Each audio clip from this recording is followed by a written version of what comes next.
But she's.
Can I grab one? Yeah, and it's still close enough. Should I print it out? Okay, why don't we get started here?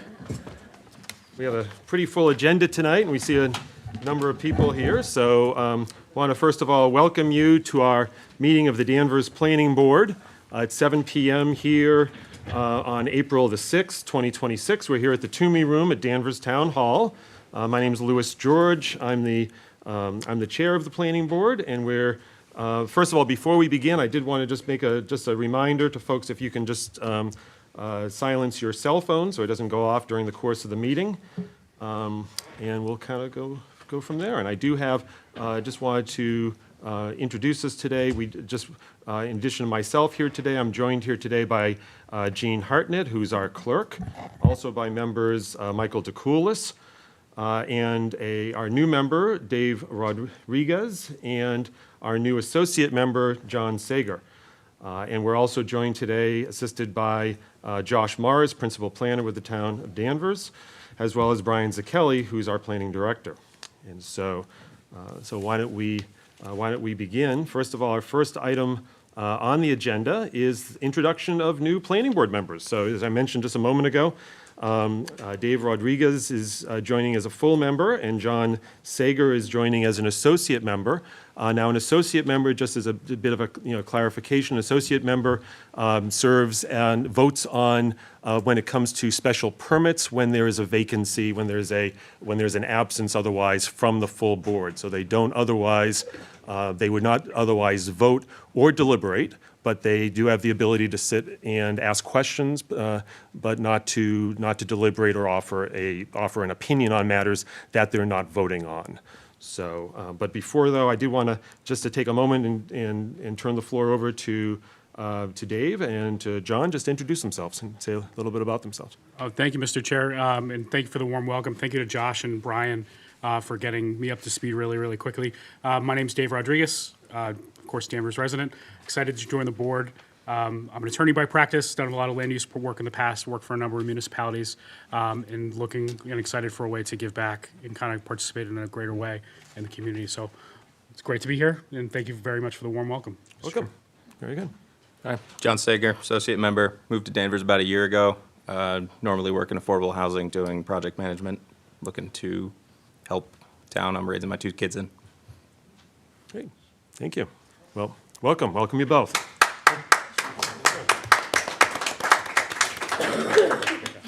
Okay, great. Thank you very much. So, all right, well, so now let's move on to our next agenda item.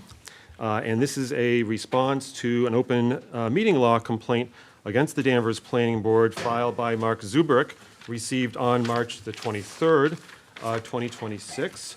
And the members do have a copy of the complaint that has been distributed to the members, and it relates to the complaint related to the notification with respect to the agenda, as well as with respect to public participation.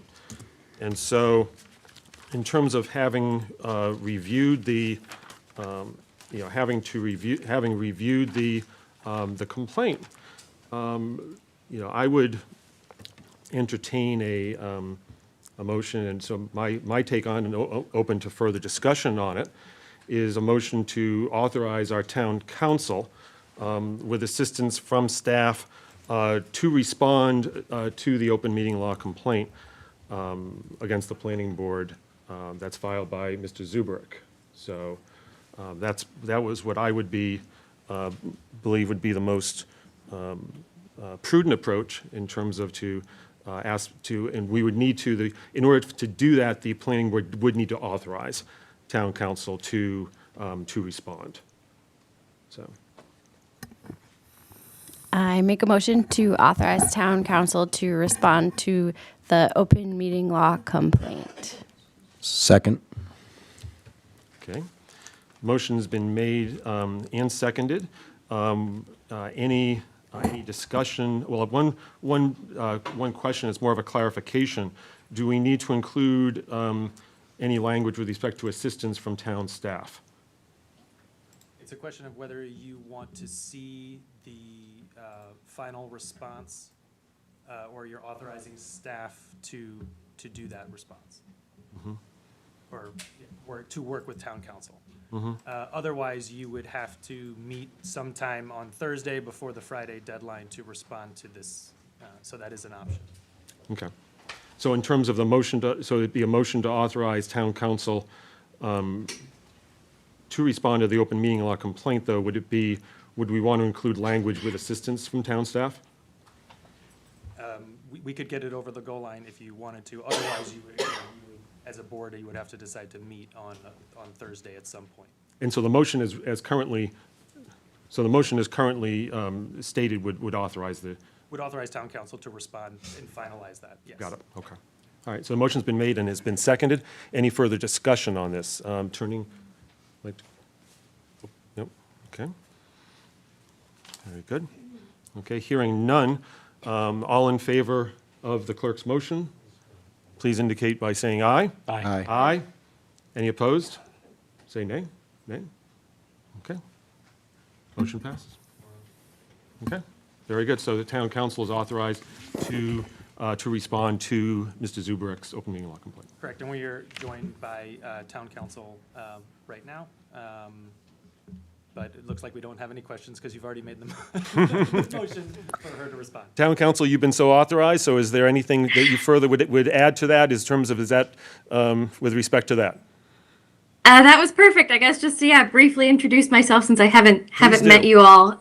Madison Harris Parks. I'm an attorney with Murphy, Hesse, Toomey, and Lehane, who provides town council services to Danvers. So happy to following this motion. I will review the complaint and respond on your behalf. So thank you. Okay, very good. Thank you very much. So, all right, I think we have nothing further there.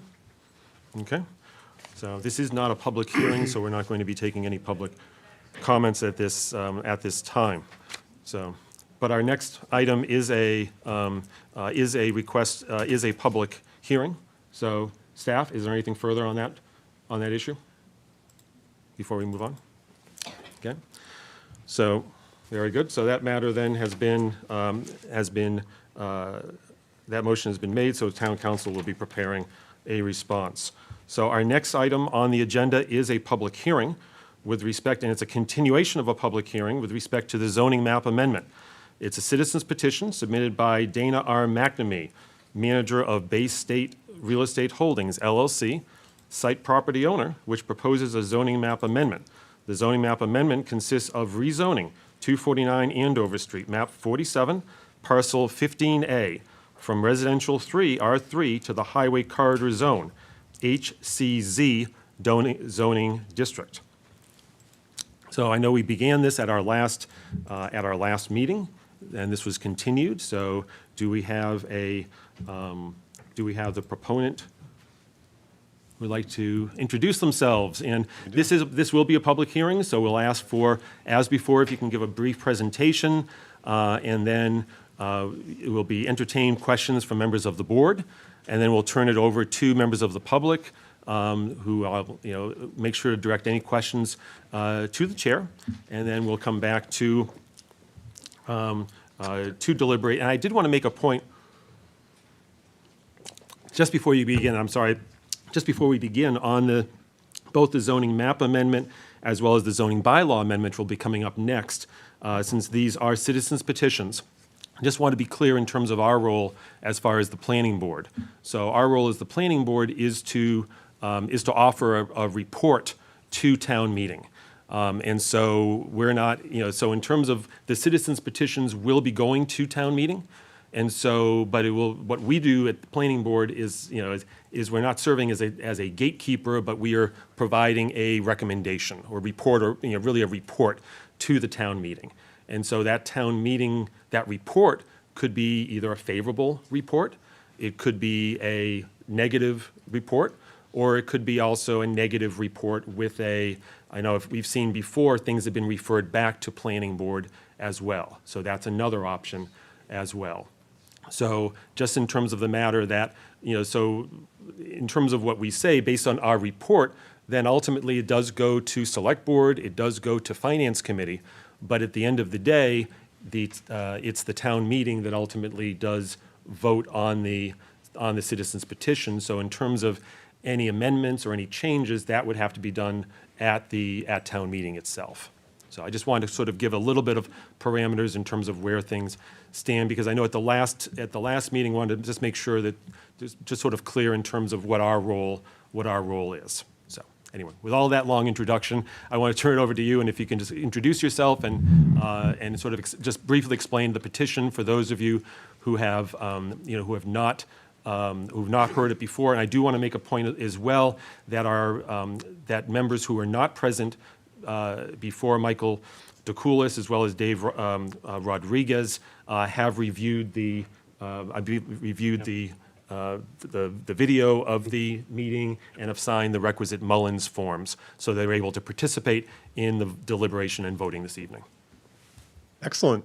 Well, thank you so much. My name is Peter Vanko. I am architect and partner developer on the project, and we are attempting to do a youth hockey rink that is going to serve Danvers, and it's certainly an amenity that the town does not currently have. We think there's a great site for it. It's local enough to major highways and easy access on and off of Route 1. Obviously, with Andover Street cutting east-west, going to be a great connector. We think it would be an ideal location.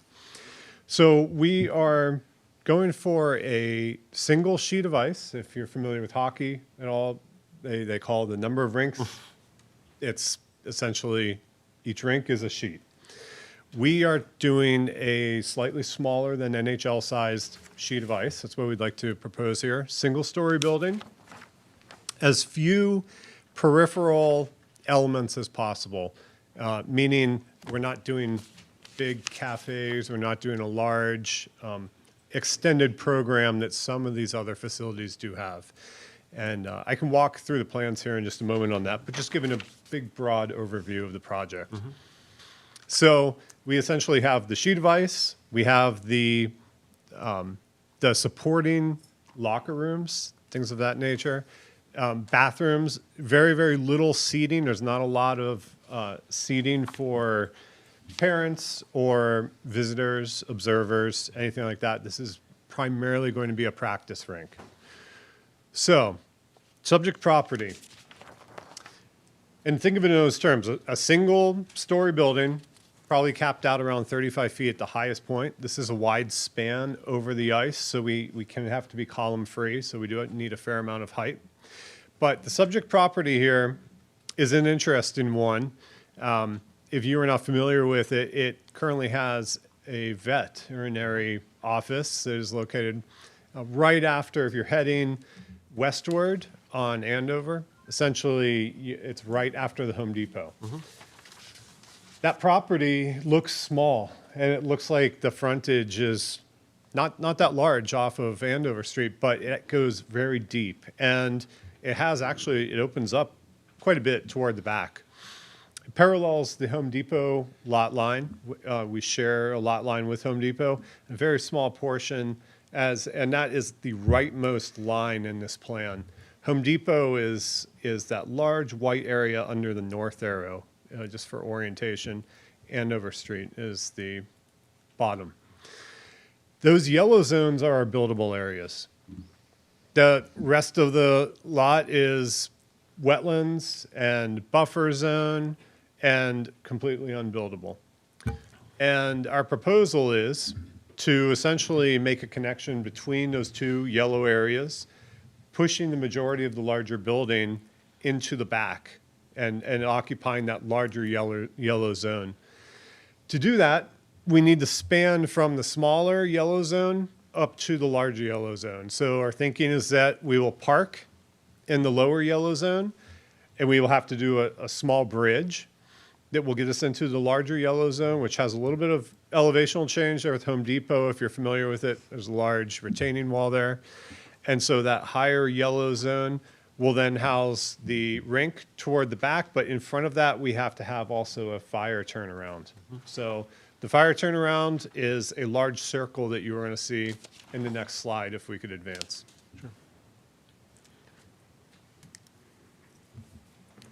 Yeah, I imagine you'll be touching upon it as well, but we want to, I would imagine, I appreciate the background, but I believe also we're going to be, the actual item that's the citizen's petition is respect to the rezoning. Yes. Okay. Yeah, great point. Yep. So Didn't want to stop you and you missed, but I just wanted Thank to you so kinda- yeah. much. I'm sitting here thinking, okay, it's a R3, so yes, I will get to that here in a moment Sure, no for worries. the change of the zoning, and really the zoning extension of the commercial corridor, which is big. It's really a big reason we're here. So as you move plan north there, you can see we have a turnaround zone, then the building sits in the back. Right now in that drawing, we are rear yard compliant, and it's probably our intention to move the rightmost wall as well and make that yard compliant. That would be our one area of zoning relief. Well, we'd have a few zone areas, but in terms of yards, volumetrics, things like that, we really are just looking at a side yard violation. We have FAR, we've got all those other things as well. So just from a building perspective, we have about 52 parking spaces. We're about 31,000 square feet of gross floor area, inclusive of the ice. And to do this, we need an extension of the commercial zone. Because this is an R3. It was initially a commercial lot. It went back to being an R3. I believe it was converted to a residential lot. It was just pulled into residential zoning. However, it has an existing building that has a veterinary clinic. It's currently non-conforming. We cannot extend that non-conforming use. We can't change that easily. Hence, an extension of the commercial corridor zone is needed here. So effectively, that's, thank you for getting to the point. That's exactly what we need. Okay. But, yeah, The alternative is to If you have anything further from your team, yeah. do an academy, but Yeah. it's just imposes a lot of issues, and it's Yeah. goes to the state, so that's the only other. yeah. If the gentleman with you can identify yourself as well, or just, Yeah, do you just want to say I'm going to it? say, yeah. Sure, go My name is ahead. Brian DePace. I'm with the Mega Group in Danvers. Sure. And I represent Dana McNamee, the property owner, and these folks here. I was just saying to him, instead of extending the zoning, the other alternative, my job as a broker is to offer all alternatives to the prospects. And the other alternative would be to do an academy there and to utilize Chapter 40A, Section 3, the Dover Amendment, and do an educational facility there. And the problem with that is that besides the costs, you have to put a second level over the stands and put classroom space in, elevators, bathrooms, the whole 9 yards. It raises the height of the facility, raises the costs. It makes it more difficult. Extending existing zoning where Home Depot is the more friendly route. Sure. Because the Dover Amendment goes through the state, and this is going through the community. got it. So that's really it. Okay. Yeah. Very good, thank you. Yeah. Peter Vanko coming back to the podium, just to, we'd love to take any questions. We have had a community meeting, and we just had impromptu via Teams. Okay. The neighbors were very kind. They did meet us on Okay. on Easter night, and we did actually have a chance to talk Okay. to. Because I think that was something we had raised at the last meeting about the community in terms of. It was indeed. And did you happen to receive an aerial view from my associate, Michael Vigneault? No? It was also something that was requested by the board, and it was prepared, but I'm not stuck in seeing it. traffic. Yeah, He's on his way, he's just stuck in traffic. Okay. yeah, unfortunately. But that was another aspect, I think, of just looking at this and zooming out. But nonetheless, let's see what we can do. Okay. And open to any questions. Sounds good. All right, Chair, one quick question. I just want to Yes. make one point of please, clarification. go ahead, yeah. So this is not a pre-existing non-conforming property. This is actually, this became a vet through a variance process. So it actually went through a process. That is the reason, so the only way to go from one non-conforming to another non-conforming, you can do that through a finding, like we were talking about. However, this is not a non-conforming property. This is a property that went through a variance procedure in order to get that veterinary clinic. This is like a use variance. A use variance, for some reason, in 1972, we were giving use variances in residential zones. They were. Which we don't allow now. So that's how that occurred. It was a use variance at the time. I don't think we've done use variances in We do over use 40. variances in commercial zones. No, but I'm saying in residential zones. I don't think use for, variances. I want to say well 40 over 30. Yeah, since I think before the over 90s. 40 years. Yeah, yeah. So I just wanted to make that point. Brian, on that note, can you also confirm, was this actually a commercial property at one point? That was something that was mentioned by the applicant. Was that, I think they were trying to say that it's been operating as a commercial property since the 70s. but it never was an actual No, it's I always think been it's- part of so the it was a residential former zone? home. So it was residential. They got a use variance from the home to turn the home. But it's always been R3? I believe so. Okay, I think thank he was you. just trying to say for the past almost 40 years, it's been a commercial property. Yeah. But not zone commercial, but it's been acting Yep. as a commercial property. Okay. Been commercial for about 75 years, since the 50s. Since the 50s. Okay. Yeah. All right. All right. So thanks for the presentation. We're going to turn it over just to see if any members of the board have any further questions of the petitioners. And I'll turn things over to Jean Hartnett. Hi, thank you for presenting. I think one of our biggest concerns, as we brought up last meeting, was say the ice rink doesn't go through and then this space is a commercial plot and anything could be built there. So is there any guarantee that the ice rink is going to be built, or how do we know that? That's a tough one. Beyond, we have sought formal commitment from lenders, things of that nature, that we do have verbal commitments on being able to do the rink. That's one of the first things that we did, was we looked at the finances. And we certainly can do it from a financial perspective. We certainly can do it from a construction capability perspective. I don't know how to, it's hard to define it, right, within the realms of zoning or even a use within the building code, because it's so broad. A facility like this is an assembly usage. By the time you go that way, obviously I'm into building code, but if we're back in zoning, obviously the use category is very broad, right, the moment that it goes this way. And I don't know the mechanism for how you would work that. All I can say is that from a development perspective, we're prepared to do the ice rink. Okay, thank you. Yeah, sure. Mike DeCoulis? I guess a question, Lou, from you or maybe town staff is, are any of our comments about the site plan, or are we just commenting on? Because I have a lot of comments about one and less about another, so, Yeah, the focus should not be on the site plan. okay. What's in front of town meeting and essentially in front of the Is planning just the board, citizens select board, petition. is the So just looking at it rezoning. from a commercial versus an R3, Exactly, to go from an R3. and not so much the ice rink. I think the ice rink provides, I think a background in terms of the sort of the why behind the request. But I think to the extent that we, in terms of questions that we have about the specifics of the site plan, I think that might be, Sure, but to Gene's point, I mean, you could say you're building an ice rink and you could come in here and build whatever. So, Well, really just yeah. to clarify, sorry, through the chair. It would, I think a guide would be, what are the uses in the use table under highway corridor, right? So it does provide some context, like, I guess the idea is, what could be here? And you just go through the use table and under highway corridor, what are the by right uses, and then what are the special permit uses? So just like give you a guide. Do we have a quick list of those, or Sure. is I it could- easy enough keep to talking. share with the If we team? keep talking, I could, Put the use table up. yeah. I just think it'd be helpful for everybody to understand like I think what if you that could put the use entails. table up, I think Well- that would be helpful. While you're pulling that up, Yeah. I know you guys said you met with the community on, I think you said yesterday on Easter maybe. Were there any concerns from the neighbors? And if so, what were those concerns? Yeah, there definitely were. And the neighbors were extraordinarily kind. They took a short notice meeting on Easter evening. We did it remotely, and so we're very gracious to them for doing that.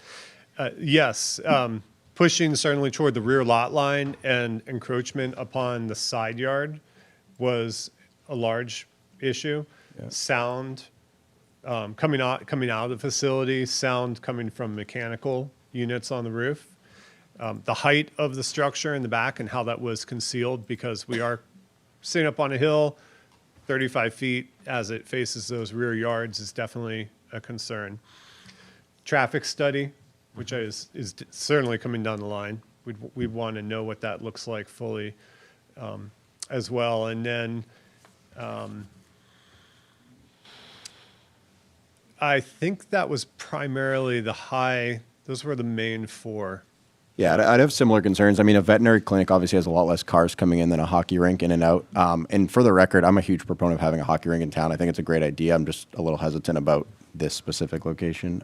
So I think that the height, obviously, and then how close you are to a neighbor's property line would be, Sure. I wouldn't want this building, what is it, 3 or 4 feet off the property line right now, I think maybe? It's We hard have to one tell. side yard, yes, along that Home Depot line, but it does jog, and so there is an direct abutter whose lot line would be Right. affected, who's a residential abutter. Yeah, so Right. we could work, we've looked at our plans, we could push the outside wall in, and we could be zoning compliant from a side yard perspective. I think my biggest hesitation is that because that site, because of the wetlands, and it's so tight over there, is that you can only put a building in so many places and parking in so many places that you do have constraints being up against the property lines and having those issues. So I think those are my biggest constraints. Like I said, I would love the idea of having a hockey rink for everyone in town. Those are kind of just like where I stand. So the only other question, I guess, Josh, is the use table once you get a chance. Oh, you already have it. Thanks. So I'm going to give a Hope very, everyone can read that. yeah, so I could verbally do like a sort of abridged summary. Yeah, if you could, Josh, Yeah. that'd be great. So residential, essentially almost any type of residential, whether it's multifamily, other than single family. Multifamily would be a no, not allowed. If it switches, are you If talking it switches, about? so I'm talking in Highway corridor. in the Yeah. scenario in which, right, it went from the R3 to the highway corridor. If that was at town meeting, that's what happened. No multifamily residential would be a prohibited use. Yeah, if you could tell us what the approved Yeah, yeah, uses yeah. are, that'd be great. So you could do, so by right, you could do an athletic and physical training facility, you could do a convenience store, you could do office, you could do personal, everything that I'm saying is by right uses. All sorts of medical office, professional office. You could do a restaurant, it looks like. You could do motor vehicles sales indoor. You could do the motor vehicles sales outdoor and repair by special permit with the planning board. So like a car dealership or something like that? Correct. You could do, what's there right now? The kennel, the veterinary kennel. You could do a personal kennel. You could do a commercial kennel, commercial breeder by special permit with this group. You could do, oh no, you couldn't, hotel, motel. You could do a hotel by right. Let me just keep going down. Some other just to give a flavor. Yeah, no, I appreciate it. Yeah, retail. You could do retail by right.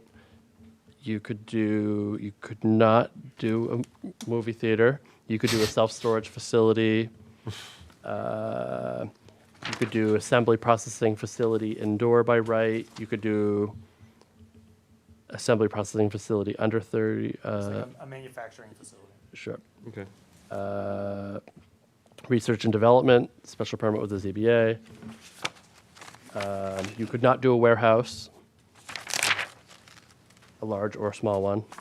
But there would still be a need, for example, if they're looking at any sort of, like, I know some of the concerns from the abutter, or from the, would be with respect to either, side yards and that sort of thing. If there is anything that gets too close, they would still need to get zoning relief.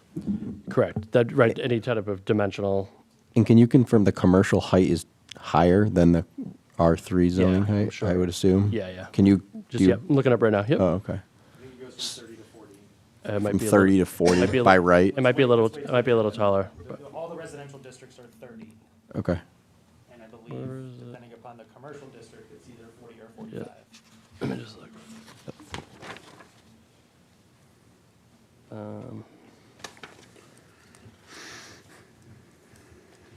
One of the things that you will find is that this site is going to be tremendously hard to activate without the right use that is of a big enough size and of a typology that it justifies, first of all, the land costs and the development costs. Because the wetlands are so restrictive Got it. on the use. So that's one of the nice things about this use is that it's not a 24/7 use. It would have a lot of limitations on it. It could be a positive in that Got it. sense. So, okay. And Josh, anything further on that in terms of I uses? just need a minute or 30 seconds, but. Sorry, I should have given No, you. no, no. So I guess what the These are all good petitioner is saying questions. is that, I think in terms of, are you saying that regardless of the use, it still would, I don't want to put words in your mouth, would it still require a fair amount of, there's a lot of issues with the property? Is that, Tremendously, yeah. Yeah, there is. There's certainly you said wetland particular? a lot of wetland. Yeah, that's the primary prohibitor to anything. And it's a financial one. To get over the wetlands is a substantial amount of money. So the end use, to justify that, it really needs a financial reason to make that happen. Okay. Got it.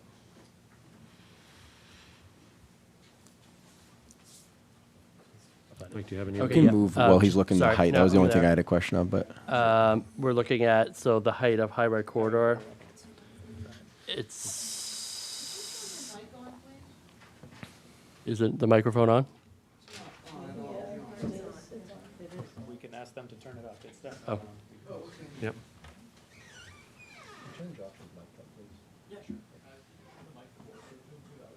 move it closer and he'll turn it up.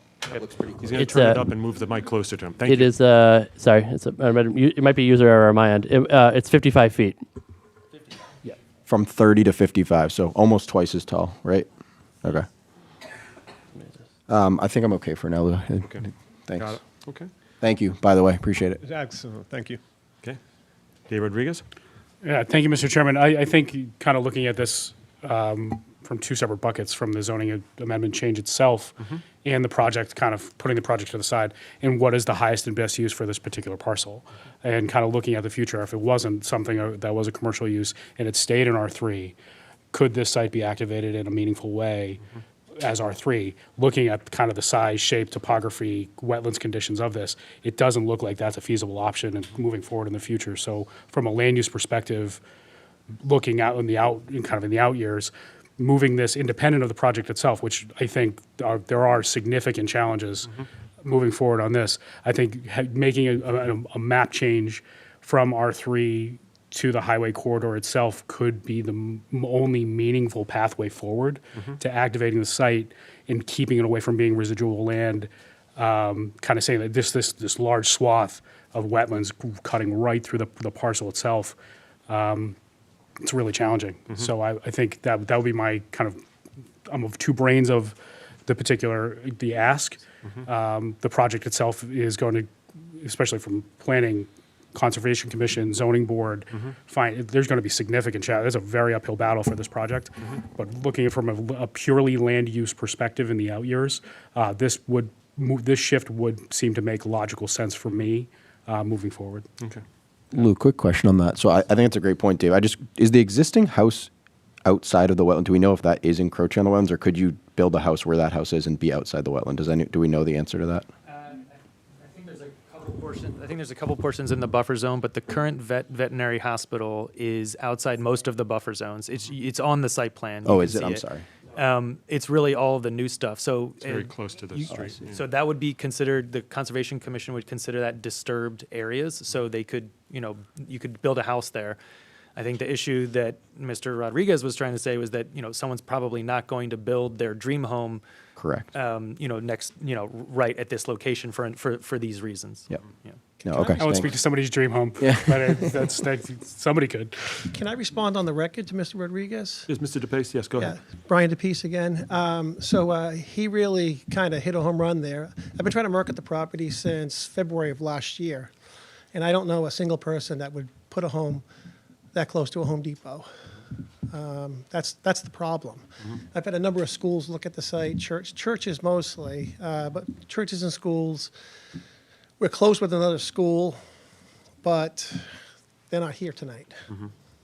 These folks are here tonight. Sure.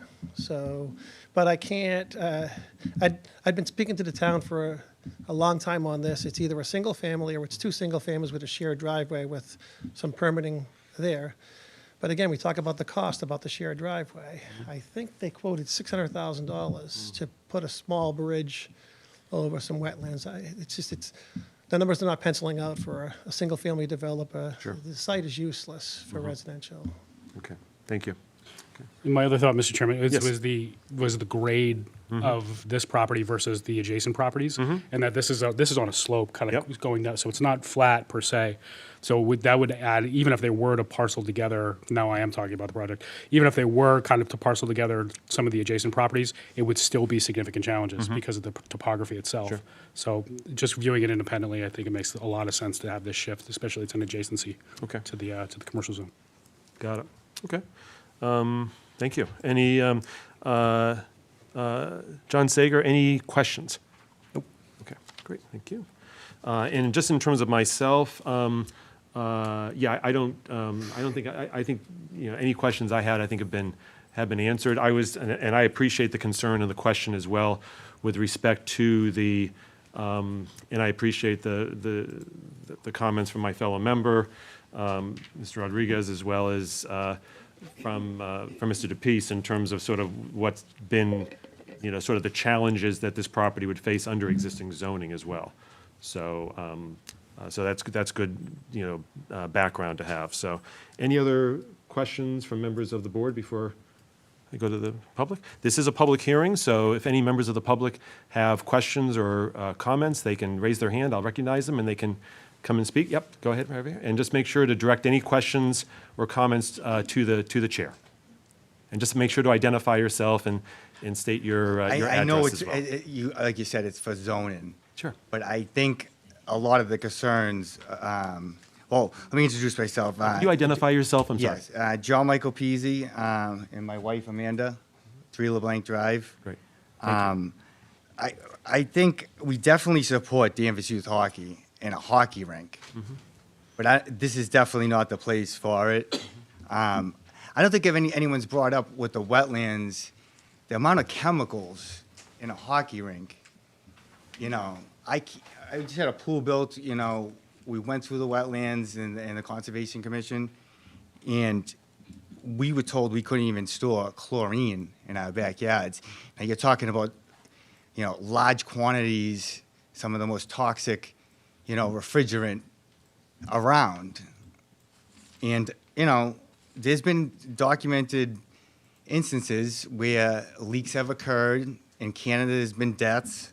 So it's just, in any rink around here, I've never seen, you know, so close to houses. We can go through, you know, most of the hockey rinks around here. Obviously, traffic, sound is a concern. I mean, you're going to have compressors, high-pitched motors, electrical is going to have to be upgraded. You know, how is that going to be brought through the wetlands? You know, I don't think that building has 3-phase power. High-pitched compressors, again, motors, traffic, obviously, they promised a traffic report. You know, we haven't seen many details until Friday night, a letter getting dropped off for an Easter meeting on Easter Sunday. So it's just, right off the bat, it's kind of, you know, I don't know what word to use on that one, but obviously speeding is an issue because the state police and the Danvers police use it as a speed trap. That parking lot is used as a speed trap. So you got people already, you know, the Great Rock Church has drastically gotten bigger, driving down the middle lane of 114. So again, and this is zoning, so I mean, you gotta, you know, figure out the traffic because we only have one way in and out of our cul-de-sac, and it's hard enough to pull out, you know. And I think that's it, but I think a lot of people, you know, have invested, you know, in our houses financially, emotionally, and it's, we don't support it in any way. Thank you. Okay, thank you. Yes, go ahead. Hi, Susan Thompson, 6 LeBlanc Drive. I'm the oldest resident on that street. I was the first house moved into. At that time, once you got beyond Home Depot, going west toward Market Basket, there was very little traffic after dinner time. It's a speedway now, exactly where you people are looking to put an entrance into this property, which, by the way, is all ledge, and no one has even addressed the blasting and the effect that that's going to have on everybody's pools on the street. They come up over that rise, and if you're sitting in the middle lane to take a left onto LeBlanc Drive facing east, they come over that ledge, it's blind, you're sitting there, they come over at 40 or 50 miles an hour, heading right for you to, even before, these are people not just going into Great Rock, but going down to the light at Watson. They start in the middle lane there, they're using it as a travel lane. It is, somebody's gonna get killed out there. Either you need to put in a traffic light, but at the very least, we need a traffic study. We respectfully ask the board for that, and a site walk. They're not even, that right-hand border between that property line and Home Depot is all ledge, and it's like a 15-foot drop. You know, are they gonna blast that? How are you gonna handle that? And what effect is that gonna have on everybody's homes? You've actually kind of, you're turning LeBlanc Drive and there's several houses on either side of it into a little island in the middle of a commercial forest.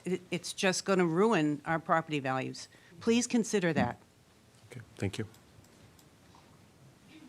Yes, sir. My name is Eugene Smith. Oh, could you just hold on again, sir? Just come up to the microphone. sorry. No, go ahead. No, go I ahead. thought he said sit down. No.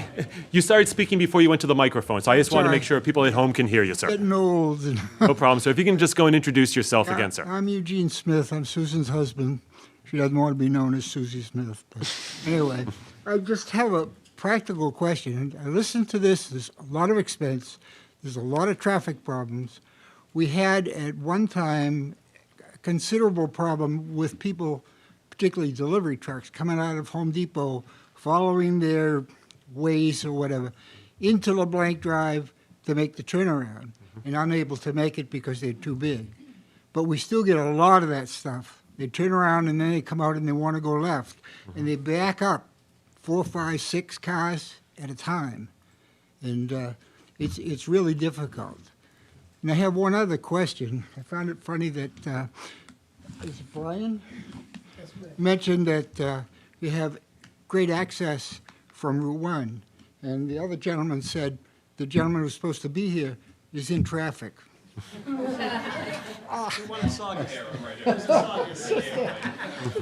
I think But there's going to be a question. If you put this in and you come out onto 114, if they all go right, we're all going to get bombed. If they go left, somebody's going to get killed trying to get around that median strip. What? Can't even go left out of this. Okay, can you just direct No, anything? it's not. If you. Could you I direct looked any at- comments to the chair? Oh, Yep, I'm sorry. No worries. There's a little median strip Mm-hmm. that comes up right to the vet's door. If you come out there, I'm very much afraid you're going to find somebody sitting crossways on 114 right at that point. Somebody's going to get killed. Thank you for listening to me. Absolutely, sir. And One other actually, just a moment, if you want to come up to the podium and just, again, Oh, state the your part- name, just for the person taking minutes can. the parking situation for 50 cars. So if there's an overflow, there's no sidewalk between LeBlanc Drive and this property. So are they going to cut through everybody's backyards to get there? I mean, how's that going to work? Okay. I'm going to go and pose just a question also for town staff. I know a lot of these questions now are sort of focusing on traffic and sort of the operation of the rink. And so I don't want to, we're talking about, just to make it clear, and I want staff to, we're talking right now about the zoning, citizens petition on the zoning change from residence to highway corridor. And so what about these concerns about the traffic and such? When is the appropriate? So that would be at the time when there's actually an application on file to build this in terms of the permitting path that they would need. So whether, I don't know which they would go through first, but either they're touching all the boards most likely, meaning Concom, potentially planning and zoning. So during the course of that permitting path, a traffic study would obviously be completely the norm, but we're nowhere near there in terms of what's in front of town meeting. Right now, the only thing that that town meeting is inherently voting on is the zoning change. For a number of reasons, members of the board have even said is like, well, we don't have a hockey rink on file as an application, meaning that something else could potentially happen. They're trying to be as open and transparent as possible and not saying, well, we don't know what we're going to do. They say, this is what we want to do. But I think it is conflating things personally, because that's not what's in front of town meeting, So it's in front of town meeting, the zoning change. just the zoning change. Lou, on that point, could we just ask that if their concerns are about the hockey rink or about commercial in general? Because I do think some of those things are different, and some people have mentioned things that are hockey rink specific. And if we are focusing on specifically the commercial rezoning, I do think it's important to understand if they're concerned about commercial as a whole or hockey I rink. think that's a good point. If they yeah. could just confirm that moving forward, if we do have any Let's go more ahead. people. Thank you. I do see a hand raised, Ms. Steves. You wanna-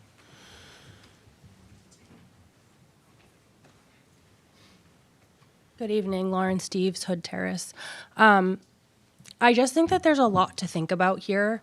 There's been a lot of talk about the hockey rink, but going back to it, this is a zoning change from R3 to highway corridor, correct? Yes. Am I looking at the use table correctly, that it's potentially you could build 11 stories? Or,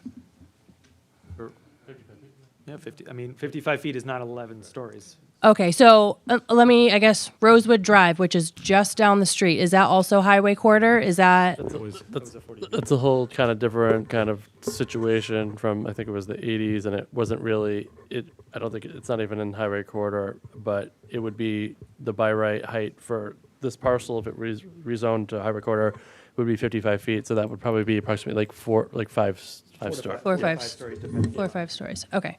I think you've already heard from neighbors that are against this, and I understand some people on the board saying, well, like, the best use is commercial. I don't think we can say that without a shadow of a doubt. This has been R3, if its entirety, without the variance, a variance that was given however many years ago for a small veterinary clinic. It's a single story from what I've seen.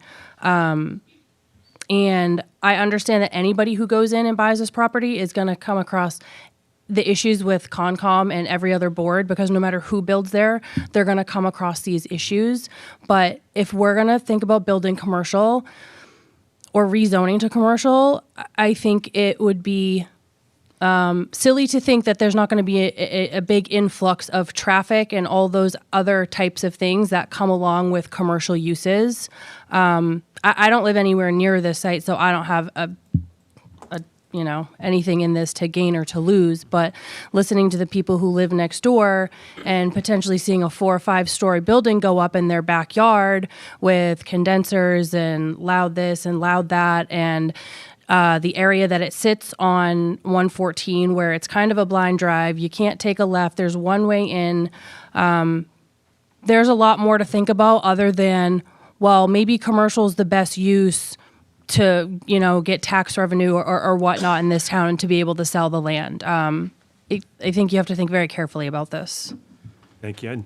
And one thing I was going to make just a clarification of also, what our role is, there's a citizen's petition that is that's been filed, it's going to be before town meeting, and our role is to provide a report on that. So I do see another, I'm going to put my glasses back on, make sure. Yes, ma'am. If you want to go to the podium, and if you're able. Oh gosh, okay. Okay, sure. Just take your time.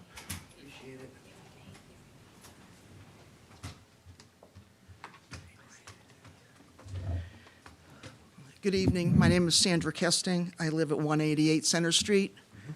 My property is on the side setback, which currently, right now, the way it shows in the other plan with the building, it's right on the property line, maybe 2 or 3 feet. My main concern with this changing from an R3 to a commercial is, you know, we had concerns coming in here, and when Josh went through this list of things that could potentially go here, whether it be a rink or a short hotel or anything in between, I realized that Home Depot was there, and they've been there. They're on the low end of that stretch of Andover Street. This lot here is on the upper rise of it. So therefore, tucking way in the back, which looks like would be the only area to build on a commercial spot, you know, it's going to sit in our backyards. Between myself and Bob here, who has all of the building in his backyard, between this, we pay $30,000 in property tax. You know, we're in this area for the purpose of being surrounded by woods, conservation, wildlife. To think that it's going to be converted, you know, for the pocket. I mean, as far as this block goes, there is a lot of conservation, and I think it should be preserved. There's so much building going on, and the beauty of the R3 is that we all have sizable yards or sizable acreage that we are, you know, maintaining the wildlife. For something commercial to go in, even if they met all the different requirements, 55 feet is pretty high when you're used to looking at trees, or even just in the wintertime when there's no leaves on the trees, to see straight out and look at this monstrosity, knowing you're writing a check for 15 grand every year for the property that you bought. It's very unsettling, because like you mentioned, it doesn't necessarily mean it's going to be a rink. It could be any of the number of things that Josh mentioned. None of them are appealing to anybody living in R3. We're in R3 because of the space allotment around us, for the serenity of the area. And just this particular lot, you know, the gentleman mentioned, well, it's not good for a house. You can put a rink on it. You can certainly fit a house back there. I'm 700 feet off the road. I'm tucked way back. It's beautiful back where I live. I foresee someone putting in a house back here. They may have to build something going over the conservation, but they would have the most beautiful piece of land back there with wildlife in front of them. I don't see where that's a detriment to the property. And I really don't see in the area of 114 where it should become highway corridor zone, just due to the fact that the potential of what could go in there would be such a detriment to the neighbors. It would serve us all no purpose. I know you didn't want to go into the rink situation, but I'm just going to mention, because that's on the table. Rinks are open from 5 a.m. to 10 p.m. mostly. There's that noise. You put in some kind of a, you know, a gym facility. They're open 24 hours most of the time. But in particular, you know, a small hotel, the rink, anything that requires a lot of mechanicals, all that sound, being up as high as it is going to float right into our homes, right across our backyards. And we're going to wonder, you know, why it is we've moved to this side of town, choking up those kind of taxes for the serenity that we're used to having over there. You know, and now worried about it being a highway corridor where there are too many variables of what could go there that would disturb everybody on the blank drive, and particularly myself and Bob on the end of Center. I understand Home Depot doesn't really have a fight on this because they are already commercial and nobody lives there. You know what I mean? We're living here. So it's going to affect us directly if this R3 becomes a highway corridor zone. So for those reasons, I think it should remain what it is and what it's always been. And let us preserve the conservation, because even if someone tucked, let's go back to the ice rink. I'm sorry, I know you don't want to do that, but you know, they're not meeting setbacks. R3 is 20 feet on either side. They got 13 and they got 3. If they come forward or to the left, now they're encroaching on conservation. So those things are not going to change if it becomes a highway corridor zone. The setbacks might be a little bit different, but there's still a good portion of conservation there that should remain conservation. I'm just not for, you know, putting up a parking lot, you know, I think we should save the paradise that's back there. Thank you very much. Thank you. Okay. Any further, I see Mr. Bradstreet and then the gentleman on, right. Mr. Bradstreet? I saw your hand first.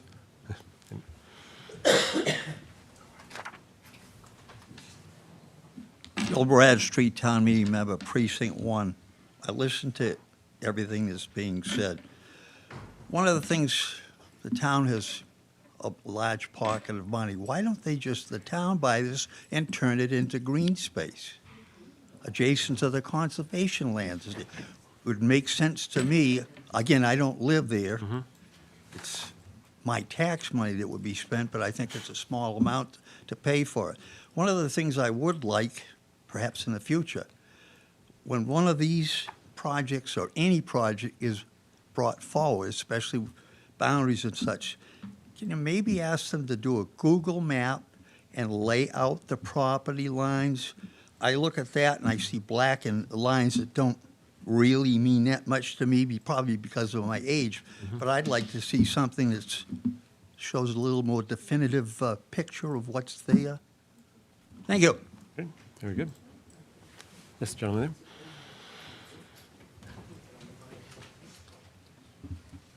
there. Good evening. Robert Duncan. I'm at 192R Center Street. My wife, Tammy. I think Sandra said it really well for everybody, but I just figured I need to at least voice my concern as well. My property does abut the majority of the back of where they're going to put the building. I mean, that's our whole pool deck area. Also, we'd be looking at is a 35 to 55-foot building, which is not why we bought in Danvers and why we moved to Danvers. So we're totally against this. We have a lot of deer and stuff that come in our backyard. We would lose all of that. And I just think, you know, it's important to have that area for the wildlife, and that'll be gone as well. So just our concern is, you know, just taking up that area, blocking all the wildlife, the woods, and the noise that's going to come from this place and the traffic, and just, I mean, we have kids that play sports, and at hockey rinks, there's 20, 30 kids out in the parking lot hanging out, having a good time. I don't need to hear that at 9, 10 o'clock at night. So, yeah, or 5 o'clock in the morning. So that's all for me. Okay, thank you. Any further? Yes, sir, go ahead, come on. Oh, I'm sorry, I saw this gentleman raise his hand first. That one over there? Yes, right here. Okay, come on in. I am And then Chris you, sir, are next, okay? Hi, Chris Konovelchik. I live in 1 LeBlanc, the corner of 114 and LeBlanc Drive. So my concern, and I know you, with me, the parallel to changing that to commercial and the traffic, it goes hand in hand. So I know you had mentioned, you know, when it was going to be, when that would be brought up, Right. appropriate time. But I think now is the appropriate time because you're considering to move from an R3 to commercial. You know, that, and which no one actually has said, when you come on to that, right at LeBlanc, the whole way down 114, if you're going west, when you're coming east, is 2 lanes. Right when you get to LeBlanc, it merges into 1 lane. And it's only 1 lane for about 150 yards, but it's 1 lane right up to the vet. So the traffic there is brutal. People use the middle lane for turn. You guys repaved that area, the city, and unfortunately, you don't allow us to have a turning lane. So if you live on LeBlanc, and I know I'm getting off a subject for 30 seconds, if you live on LeBlanc and you're taking a left, you're merging with the other lane, and you have to stay in the lane, stop, and make a left across the turn lane, because you didn't allow the turning lane. You removed our turning lane. So if you could put that back, that would be great. It's dangerous. I have a 17-year-old I didn't do it. who has been chased by cars Sure. into LeBlanc because she's 17 and she like jumps out in front of people. You know, and that's what she does. But now she has to take a right to get out. But so the other concern is if you go commercial, you're going commercial. I worked at a dealership on 114, 25 years. I personally totaled 2 vehicles in the middle lane on 114. You folks have addressed that, as you can see. Where was the number 1 area? It was in front of the Century House. The old people put on their glasses in the middle of the day, and they turned out, and bam, right?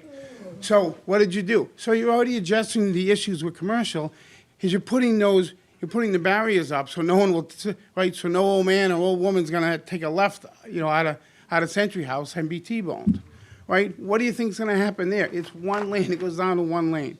There's going to be a serious traffic issue, and it's going to be, someone's going to die over it. And that's going to, so there's no need for that commercial, especially what she mentioned, the Home Depot is much lower, right? It raises way up, right? And to have that, and whatever you put in there, I would think. And I don't know how much the asking price is. If the deal's good enough, you might have a couple offers in here, so I guess I got to look that up. That's it. Thank you. Yes, sir. Yeah, so Cedric Butner from Precinct 8. So, I'm sorry, can you, name again, sir? Sorry. Cedric Butner from Precinct 8.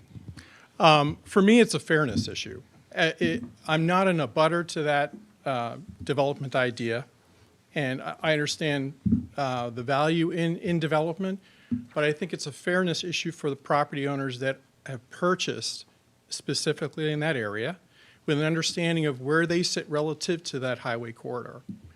To change what the playing field looks like and now move in additional commercial to abut to their property does have a consequence on their original investment and the original decision to build in that area or to live in that area. So just from a fairness standpoint, I have an objection to it. From the parcel standpoint, it was an R3. There is a house on it. And so the question that I object to, or the statement I object to, is the value proposition. To say that the best use for the land is the best economic use for the land versus the other non-direct economic uses, right?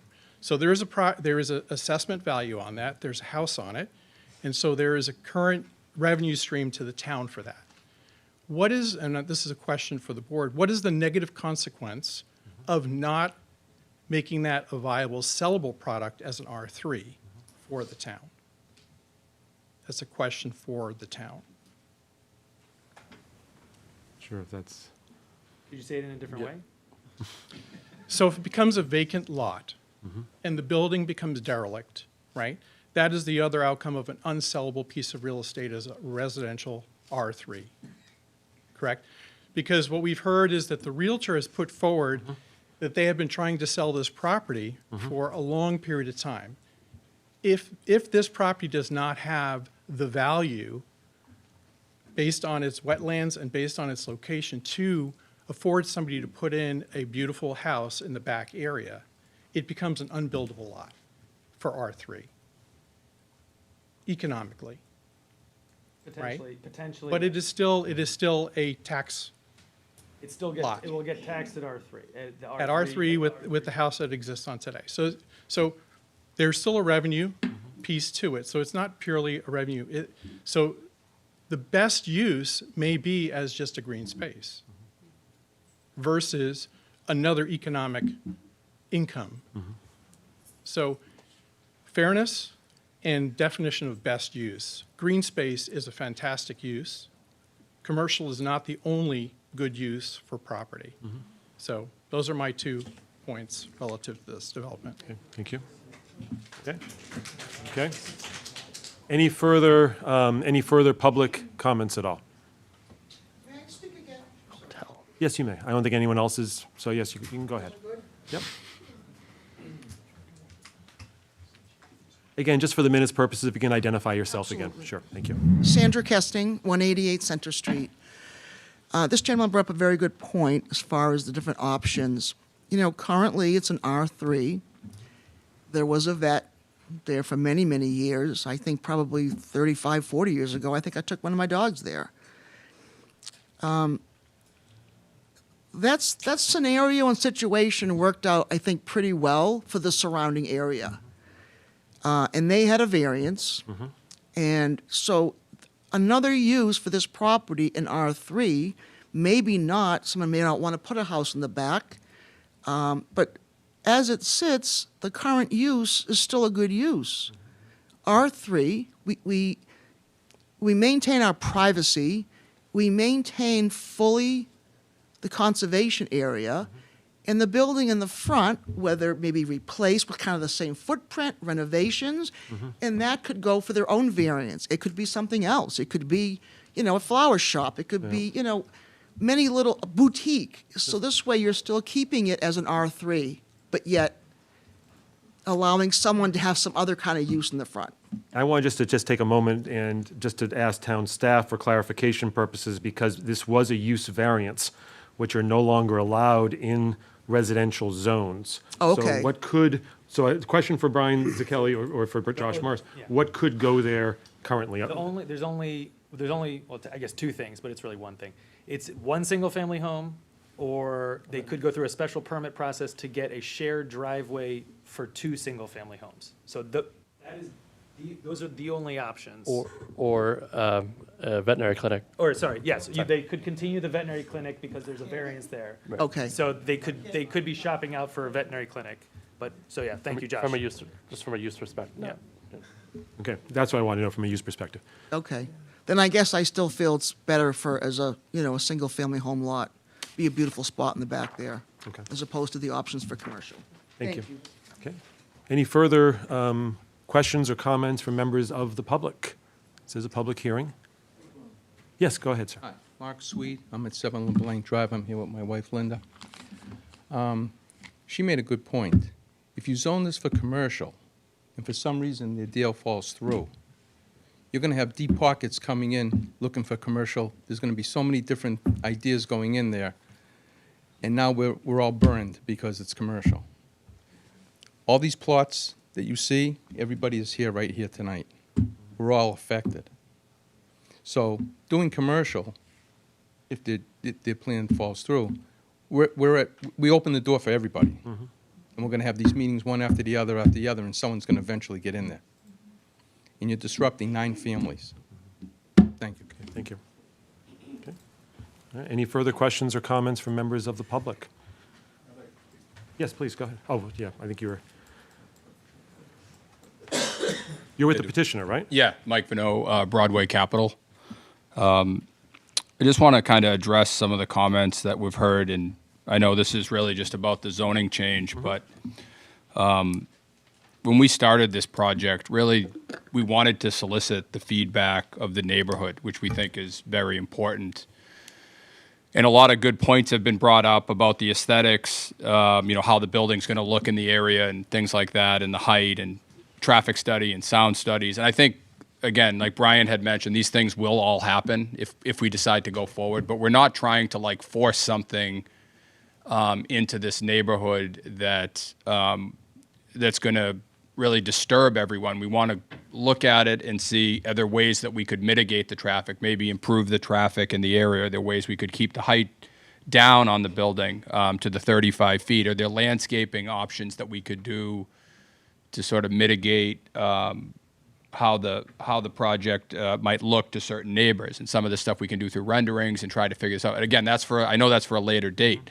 But really, the overall goal of this is to get that feedback, but also to understand that this is really for the community. I mean, we're trying to do a ice rink for Danvers Youth Hockey, who fully supports the project. We've also spoken with Danvers High School hockey coach. So this is for really the youth of the community, something that could last for generations potentially.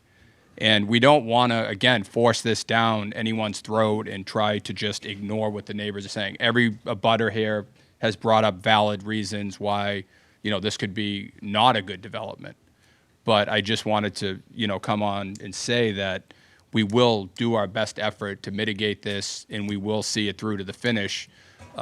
We've done, I've developed hundreds of residential units. This is a project that I've always wanted to do. It's not driven strictly by money. There's also conservation here that we may get state grants involved to preserve the conservation land. In addition, we may go and try to get a grant from the One Stop program for underutilized properties. So there's options there where we could potentially deed restrict some of the conservation land, indefinitely as part of this project.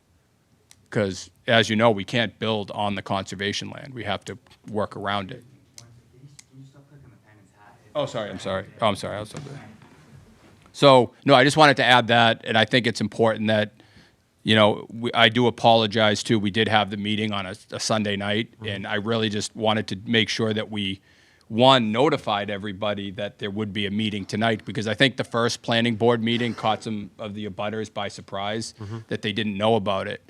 So it wasn't the best timing for the meeting, but I think it was good that we got the message out and that we delivered it clearly that, we want to hear from the abutters. And we think there's ways that we could mitigate some of their issues that they have, specifically around the traffic, the sound, and the aesthetics of the building. So I wanted to come up and say that, and I just want to thank everybody for the feedback. And again, if the project doesn't work out, that's okay too, but we definitely want to put our best foot forward to try to make it work. So that's it. Thank you. Okay. Yeah, I saw the gentleman there, and then the woman right there, so. Hi, Anthony Colgan, 8 LeBlanc Drive. Thanks for the presentation today.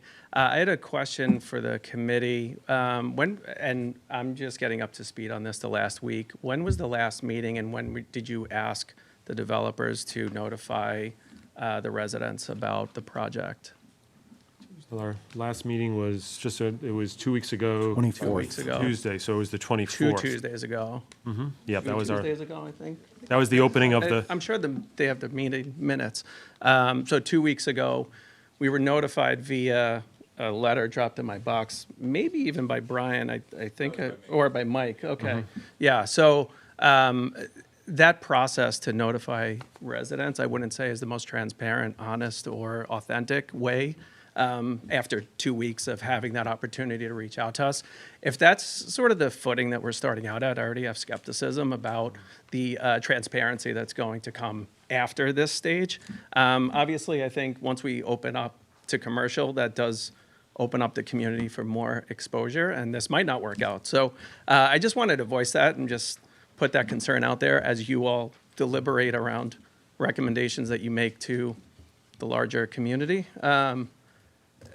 I think, just some back in the napkin math, there's a few things that I heard here too about what the project's gonna be. So if we've talked with Danvers High School hockey, Danvers Youth Hockey, but it's a practice facility mostly, it's very confusing. As somebody who has a child in hockey at this point, 52 spots doesn't seem like enough for 4 teams, parents, grandparents, maybe blended households where you have multiple cars coming. Sure. So as LeBlanc Drive, I just hear my street's a parking lot now because it's easy for everybody to come down. So again, think about that, and please consider all of what you're hearing, because I think it's mixed messaging that this has been an eye-opening for me.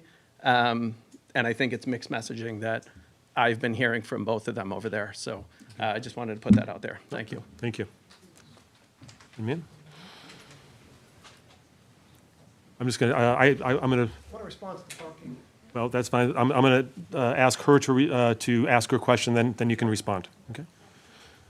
Hi, I'm Lisa Butner, and I live in Precinct 8. I'm not an abutter to this, but I travel up and down that road all the time. So I think that you've heard from the abutters and you've heard from the neighbors, and everybody knows that Route 114 is considered one of the most dangerous in the state. So I think that I feel like having this petition to change the zoning right now is almost like out of step in the process of which they're doing things. Puts you guys in a bad spot because you're looking at certain factors and you say, okay, let's change this. But you have no guarantees as to what happens in the future. And once you change it to commercial, you have now opened Pandora's box for who knows what comes down. You already know it's a dangerous road. You know it's impractical frontage to do much of a change there in terms of coming in or out of that site if it's commercial. It's a state highway, so Danvers, I would think, doesn't even have the authority to make those kinds of changes. The developer is saying that he wants to listen to and work with the neighbors. I think you've heard from the abutters, and I don't think you've heard a single person who is for a commercial. So I think to this gentleman, who happens to be my husband, but to his point earlier, I think what would be great is if the town would take the posture of, how about let's work with the people who are living nearby, and let's assume that it remains an R3 zone. And let's make that work for the abutters, the taxpayers, the situation for the traffic. Let's make that work. I think the developer, make it so that he can put 2 houses here. Or, you know, if, I don't know if this is even possible, but I would think that if you, as opposed to changing it to commercial, if you changed it to something that maybe is R2 instead of R3, so now you have still a residential, but it makes it feasible financially for the developer to do something. Like, if you really want to work with people, work with them on that, not on changing it to something that makes it easy for somebody in the future to come in. So I feel like you've heard from people. I would hope that you would protect the citizens of the town, not commercial developers coming in to do what you don't know what it is. And if there's a way for you to pass on making this change so that some of these other things like a traffic study and all these other things have to happen, and then if that all is, you know, kosher, well, then maybe you come back to this. But it's like you're putting the cart before the horse, and you're opening Pandora's box if you do this. Thank you. Mr. DePiece, I think you said you wanted to, thank you. Yes, I wanted to respond to the parking, but I wanted to first start with changing the zoning to just a la carte. Let's select R2. Can't do that. It's called spot zoning. It's against state law. All we're asking is to extend the existing highway corridor 1 lot. But you can't just pick a zoning and say, let's do that instead. But regarding the parking, I'm in contact with Trey Conway. He's a senior vice president for development for Home Depot. I've worked with Trey for years. When I say years, I want to say the late 90s when I was a site locator for Costco. And his response is, let's, you know, get it rezoned first. Let's talk about something to talk about. Right now, there's nothing to talk about. Can't even file an application for a rink on a site that's residential. So we have to get through May before Home Depot can even talk to us. But that's an option. Okay, thank you. Mr. Bradstreet, I'm not Bradstreet, I'm sorry. Extra parking, that was the question. Oh, yes, yes. Mr. Bates, I'm sorry, am I? Then I see Ms. Rigucci right after. Yep. Bill Bates, Town Meeting Member, Precinct 4. I watched the last meeting on the 24th and this tonight. Please understand that this is a citizen's petition, and this person that owns 249 Andover Street has a right to ask us, as his 144 town meeting members, we are elected to do this. This board is simply hearing this before it comes to us. That's why abutters were not notified. Everybody has the right as a citizen to ask to change the zoning on their property. I have a couple of questions for the board. Mr. Chairman, you mentioned you're going to do a report. Isn't it a recommendation to town meeting? That's really, I believe the language is, it's a report. The word is report, but yes, it's a recommendation. It would be a recommendation. A recommendation from you folks to us at town meeting. Correct, and typically that recommendation can be a favorable recommendation, it can be an unfavorable recommendation, or it could be an unfavorable recommendation with referring back to, for example, referring back to the planning board. Thank you. And I understand it, but I wanted to make the point that it's coming to town meeting. It is. Not to the planning board for decision. Correct. I would like clarification because I was not going to vote for this at town meeting unless we've always done this with non-conforming uses. You could go and ask for a variance. I think tonight I've learned why that can't happen. Is that true? This homeowner cannot ask for a different non-conforming use. Correct, because in the 70s, you were allowed to apply for use variances in the residential zones, and now we haven't been able to do that for over 30 years. So you cannot, in the R3 or any residential zone, you can't apply for a use variance. It's made solely for residential uses. And that's what we normally do at town meeting when somebody asks, can I change my property's zoning? and then they come to us and they tell us why they want to do it. This is not going anywhere. Nobody at town meeting is going to support this because you're right. It's R3. It should probably stay R3, but we have to work with the landowner has rights too. Thank you. Okay, thank you. Ms. Rigucci, I saw your hand up before.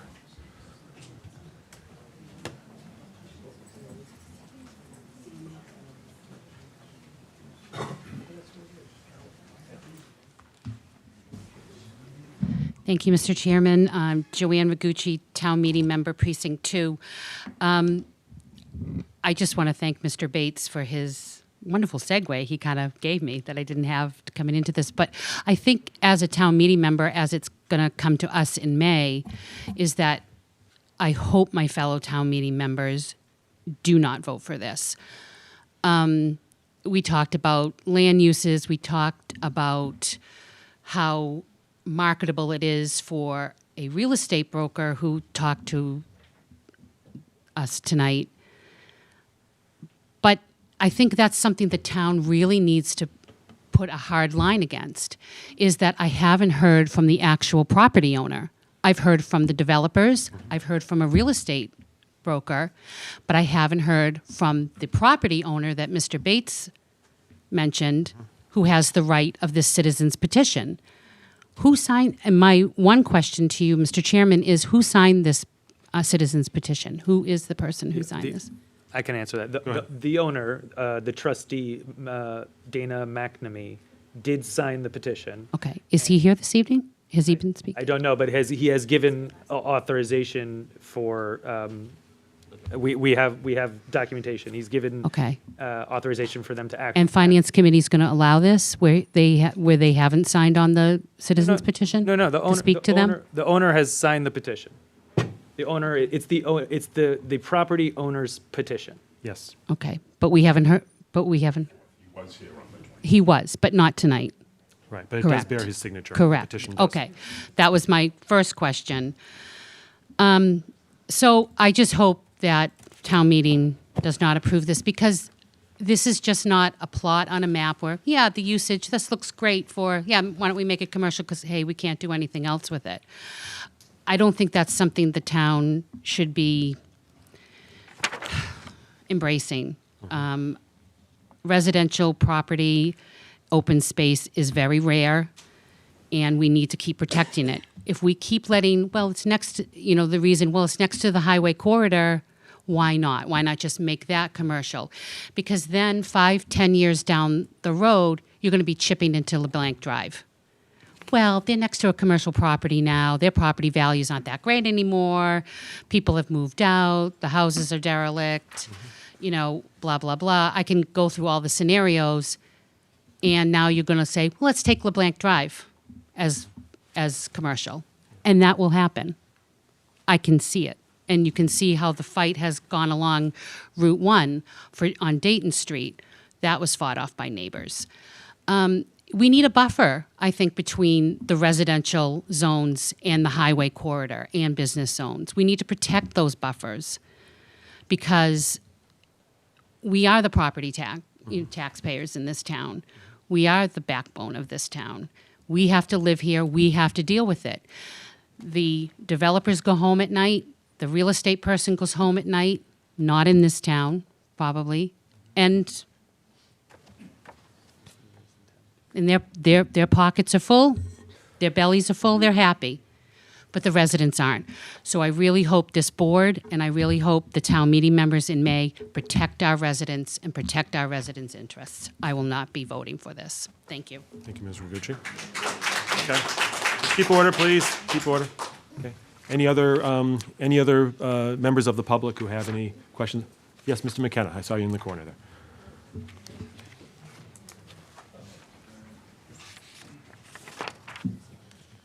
Thank you, Mr. Chairman. David McKenna, Precinct 8 Town Meeting Member. I live about a half mile down the street, right on 114. Drive that damn road every day. It's fun. I just had a couple of questions, a couple of comments. Just to clarify on something that Town Meeting Member Bates asked. Yes, I agree. They cannot have a variance for a business use in residential. However, can't they apply for a finding for an expansion of a non-conforming use? You can, you just, not your fault, you just missed it before, but this, it's not a pre-existing non-conforming property. It was actually done through variance to get that veterinary Oh, clinic. okay, all right. I apologize, I came in late, I may have missed some things. One other concern I have, aside from what the neighbors said that are about, is, as Bill Bradstreet said, it'd be nice to see an aerial photograph where those little squares actually show up as people's homes. So you can see how close homes are to it. I feel bad for the property owner. It is a tough piece of property to sell, but I think there might be other options. It'd be a nice place for a mansion up back there, maybe, with a long road going into a nice quiet spot. But anyway, one concern I do have is traffic. It's been raised several times. They have a curb cut permit because it was a small business there, but they're going to have to apply to the state for a modification of that curb cut. And I'm sure when the state looks at it, they're going to say there's too much traffic to allow left turns, and they will extend that island that blocks off Home Depot's driveway a little further up the hill. So if the traffic will not be able to turn left, they get out of the Cloverleaf and turn around the Cloverleaf, or they'll go up through the residential neighborhood and go around onto Route 1 to get in there. So this is going to spill over into other residentials as well. Again, I feel bad for the owner. It's a tough place to sell, but I think that it needs some more thought before we do something this drastic. That this might be a nice project, it might not. There's different opinions, but if we rezone it, anything that's allowed in the highway corridor could go there. And it could be something much more unappetizing. So at this point, unless someone changes my mind, I won't be voting for it either. Thank you. Okay. Any further questions or comments by members of the public? Who's keeping an eye? Okay. I'm going to come back then to the board. Members of the board, any further questions or at all? And then we can come to discussion and deliberation. I just have a quick clarification. There was some conversation about no left turn out of blank. Is that just because it's difficult? It's not illegal, correct? No, it's legal. No one can So- hear you. Hold on. Can you just go to the, sorry. Is there a sign? There's a sign? Can the resident, and can you also identify yourself just for the Chris record? Konobelchik. No, I shouldn't say it's not illegal. It's illegal to be in the middle lane. So, But to turn left crossing the middle lane is legal. There's no signage, there's no signage. So I guess, you're not allowed to go in the middle lane. The middle lane, so before that, I have the aerial picture. It had the 2 arrows, right? So it had the lines with the dashes, Yeah. so you could take a left or a right. When they redid it, right at a LeBlanc is a solid double on the right, so it's only left turn, all the way up to the light. It's probably a quarter mile for someone. How many people turn into the tower there? Not too many. So, but they have a quarter of a mile of space of left turn only. So all I was asking for is cut it back like you did and have turning each way. We literally have to go there. There's a little break. There's no lines at all of about from here to the desk. So you can't like drive and pull in there because you'd be sideways. yeah, no, I understand it's difficult. I guess I'm asking those, Lou, is it illegal? Because right now, the existing property, if you were leaving the veterinary clinic or now potentially the hockey rink, you could turn left and go to Route 1 legally, correct? Yeah. No, that's illegal. It's illegal. There's 2 double yellow lines that go right down. So Google Maps is showing one single yellow line with a turning lane, so I'm a little confused, and that's what I'm trying to clarify. Well, you said LeBlanc, so LeBlanc's a whole different story. It's from 2019. State numbered road. There's So a it's meet- different since then. There's a barrier. But the barrier ends at Home Depot, barrier- No, it goes a little further, but it's not a barrier. different now, It from goes Google to a Maps. double line, and they merge and then go straight. So I guess what I'm asking is if there was a hockey rink here, anyone leaving this hockey rink would have to go right, and then to get to Route 1, they would have to turn around at a different location And somewhere turn else. into Rosewood, which is what I did this afternoon when I checked out the property. Okay. This is why we're just trying to talk Okay, about the zoning so change. that to me raises a very different point. No, I understand. Yeah. Okay, that was just one point of clarification I want to make. So if this site, if it was voted to turn to commercial, you would not be able to turn left out of this commercial drive to go to Route 1. You would need to turn right and turn around in the office park somewhere. up ahead. Okay. Okay, that's all I wanted to clarify. Nope. Could we actually, don't- we can't have this back and forth conversation, so. No, that's good. We're good. That's I all. think the Yeah. question's answered. Thank you. Yep, appreciate it. That's all. Yep. Jean, any questions, or we can also? No, I'm all set. Thanks. Dave, any I just had one clarifying question for staff. So the existing use is the veterinary clinic that was Bay State Animal Hospital. So they received a variance to operate that in an R3. So under, and again, I'm kind of getting up to speed on the zoning on the book. Under section 3, subsection 9, the discontinuance abandonment issue, would that dissolve after the 24 months, or would that carry beyond that 24 months? So My question is, would they be allowed to continue to use that as a veterinary clinic? If somebody came today and said, I want to open up a veterinary clinic there. that is our position. Our position is that a veterinary clinic could still operate, could still come in and operate. Yeah, beyond that 24-hour period that's in section 3, subsection 9. So 24 month. 24 months. 24 months. So the dissolution of a variance, after complete non-operation for 24 months, it can revert. Yeah. In this particular case, they're trying to move forward with something else. It's very clear through the process tonight. That's not an option, yeah. That the further they go along this path, the less opportunity they are able to do a veterinary clinic. Yeah, I think my question is centered upon what options are available for the parcel. So if that's a continuing option for the parcel in out years, that would factor into my kind of calculus. And I think they also made a point as well. I think they pointed out that there is the other option they could pursue is an educational purpose, which would be. But that's true anywhere. That they're just could do that quoting today. Dover, saying that they could do an educational, religious, or some type of use that's Dover. That's What that does is.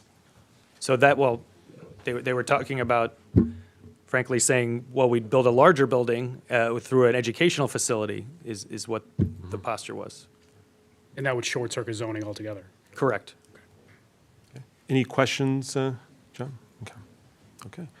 All right, so now I guess we'll get to, in terms of deliberation, in terms of anything, in terms of thoughts on this. And again, our role is to make a recommendation to town meeting. This is going to town meeting.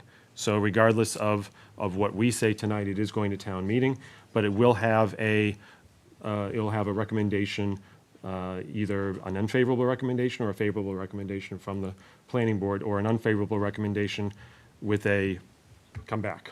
So I'll start with Mike. I think that if I'm listening to the residents here, and Google Maps is obviously outdated, but if you cannot turn left out of that property and get to the highway, I'm extremely concerned about this being a commercial property. I mean, Home Depot right now is that exact problem, and I'm concerned about that. So I think that's where I don't know. That's one of my big concerns right now. That's new information, so I'm just thinking through that. Okay. Jean, where are you? Yeah, thanks. Just for clarification, what is the difference between an favorable recommendation and an unfavorable recommendation with returning to planning? I think and it's my understanding that an unfavorable recommendation with in essence, with an ask for it to come back to the planning board would be, and town staff, correct me if I'm wrong, is that we would be against what is currently on the table, but we would be open to looking at the issue, to looking like as part of a rezoning, or just looking. It's really taking it on is really what it is. It's we don't like how it is currently, but we see enough merit in it that we're willing to work with it potentially. Maybe it could go somewhere. But what would those options be? Wouldn't they be the same options they are now? Well, in this particular case, yeah, but where he's just setting the rules for all the citizens petitions, that these are the three options that we But can. in this case, those are kind of the same thing. Is that a fair statement or no? I would say that in this particular case, I don't know how you could modify it. That's what I guess I'm asking. Yeah, It's a I would more agree. black and white Okay. request. Okay, thank you. Okay, thanks. I'm really happy to see all of the abutters here tonight. I think that we were missing that at our last meeting. But I do think that having the meeting with them all last night was a little bit too little too late. It seemed like it was kind of checking the box before tonight. And I think that honestly, transitioning this parcel from residential to highway corridor zone would be a detriment to all of the abutters, and, you know, all the traffic issues that everybody raised. So I would be voting unfavorably for this. Okay, very good. Dave? I just have a process question. So are we locked into those three particular options, or is there, so it's favorable, unfavorable, or is it possible for the board to make a neutral recommendation? So we're taking a position that we're not taking, we're deferring to town meeting on this. You could choose not to vote. The board could choose board not or to. The board could choose have, not to make like, a have no vote, or if it, you know, yeah, but I think the point here is to inform Yeah. town meeting of your expertise and your opinion. Right. Like, that's the whole point of it. Yeah, I think there's so many known unknowns and quite many unknown unknowns as it relates to this change, that's why I could see, like I said earlier, I'm of two minds on it.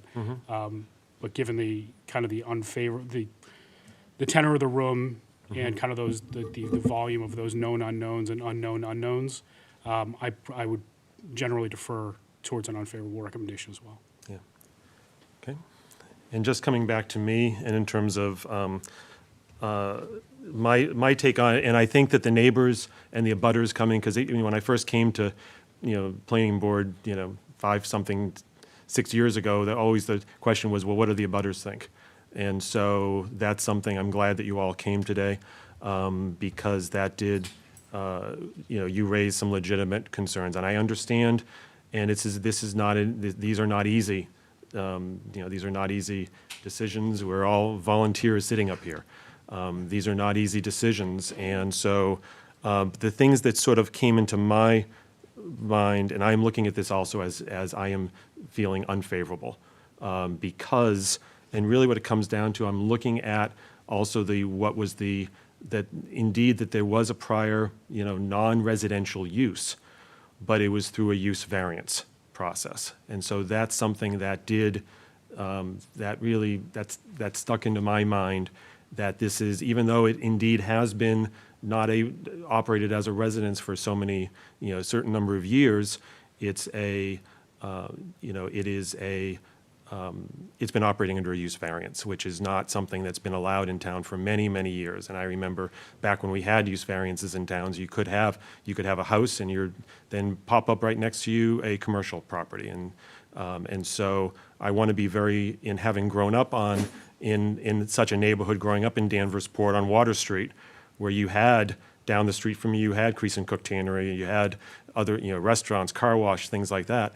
I want to be particularly, err on the side of listening, of listening to the residents. So I would be, voting no.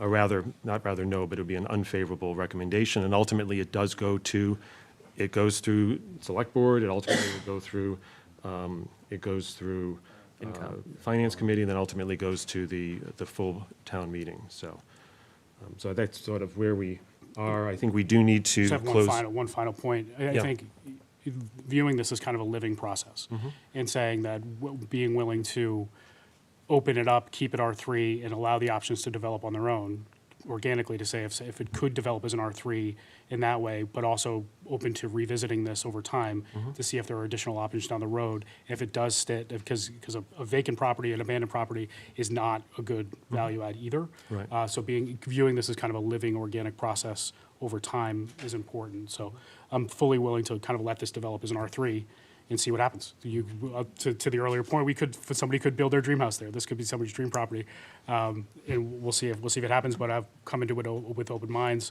with open options later on, that it might necessitate a change later on. Okay. Well, let's go, and I think we need to, if nothing further, I think we do need to move to close the public hearing. So I would entertain, I do see the gentleman has something. Yep. Smith again. Could I say one thing, please? Yes, please. I'd like to thank you people for taking the time. I'm sure I speak on behalf of all of us. I know how much work goes into this behind the scenes because I spent 30-plus years on the Board of Health in Peabody. so I know how much you work at it. I'd just like to say thank you. Thank you. So, there's no further public comment or members of the board. I'd entertain a motion to close the public hearing on the citizens petition. So moved, Mr. Chairman. Okay, motion's been made by Dave Rodriguez. Is there a Second. second? Second by Michael DeCoulis. Any discussion on the motion? Hearing none. All in favor of the motion to close the public hearing for the zoning map amendment? Aye. Aye. Any opposed? None. Okay, let's move to the main question in terms of I'd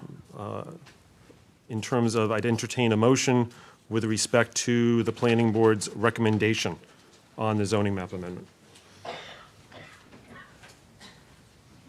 I make a motion that we provide an unfavorable recommendation to, is it town meeting? To town meeting? All right, motion's been made. Is there a second to Jean Hartnett's motion? Second. Okay, second by Mike DeCoulis. So there's a motion on the floor for an unfavorable recommendation on the zoning map amendment with respect to 249 Andover Street. Any discussion on that, on the motion? Hearing none. All in favor, please say aye. Aye. Aye. Aye.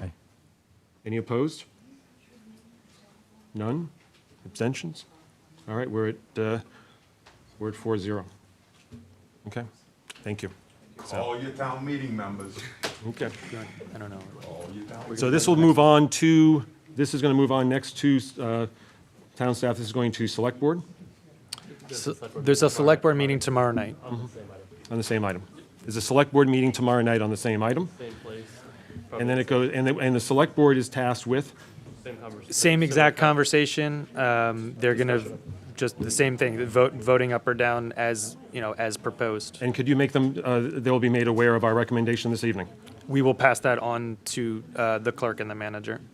Does zoning do the same thing, Brian? Okay. No, just Okay, could you planning and please select be, board. just be silent? I do see, we're moving on to our next agenda item. Are these, Point of clarification, Mr. Chairman. When it goes through the Board of Selectmen as a citizen petition, I don't think they voted up or down, if I recall. I think they just vote to pass it on. I think there was a question, a clarification question with respect to what the select board, I think I don't believe, meaning that they are not a gatekeeper, just like you. They vote with the positive or negative. Okay, all right. Yeah, they can, but yes, they can, but they can't say, no, it doesn't go up. Yeah. It will be on the town meeting warrant. okay, very good.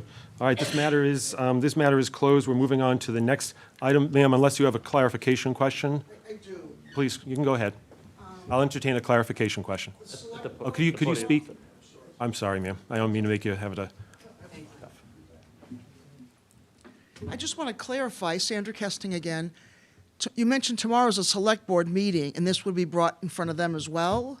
Very similar. Now, was that something that would be public commenting, or is this not a, I believe it's a hearing. It's up to them and the chair of the select board, but it's a similar conversation that we just had this It's evening. a similar conversation in terms of as a citizen's petition. It does go through select board, and then it goes to the finance committee as well. At the end of the day, as I mentioned before, all of these citizens petitions end up at town meeting for a Oh, vote. I see, okay. So the petitioners would be at tomorrow's select board and so on and so forth? That's my understanding, yes. Okay, thank you for clarifying that. Thank you. Okay. We'll move on to the next agenda item. All right, so they've already looked at the agenda. So we just have quick thing. Yes. Turns out we've just heard, we'll take a look at the agenda. It does not look like it's a public hearing, which means the select board may choose to have public comment or not. Okay, so that's a clarification in terms of, just for those of you who were here for this, the select board is not listed as a public hearing, so the select board may or may not entertain public comment. Do we want to give 1 minute for these petitioners to Yeah, why don't we take, vacate? you want to take like a, 2 minutes, literally? Do we need a motion to recess? why don't we take about a 2-minute break? Just for, Do they need to make a vote? No, I don't. 2-minute break so people can, but we are still in an active meeting, People are so. going to be leaving here.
Oh, yeah, no, it's not Norm. Kim's next. Yeah. Okay. I definitely need to bring the computer. I have so many things I wanted to look up. while I was here. Okay, everybody, if we can, Computer looking to see that. if we can get back in order here. Okay, we're back in order. Thank you very much for the. And again, if you're not here for the next agenda items, if you could just step outside, and we just want to make sure people can hear okay, including myself. So, next item here, this is item number 4. It's a public hearing of our zoning bylaw amendment. And again, this is also a citizen's petition submitted by Melissa Nardone, which proposes to amend Table 1, Table of Allowable Uses of the Danvers zoning bylaw.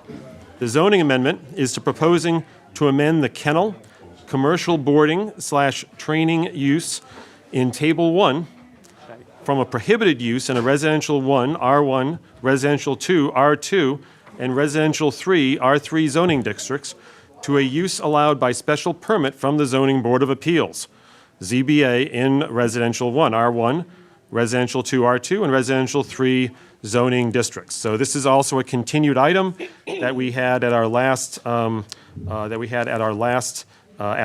meeting, and I do see we have Ms. Nardone here, and so we wanted to, if just like before, if you can introduce yourself and give a brief summary of the citizens petition. Yeah. And as I mentioned, sort of at the outset previously. I guess I don't have to speak as loud now. As I mentioned, doing my projection voice. As I mentioned at the outset before, what we're looking to do is, what our role is. Yes. Our role is to provide feedback. Please keep the door open. Okay. Our role is to provide feedback to town meeting, and so we'll be providing a recommendation, be it a favorable or unfavorable or unfavorable with sort of a caveat of coming back. Okay. So we're not serving as a gatekeeper in terms of ultimately we're making a recommendation to the town meeting. Ultimately, the town meeting will be the body that's going to be voting on the citizens petition, and it's my understanding as well that a citizens petition may not be amended until you get to maybe unless and until you're at town meeting floor. Yeah, correct. So it would have to be done on the floor, but I'm the moderator's in charge of the meeting, and That's whether true. or not the amendment is in order or not, can't say that. But yes, Make you sure can I make stay a out of mo- my lane. Okay, sounds good. So with all that preface, Ms. Nardone, and please, again, if people have their cell phones, if they can make sure they silence their cell phones, that would be great. And Ms. Nardone. Hello, my name is Melissa Nardone. I live at 184 Center Street in Danvers. I can't see. Thank you for letting me speak again tonight. Following the last meeting, I took the board and community feedback and revised this proposal to address the concerns that were raised. This is a narrower and more targeted request. I am proposing that small owner-occupied in-home dog daycare operations be allowed by special permit in residential 3 only under the existing classification of a commercial kennel with a cap of up to 8 dogs total, including any personal dogs, with the understanding that the Zoning Board of Appeals and Board of Health may require a lower number based on the specific property and conditions. Sorry, my asthma is killing me. Okay. This approach relies entirely on the established special permit process where conditions, limitations, and compatibility are evaluated before any approval is granted. As reflected in the zoning table, other uses are already eligible for special permit consideration in residential districts, including personal kennels, veterinarian kennels, animal hospitals, neighborhood stores, and funeral homes. This proposal applies that same standard, and I want to emphasize in-home doggy daycare already exists in residential neighborhoods today. I also want to address a major concern that was raised. There seems to be a belief that if this is allowed, suddenly everyone will want to open a doggy daycare in their home. Respectfully, that is not realistic. This type of work requires experience, structure, resources, and the ability to safely manage multiple dogs. It is not something most homeowners, homeowners are willing or able to take on. This proposal creates a structured and enforceable way to review and regulate something that is already occurring. Without this, there is no clear or consistent pathway for oversight. Choosing not to address something that already exists isn't protection, it's avoidance. This proposal gives the town a way to take responsibility and to do it right. This revised proposal is intentionally limited in scope and designed to work within the town's existing framework and maintaining appropriate safeguards. Thank you.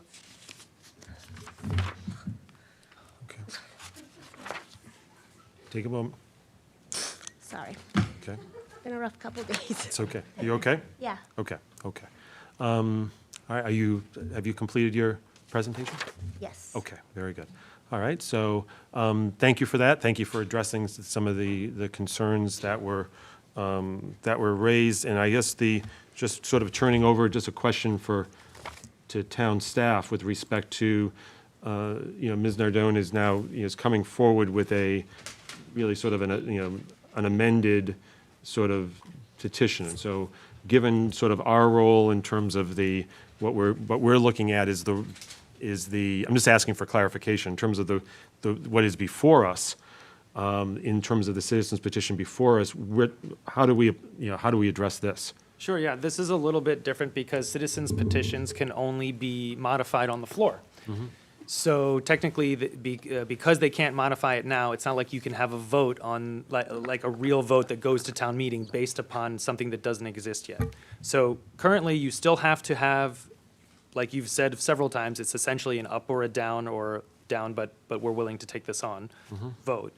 In terms of any amendments that they are potentially putting forward, you could potentially talk about it this evening and whether, you could discuss it and see whether or not, if they do end up putting forth a motion that is accepted by the moderator and that new motion is in front of town meeting, the town meeting may want to know what you think about it. But I don't know if it's going to change. Maybe they go to select board and FinCom and maybe they'll have comments, right? Which is actually most likely they might. But I think put us in a position of making, in essence, like an advisory opinion of sorts. I'm trying to. I still think tonight we still need a vote on the main motion. So that's for sure. Sure. We need a vote on the main motion. Outside of that, you have the ability to discuss this potential amended motion. But there's really there's no voting going on because they haven't changed the motion yet. There's nothing to vote on. If that makes a little bit of sense. Okay, got it. Okay, I think so. Okay, well, let me go and let's go and turn things over to the board with any questions that they might have. And I know that why don't I start with Michael DeCoulis? So just to confirm, Brian, we're just talking about what happened at last meeting's, not what she just proposed. Well, I would say you have to have a vote on the main motion, which is R123 changing from not allowed to special permit. So that's what's in front of town. That's what's going to be in front of town meeting. Yeah. They need that recommendation for you. In addition, she has said that we were here in the last meeting and we heard some things. We're willing to do this amendment on the floor. Do you have any opinion? So that. It's not really like a vote. She's asking for, do you have any thoughts on this potential amended motion? I guess I'm still digesting, the potential amended motion, but I do appreciate that you did that, so thank you. Can I just more of a clarification? Could I just ask you again, just to restate? So I took some notes here. So it's small, owner-occupied, In-home doggy daycare, which would also be considered a commercial kennel. Okay. With and a up to 8 8 dogs, including including a personal dog. Or four personal dogs, correct? Exactly. Yeah, okay. Yes, so that would be four, if someone had 4 personal dogs and had the in-home doggy daycare, and they were allowed to have the 8 dogs, then they would only really be allowed to have 4 dogs for business. Okay. And then they have 4 personal dogs. Okay. Or less. Got it. Okay. Thank you. I think I'm okay for now, but I might come back. Thanks. Got it. Gene Hart, any questions or? No, I don't have any questions. I just think that we might be a little bit limited on our options. So I would like to hear a little bit more discussion and maybe input from staff on what we can actually do as far as voting. Thank you, Mr. Chairman. I think, so this is proposed, so the amended citizens petition would be proposing kind of a hybrid use between kennel personal, which allows 4+ with special permit, but you cannot take any money. Correct, And as a then, personal. but also put a limit to, so kind of create a hybrid between the commercial, which does not have a cap. Commercial does not have a cap, and not allowed. So we're kind of splitting the baby a little bit, and we're saying you can have up to 8 for a commercial purpose, essentially under, it's almost like a hybrid personal. As your own animal. pets. And your own pets. So Yeah. it's kind of a amalgamation of those two things. Yes, if you had your own pets and you wanted to have the business as well, yeah. But it's kind of a supplementary Correct. commercial use on top of a personal use that you're allowing in an in-home, in an R3. Yes, That's because they just- call it commercial. Yeah. And it would be owner occupied, so it would then be where, because I know at the last meeting, there's concerns about a large commercial, could be a, Dogtopia or whatever the Yeah, commercial. people thought I was asking for businesses to be built in residential zones, Right. which I was not asking. Well, I don't think the question was in terms of being asked. I think the questions that came up were, it was oftentimes because it's like with any, because the citizens petition would do, would change things in terms of allowed uses.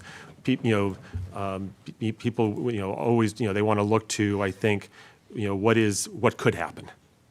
So what could happen, sort of the, Yes. what could happen given what's on the table with respect to the citizens petition? I think that was raised as a concern in that But regard. Lou, as it stands currently, a company could come in and open a daycare in a residential property based on the original citizens petition. Is that correct? No.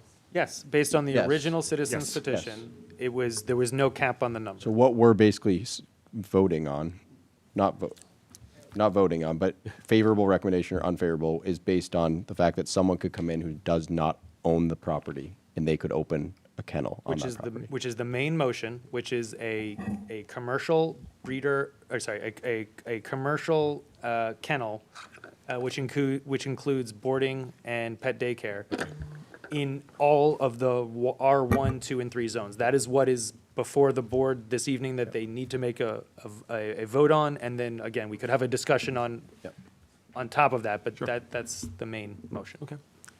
Dave, you're still, further questions or? I'm good for now, Mr. Chairman. Thank you. Okay, very good. John Sager, any questions you have for the? No, sir. For the petitioner, okay? Very good. Yeah, in terms of my questions, in terms of, I think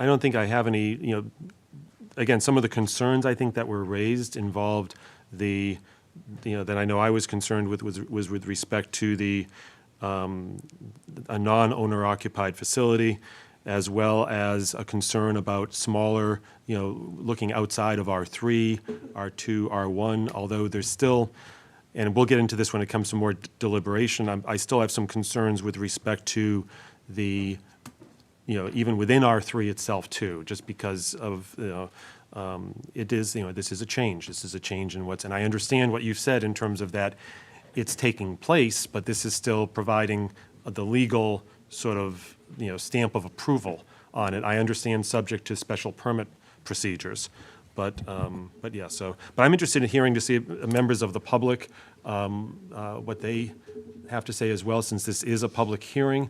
I do want to just make a note for the record. We did receive several email correspondence, which has been reviewed and is part of the record. So we reviewed an email dated March the 27th from Ann Callahan. And staff, should I sort of give the? I don't think you need to give a summary, but if you wanted to maybe list. Sure, let me all list. the public. Sure, let me list the public comments that we have received, and they are in the record. Yep. We received a note an email from Ann Callahan dated March the 27th. We also received an email from Kathleen and Wayne Jalbert, dated March the 20th.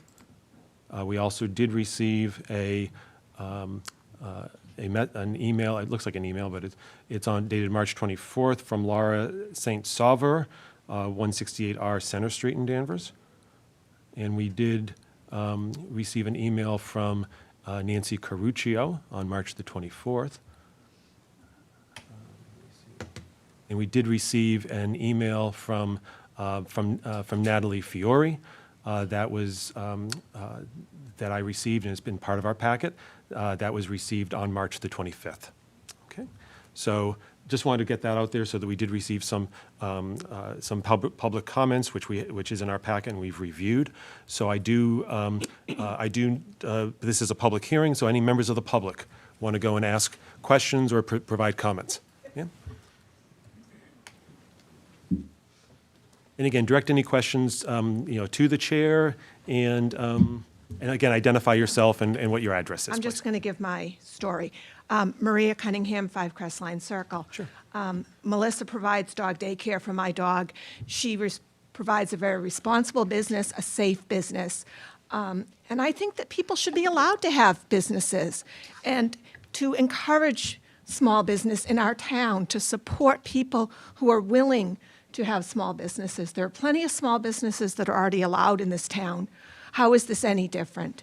So it's being monitored. You're asking for a permit. The place was inspected. The Department of Health goes out. You're checking for fences. You're checking for safety. You're checking for dog shots, whatever. But, I want my dog to be safe. So I want my dog in a good environment.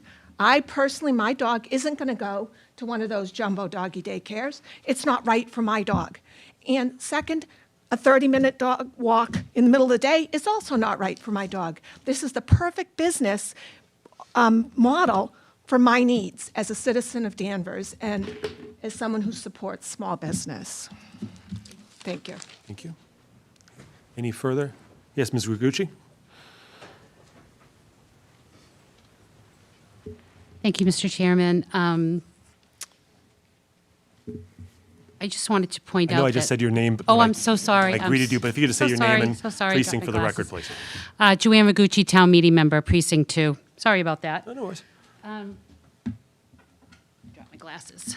I wanted to point out that I think this is a great opportunity for Danvers to get ahead of these businesses that are already existing in our community and surrounding communities, to be able to inspect, to regulate, especially with the to adhere these businesses to the state standards under Ollie's Law. One community that is already doing this in Massachusetts is the town of Natick. Natick is doing this.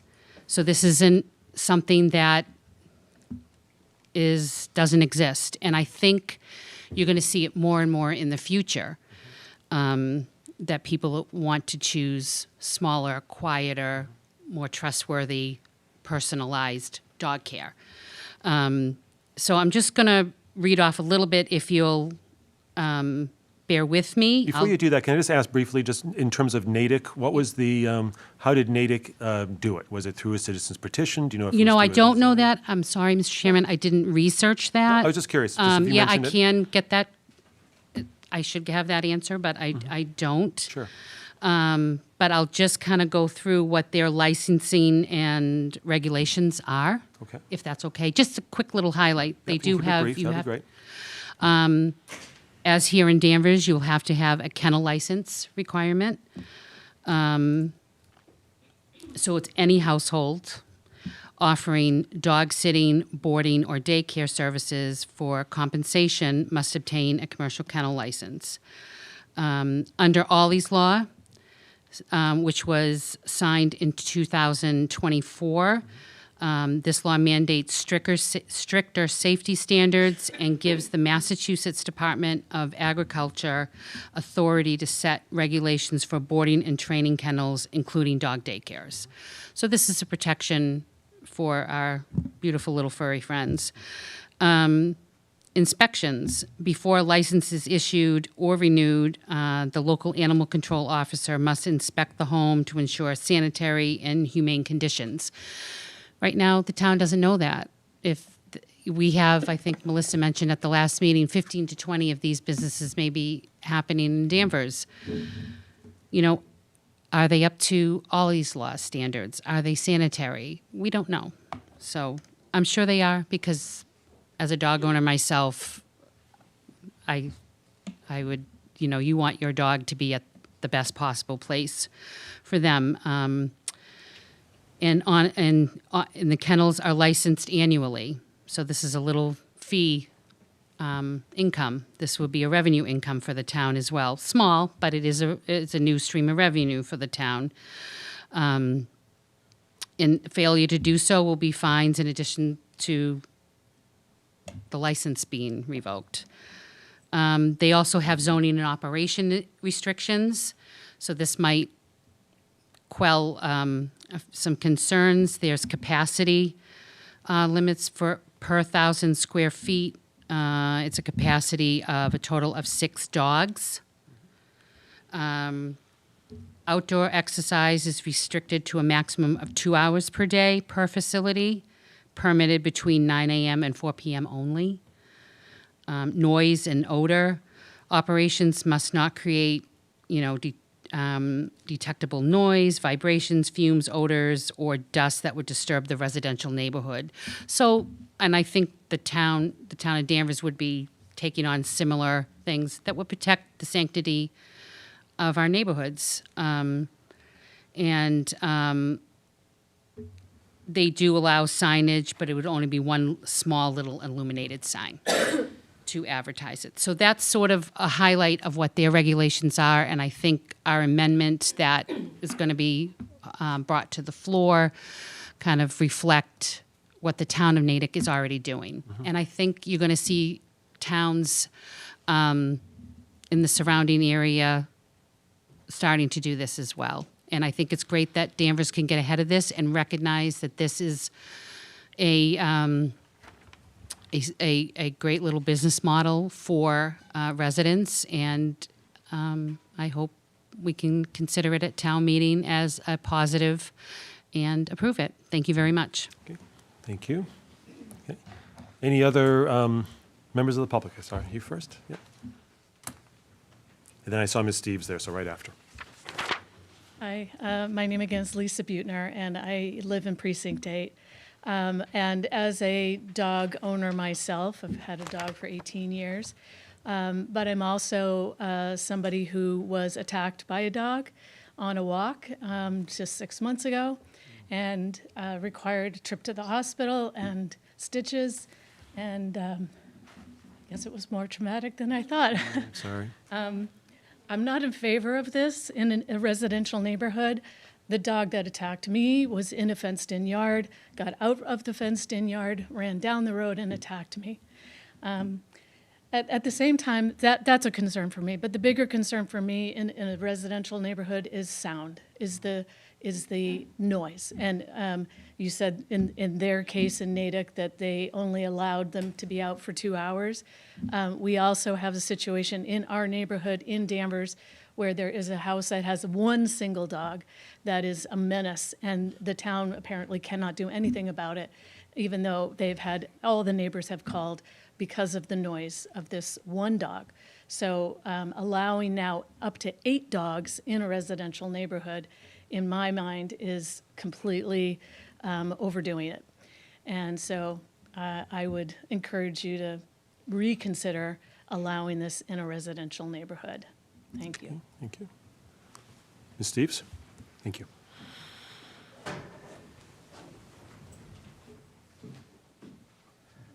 Lauren Steves, Hood Terrace.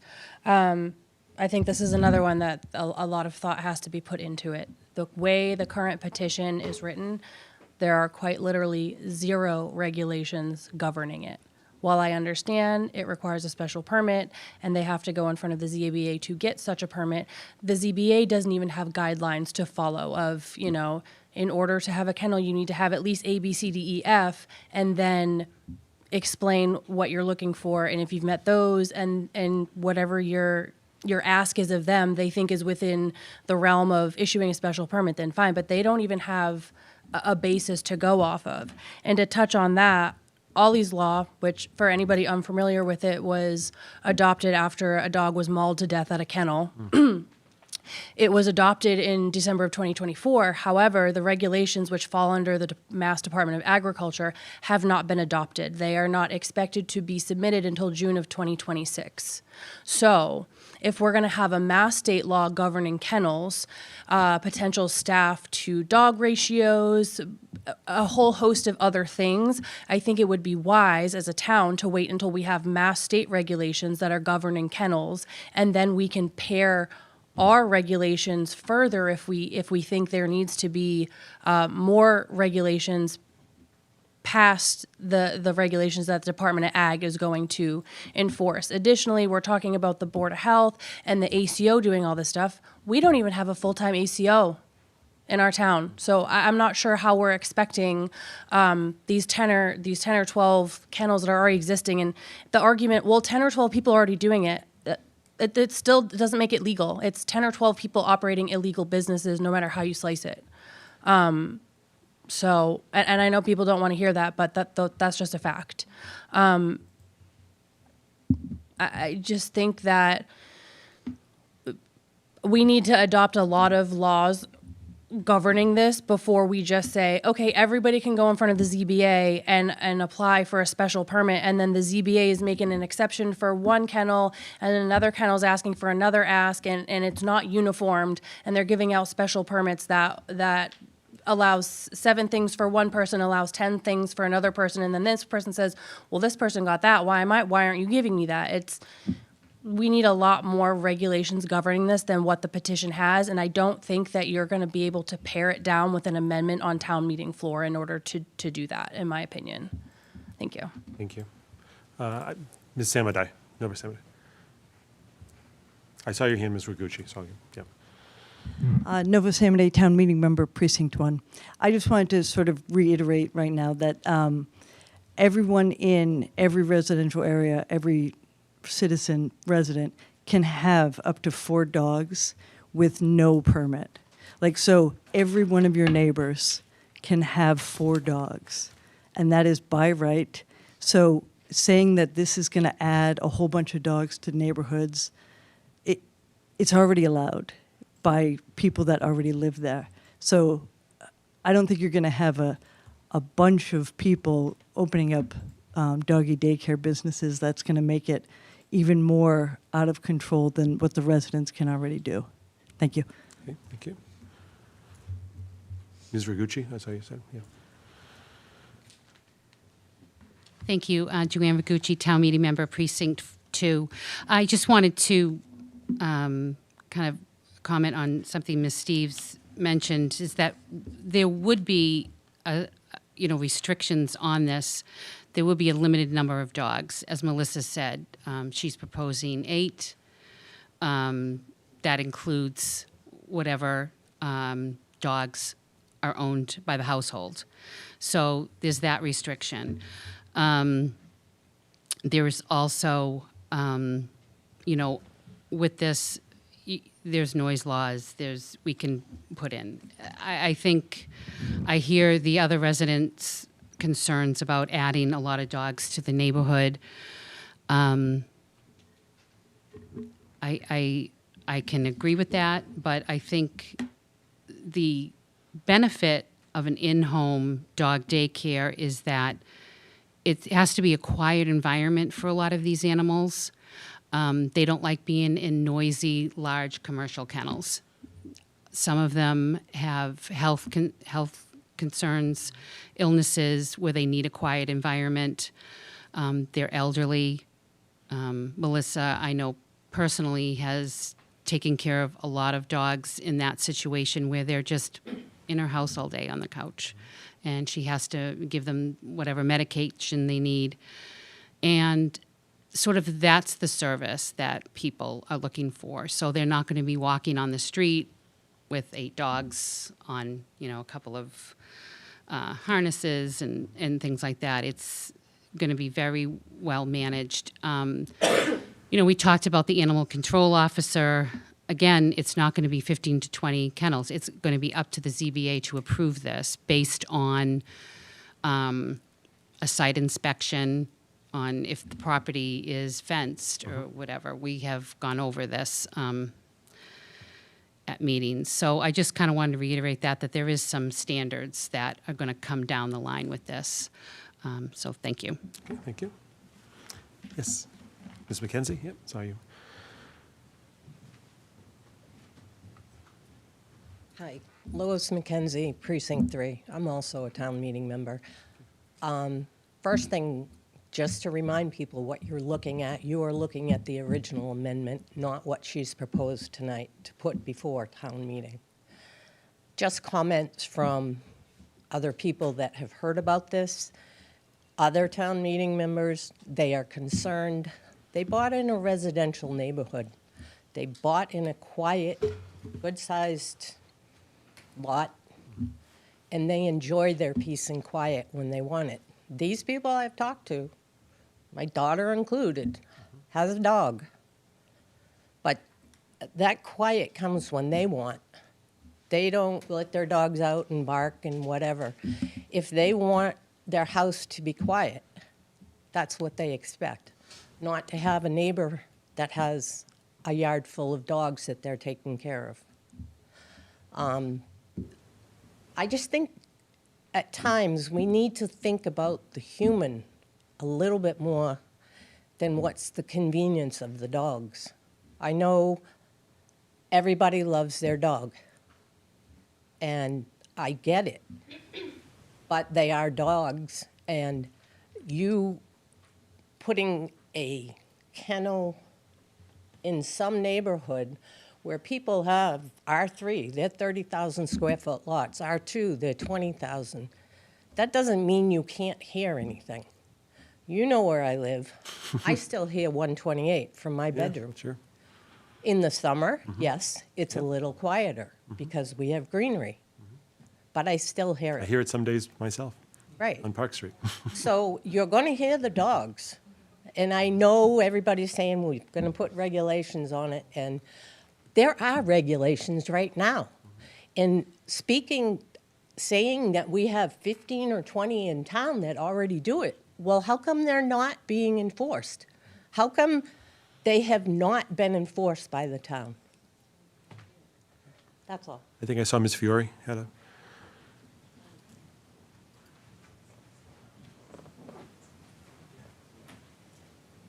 Natalie Fiore, Precinct 2. So you have my letter, Yes, and we do. I stand by everything I said a couple of weeks ago. Sure. While I understand that the petitioner has a certain clientele of dogs, a lot of people are not. They're going to have the big barking dogs. They're going to have the disruption. And without having a full-time compliance officer in this town, having these daycares, and actually it's not daycare because it's going to be some overnight, so you can't even call it daycare. Without having a full-time compliance officer, we are going to be taxing our police department, who I'm sure have not signed off on this. There'll be noise complaints. You're going to need someone to go out and do these inspections. Our health department probably is not really, signing on for that either. A full-time animal control officer at this point would be a must.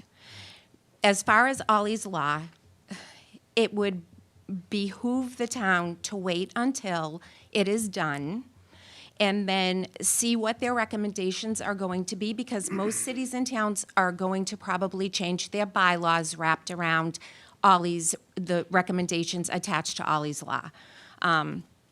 Again, my volunteer at the shelter, I work with 2 full-time animal control officers in Ipswich who do regional. So I have a little bit more insight as to the compliance and the legal aspect of this, which would have to be a must. And again, not for nothing, maybe not everybody's going to pop up and do this, but sometimes it can be an income that is not always reported. So I do think that there would be a lot more people if you could end up doing it. So I'm just worried about the legality, the aspect, the compliance. Wait until Ollie's Law is done, see what the recommendations are, and then let Danvers perhaps adopt into the bylaws, and then decide around that. But it's way too open at this point, and it's way too serious without putting a lot of thought into the compliance part. Okay. Thank you. Thank you. Any other members of the public? Any questions or comments? Mr. Bates. See, I called you Mr. Bates this time, not Mr. Bradstreet. Just starts with a B, you know? Bill Bates, Town Meeting Member, Precinct 4. I want to thank the petitioner for doing this. There's no question in my mind that we have these daycare doggy kennels being run in town. And I would recommend that, I would ask the town staff help us out here. And for the planning board to ask, we need your help to talk with the select board, the town manager even, and let's find out if this is a problem. If we've got let's not put blinders on. It's happening, so let's address it. This is not I could not vote for this at town meeting, and I don't even think you could amend it to get to my vote anyway. But this is something that we have to deal with, and it's also a good thing. I mean, small business, for somebody to be able to do something like this in their home is not necessarily a bad idea, but as other speakers have said, it needs a lot of controls. But let's not bury our head in the sand. Let's get some help. Let's have somebody from the Board of Health and from the Land Use Department tell us what they think is going on in our town, and then we can make a more informed decision. Okay. Thank you. Thank you. Okay. Any further questions or comments by members of the public? Okay. Okay, why don't we come back then to the board? And again, sort of our charge here is to make a recommendation, either a one that is favorable, unfavorable, or it can be an unfavorable with a sort of a comeback, refer back to the planning board. So, any further questions at all?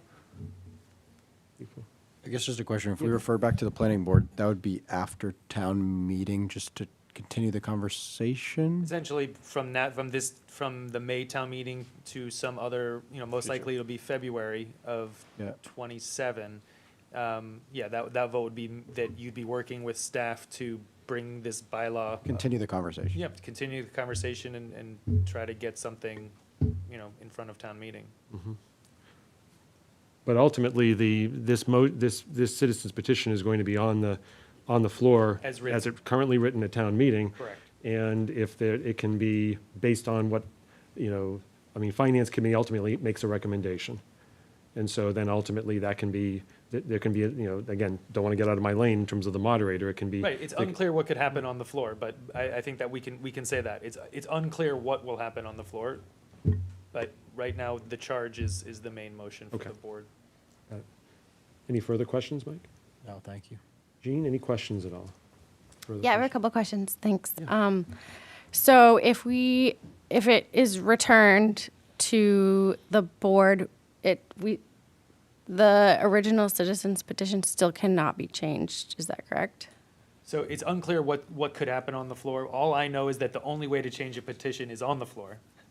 So it would have, that's the only way to do that. So from it the could, citizens petition. so it will go in front of the town meeting, it could be changed on the floor and then it could return to the planning board? Well, it could get changed on the floor and then voted and you know, an amended motion on the floor. So sometimes that happens. But, yeah, that's the answer to that question, but. I think it could be a number of things. A motion, an amendment on the floor could be the amendment that, you know, that Ms. Nardonis has proposed. An amendment on the floor could be like the lighting bylaw that was amended on town meeting floor to be referred back to the planning board. Okay. So I think that could be a result as well. Okay, thanks. And then I have one other question, not related, but also maybe would be useful as background. Like, how do in-home daycares for children get permitted? So that's back to our actually previous conversation about what the Dover Amendment is. So the Dover Amendment is basically allows certain uses anywhere on any parcel in the entire Commonwealth. One of those is daycare, child daycare. So it's child daycare, education, religious. So they don't have to get permitted. They are exempt uses and are allowed anywhere. Okay, thank you. Any further questions? No further questions. Okay. Dave, any further questions? No further questions, but I will share kind of my thoughts on it. I think it's extremely well intentioned as an item, but I think it's a little bit underdeveloped. And I'm not sure that. I think that based upon the conversation that we've heard thus far this evening, this is not something that lives squarely in the bucket of the planning board. I think it's something that exists kind of in the whole of town government, and that this may require an additional general bylaw change to create some of these requirements and restrictions that may exist outside of a land use perspective. That's why I would probably defer towards towards that we do not recommend this, and kind of keep it away from us without having it being referred back to us, so that we don't own the whole of the problem or we don't own the whole of the issue, and it behooves us to find a solution to it. I think it's a larger issue than just a planning board issue. So I'd probably go without making a favorable recommendation at this time. Okay. And John, any questions at all? No, sir. Okay, very good.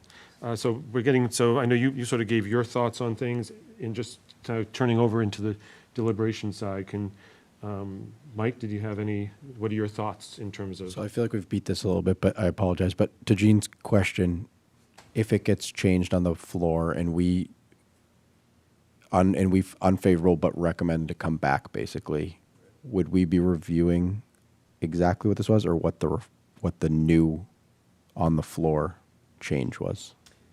I apologize if you already answered this. I'm just trying to clarify. If it gets referred back to the planning board, then it's that's essentially town meeting saying, we think this has some merit, planning board, you should go work on this.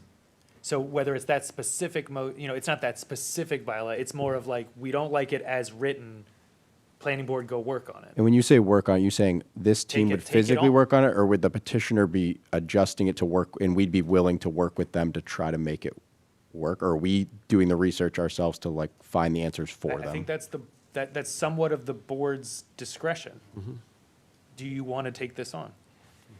And I guess a question, just in terms of a clarifying question, picking up from what David mentioned about the sort of, that this may involve multiple other, parties as well, in terms of not just, because there might be implications beyond what we do in terms of, allowing the use. Certainly for the Board of Health and the ACO, Right. the Animal Control Officer. So how would we then, is that something that we would, as part of, if let's say it was referred back to us as part of the process, would we then engage with those Well, so groups as we well? haven't gotten involved in this process because it's a citizen's petition. Right, But right. if we are essentially charged with that, then staff will be activated and we'll get all the information you need to get whatever you want.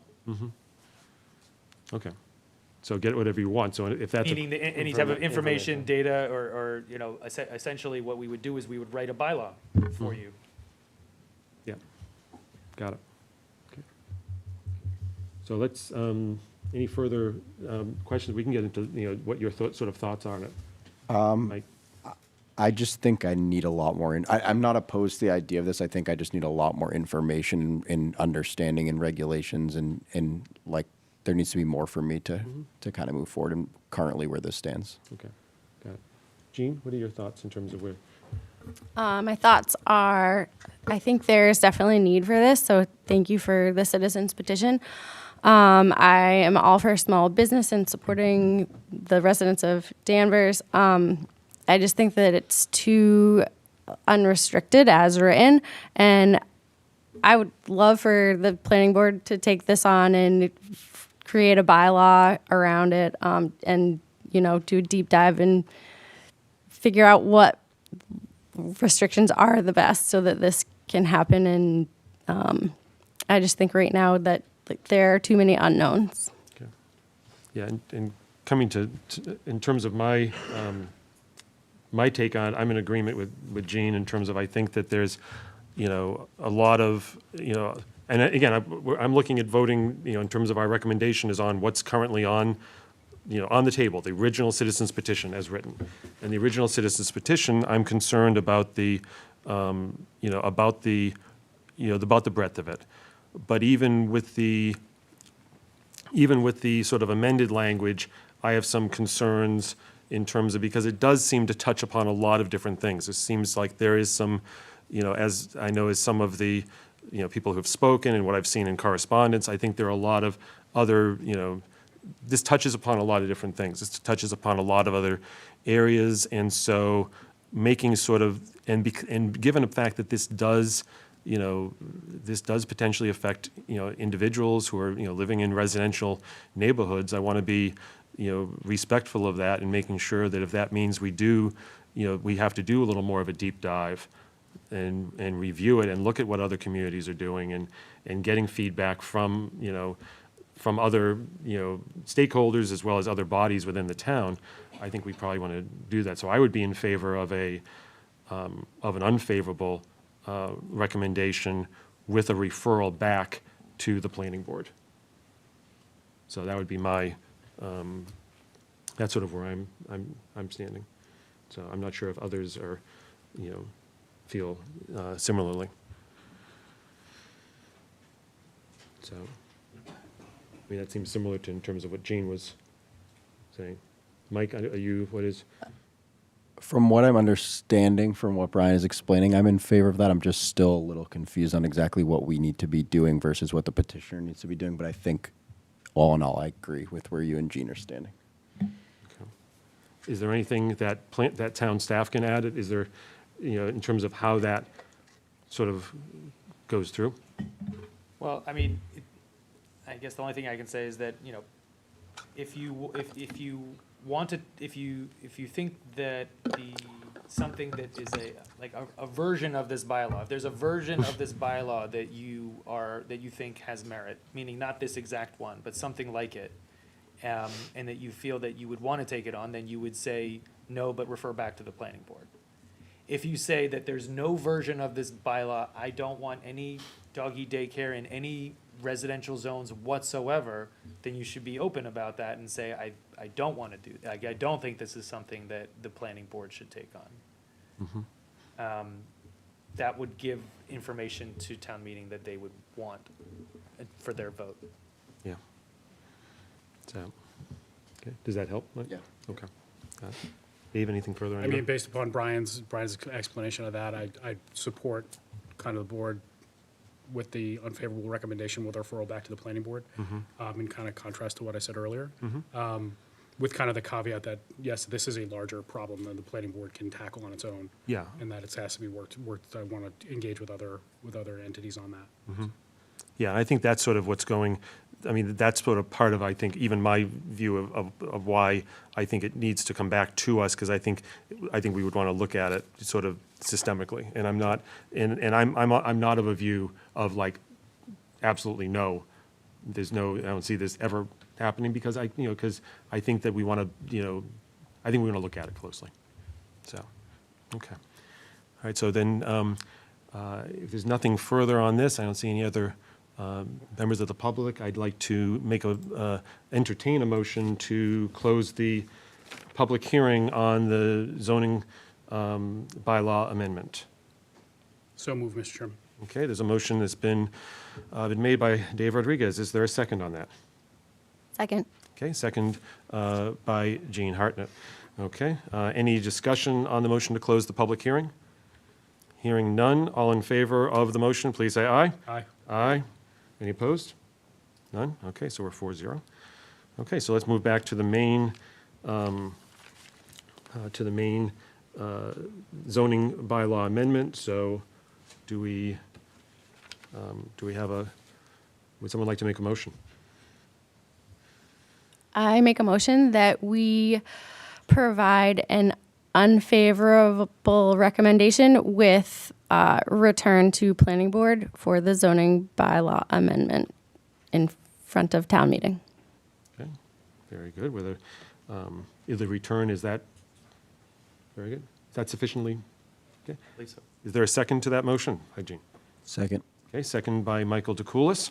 Okay, motion's been made and seconded for an unfavorable recommendation with a referral back to the planning board. All in favor? Any further discussion? Hearing none, all in favor, please say aye. Aye. Aye. Aye. Any opposed? None. Okay, 4-0. So it is going to be, so that is so we made an unfavorable recommendation, though, with the sort of the caveat of a referral back to the planning board. So that will be our recommendation to town meeting. Okay, that is our recommendation to town meeting. So thank you for coming, and thank you for everybody who did speak on this. So, okay.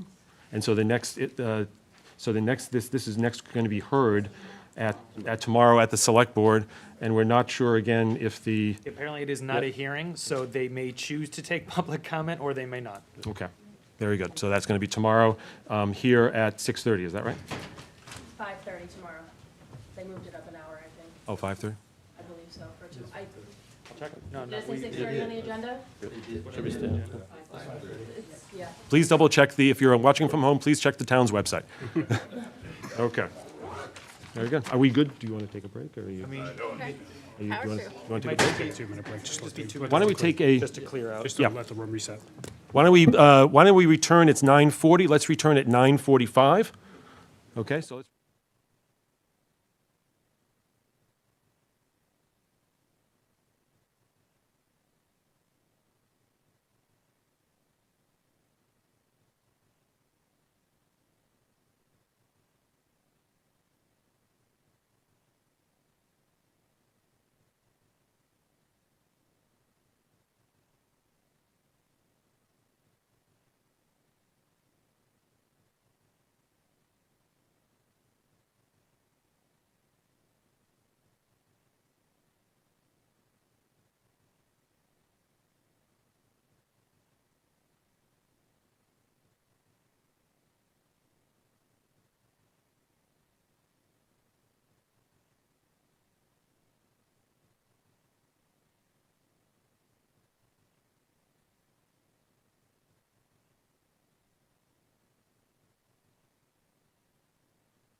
All right, woo-hoo, I'm slipping. You're losing it.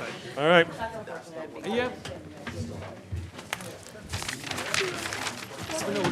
Okay, we had our break. All right, we are back. We are back for agenda item 5, which is a public hearing for 156 and 158 Maple Street. I'm just going to read it out here. It's a request for special permits, waivers, and site plan review submitted by Peter M. Zagorski, trustee, PMZ Realty Trust for properties at 156 Maple Street, map 43, lot 543, and 158 Maple Street, map 43, lot 544. Request for special permits pursuant to section 18.5.d4, parking requirements table, excess parking. Section 18.13, design special permit, build to zone facade build-out, townhouses. Parking setback, townhouses. Street-facing entrances, townhouses. Street-facing wall width without offset, mixed-use building. Street-facing transparency, ground floor, upper floor, mixed-use building of the zoning bylaw. Request of waivers pursuant to section 18.5 D9 D Roman 2, small Roman 2, circulation individual parking spaces. Section 18.5 D10B, parking screening. Section 18.5 D10C, multiple curb cuts. 18.6 F3, transitional buffer zone, building buffer. Section 18.11D, transportation mitigation fee, and Section 18.8B, Table 18.9, outdoor amenity space types. 1, neighborhood park, preserve. Requests of site plan review pursuant to Section 4, site plan review of the zoning bylaw. Said properties are in the Maple Street Traditional Neighborhood Development Overlay District, MSTND, Maple Street Limited Mixed Use Sub-District. The underlying zoning for 156 Maple Street, map 43, lot 543, is industrial 1, I1. The underlying zoning for 158 Maple Street, map 43, lot 544, is residential 1, R1.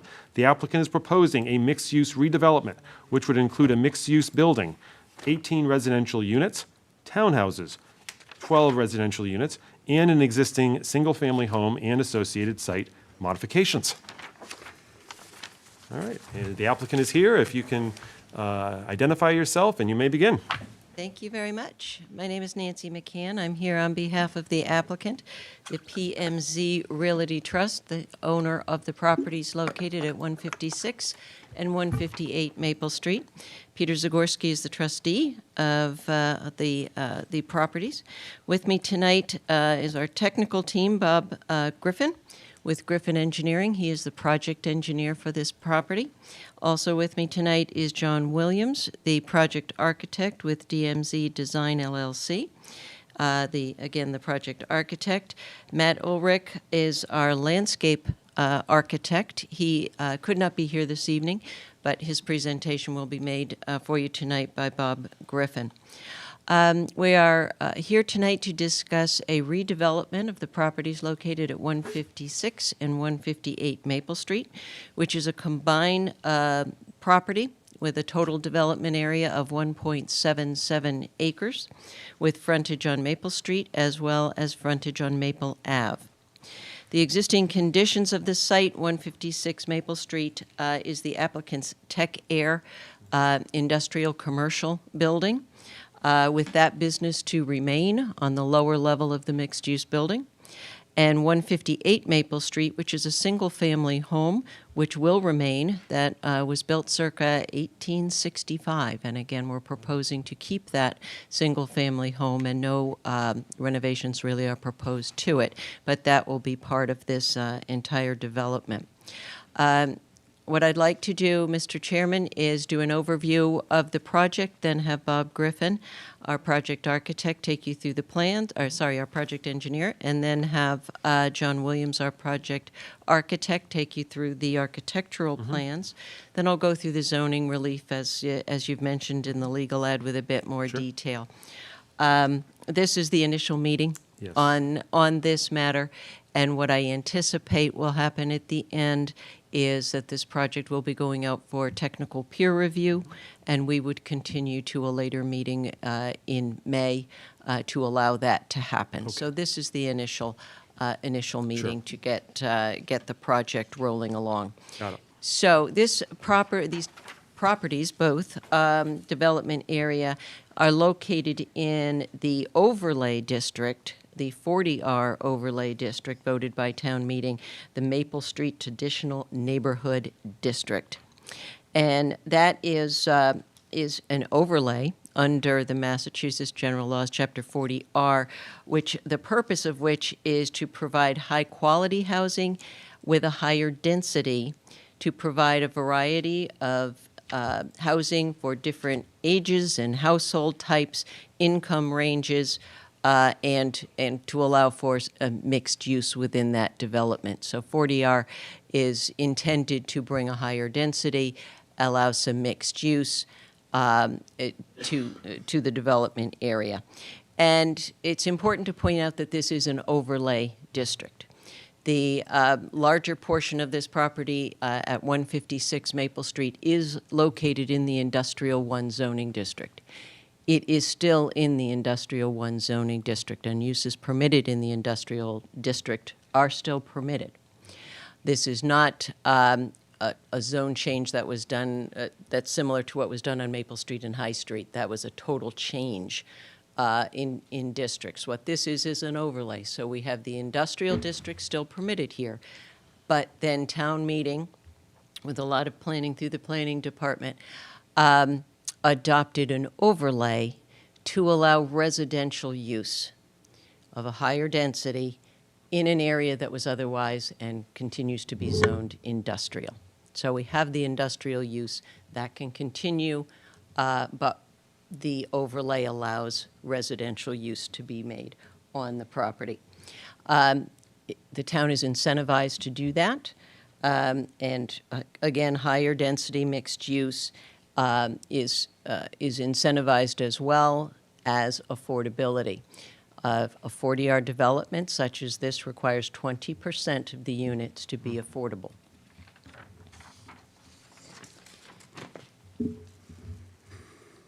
A general project overview through the design team efforts and meetings over the last really 2 years with planning staff and the design team.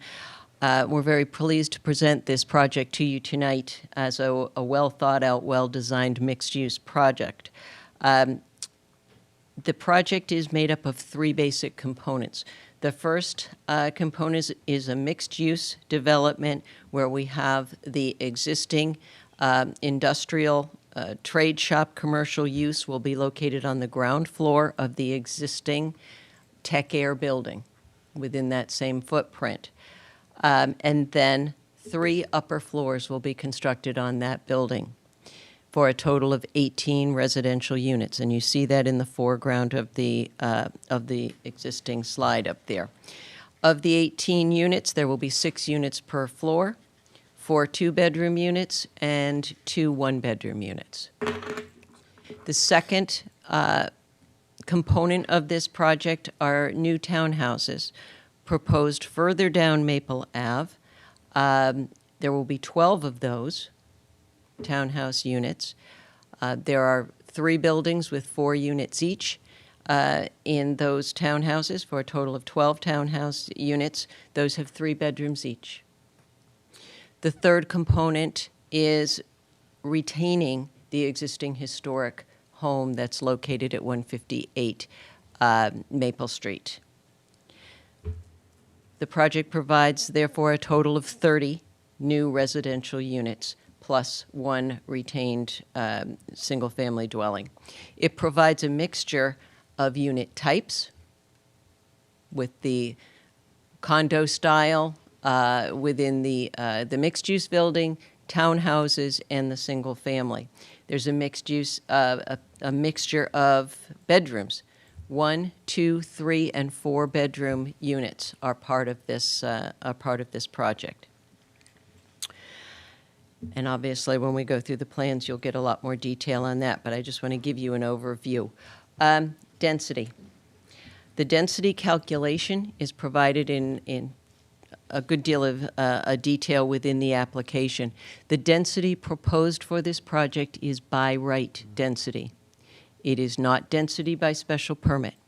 The density that's proposed is by right. We do not need a special permit for that density. To put it in perspective, this zoning district, the 40R district, permits 28 units by right, 28 units per acre, I should say, by right, and 36 units per acre by special permit. That's what the bylaw permits. By that density, doing the calculation, this development site could support 50 units by right or 64 units by special permit.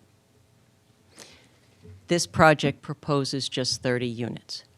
So we are significantly below even the by right density for a mixed-use development.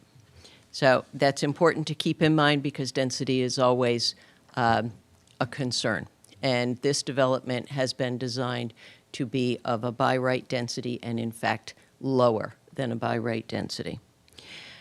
You have been submitted a complete submission package that consists of the application form for the various design special permits, and the special permits that we're seeking are design special permits. The application form for the plan approval, the filing fee, of course, project narrative, the Exhibit A, which is the zoning relief outline. You've received a stormwater and technical report. You've received the project plans consisting of the civil engineering plans, which includes a phasing sheet, the architectural plan set with building elevations, floor plans, and some really attractive renderings to give you a good idea what the finished project will look like, as well as a very detailed landscaping plan. The dimensional and design compliance chart has been provided under sheet C3 of the civil plan set.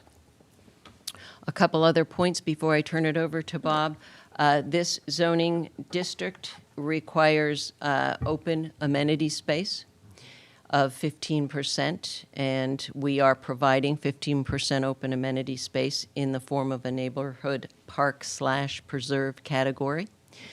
Under the bylaws, such a neighborhood park/preserve has to have a minimum of 8,000 square feet. We have over 11,000 square feet in our open amenity space.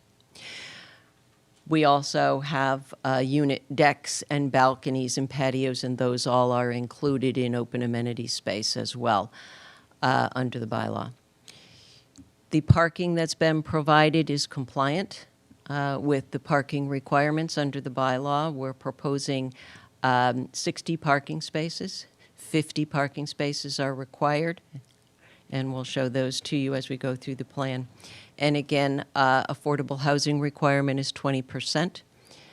That means 6 units out of this development will be affordable, and they will be, as they are required to be, proportionately laid out. So there will be 2 townhouse units, 2 two-bedroom units, 2 one-bedroom units will make up the affordable housing section of this development.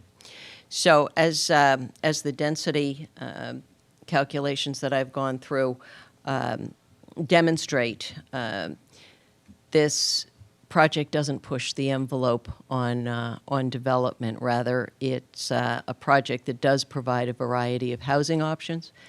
It provides an improved streetscape, as you'll certainly see on the plans, and 6 new affordable housing units. It's a thoughtful design with the purpose and intent of the 40R district and the character-based zoning districts under the bylaw taken into consideration so that we meet those purposes, those intents, as well as the design requirements to the greatest extent possible for this project.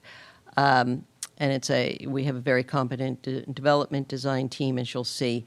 And again, we've worked with planning staff in putting together this application. So at this point, I'd like to turn it over to Bob Griffin to walk you through what I think are pretty exciting plans. Okay. Thank you. Sounds good. Thank you.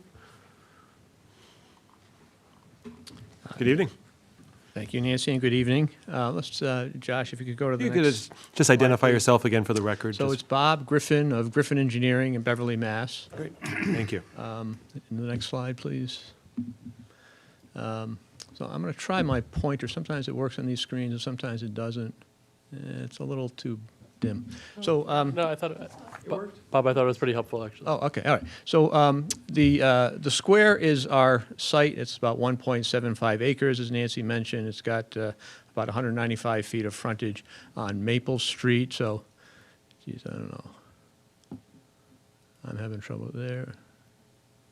Well, I'm sorry, I can't keep track of it. So the narrow part of the rectangle abuts to Maple Street, and then the long side of the rectangle abuts to Maple Avenue, which is the cul-de-sac just below the 1.75 acre parcel. And you can sort of see that looks like Poplar Street coming into Maple. The Maple Street redevelopment is a couple blocks to the southeast of our site. And so anyways, that's our site. Let's go to the next slide, please. So this is an aerial. You can see the industrial building has the 156 on it. The single-family house to the side of it is number 158 Maple Street. Actually, let's just say Maple Street on the top and Maple Ave on the cul-de-sac below the parcel. And you can see that the back half of the parcel is pretty green. It's pretty open there. There's about a 10-foot grade change from Maple Street down to the back of the building where the grass begins, and then the grassy area is fairly level, about 2 or 3 feet grade change across the grassy area. Tech Air currently occupies the upper level of the industrial building. There's a landscaper and a mechanical contractor on the bottom floor. As Nancy mentioned, Mr. Zagorski will move his Tech Air operation, which primarily involves sheet metal fabrication and installation of HVAC systems. That equipment will be moved down into the lower level, into a smaller space as part of this project. And we'll show you that floor plan when John shows you the building pictures later. The industrial building has a footprint of about 100 feet along Maple Avenue, and about 75 feet approximately along Maple Street. Let's go to the next slide, please. So here's a picture of 156 on the left. That's the view right along Maple Street there. You can see there's a driveway just to the right of the building going down to the back. There's a couple of very wide curb cuts. If you've driven along this area, there's a 75-foot curb cut sort of in the foreground of the picture, and then there's a small piece of curbing, and then there's another 50-foot wide curb cut in front of the building. And obviously, parking happens in front of the building, so right along Maple Street there. Along Maple Avenue, you can see the concrete first floor construction. That's sort of wood and vinyl siding on the second floor. That's a door going into a sprinkler room there on the first floor along Maple Avenue. Next slide, please. This is on Maple Street looking in the opposite direction. That vibrant blue building is the historic building at 158 Maple Street that we're not going to do much to. You can see there's a hydrant in front of that building. And then looking from Maple Avenue up towards Maple Street, there's the back of the industrial building, that tan building on the left-hand side, just to the left of the roadway. And you can just see a little piece of the 158 Maple Street to the left of the tan building. The grassy area, of course, noticeable as well. Let's look at the existing conditions survey next. So here's the black line is our 1.75 acre parcel. A couple of things I want to point out. There's some sort of rectangular dots in the middle of the site. Those are our test pits. We've done a number of test pits, and we have found some urban fill in that back area. We've also found some very good gravelly soils beneath that urban fill, and we'll be taking advantage of that as part of our stormwater management, which I'll be talking about in a few minutes. That blue highlighted line through the property going from Maple Street on the right to off the property on the left is a drainage easement that was taken by the town in approximately, I think, 2005 or 2007. There's a 15-inch drain line that runs through that easement. And so, and that will stay. We're not going to move that pipe as part of this project. We're going to work around that. In Maple Avenue, there's a 6-inch water line, an 8-inch sewer line. In Maple Street, there's some large public utilities as well, so we'll be tapping into those. There's plenty of public utilities available for the project. We'll go to the next plan, which would be the site layout, please. Okay, and I'm going to zoom in on this in 1 second, just because this is hard to see, but in the upper right, you can still see the historic building at 158 Maple Street. There's sort of footprints a little hard to see there. Well, thank you, Josh. And on the left-hand side are the 12 townhouses. So we have 3 buildings with 4 townhouse units in each. The footprint of the industrial building stays pretty much the same. There's actually some little bump outs, which are these little small rectangles on the 4 sides of the building, which will give it a little bit more architectural relief and make it look a lot prettier. That circular feature that is behind the townhouses is the neighborhood preserve park sort of function, and that would be just a nice grassy area for recreation by the residents. Again, there's 18 units in the industrial building, and so we've got parking around that. We'll show that in a little bit more detail in a minute. Each townhouse unit has 2 parking spaces, so 1 parking space in the garage inside the building and 1 parking space right outside the garage. The Tech Air on the first floor will move into that space where I showed you the door along Maple Avenue in an earlier picture, and that's the bottom part of the industrial building as we're looking at the picture here, and there's 6 parking spaces associated with that operation. So those 6 spaces on the bottom of the industrial building will be marked and dedicated towards the Tech Air operation. Let's go to the next slide, please. So this will be the western portion of the site. You can see that drainage easement sort of running around the circular park. That's where that pipe is that I mentioned a few minutes ago, and you can, I think in a little bit more detail, see the parking spaces and the units. There's a little small rectangle on the top of some of these units, and that's an egress window. We need that to provide egress from the lower level of the townhouses out into, so they'll have access out the front of the building, and this will also provide safe egress out the back of the building as well. From the circular park, going back towards the main portion of the building, or the mixed-use building, you can see there's a handicapped ramp and some steps, a couple of handicap parking spaces there as well. That will provide egress from the rear of the townhouse units and from the park into the main parking area. Each townhouse unit has a 12-foot by 12-foot deck with some stairs going down to the grassy grade. And as you'll see later, there's a nice landscaping plan that accompanies all this. Let's go to the next slide, please. It should be the right side, to be the eastern portion of our site layout. So at the very top of the page is an enclosed area for trash and recyclable storage. That's that little highlighted area up there at the top. And that would be used by both the townhouse owners and the residents in the mixed use building, and possibly by the 158 single-family house as well. We've got, let's see, I think about 28 parking spaces which are set aside for the mixed-use building. That's about 4 more spaces than are required for that particular use. So, the 1-bedroom units require 1 parking space. The 2-bedroom units require 1.5 parking spaces, and we've got a few extra spaces as well. In addition to exceeding slightly the parking space requirements on the parcel, we also are creating on Maple Street, you can see 3 new public parking spaces in front of the building. And just as a means of fitting the sidewalk and the parking spaces in to the front of the building, we actually are going to construct that sidewalk on our private property. So there'll be an easement to provide the sidewalk use on our property. Then as the sidewalk progresses up towards 158 Maple Street, you see it gets back onto the public way, as is the normal installation of a sidewalk. We're working around a hydrant. We're going to save that hydrant that's up there as well. But there'll be nice handicapped access ramps and good access to the public parking spaces from the front of the building.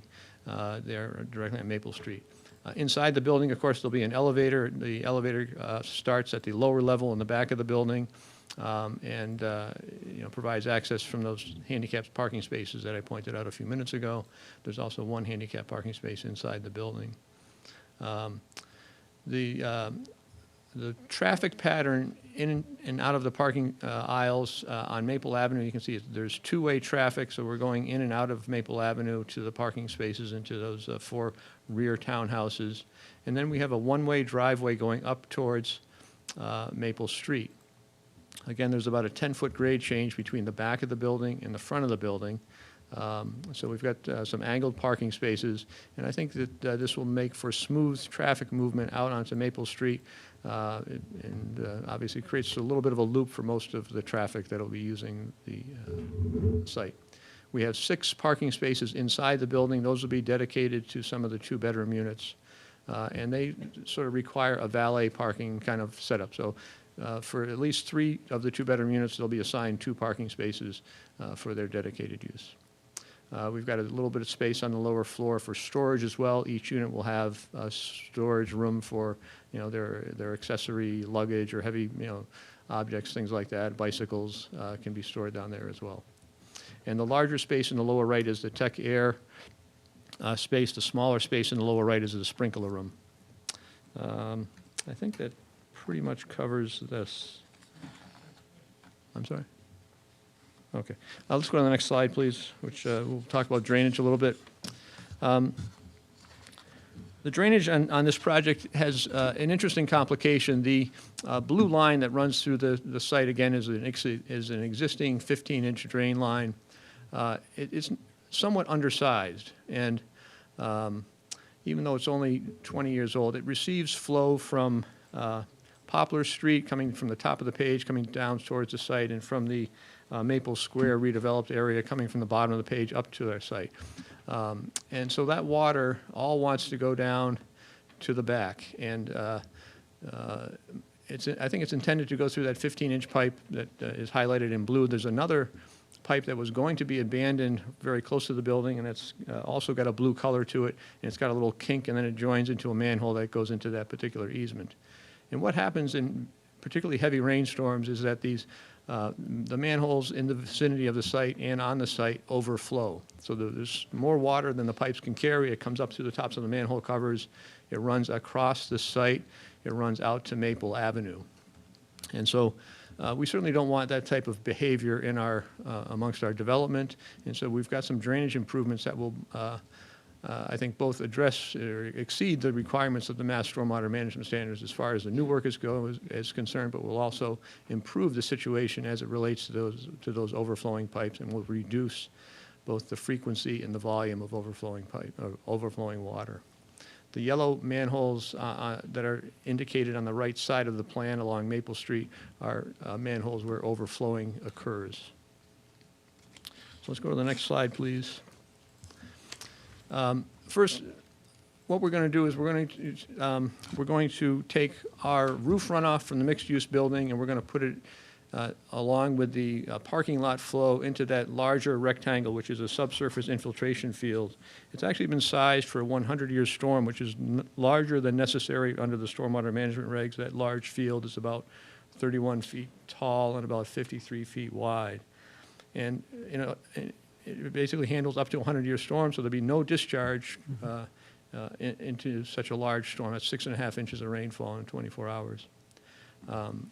And we do have an overflow pipe. I don't think it's going to get activated, except, I guess, if a 200-year storm comes along or something like that. But by taking the roof area and the parking lot and putting it into this infiltration bed, we significantly reduced the amount of runoff from the site as a first step. Now, we also have another infiltration bed along the walkway to the recreational area. That also is sized for the 100-year storm. In a larger storm, it would just come out over the pavement and run down Maple Avenue, which is where water runs today. We also are running a new 18-inch line from, you can see it just runs above the mixed-use building, and it runs from the Maple Street out to where the existing drainage easement takes a 90-degree bend and goes off the site. And the purpose of that is to provide more capacity through the flat area of the site, which is where we have the most significant drainage deficiencies.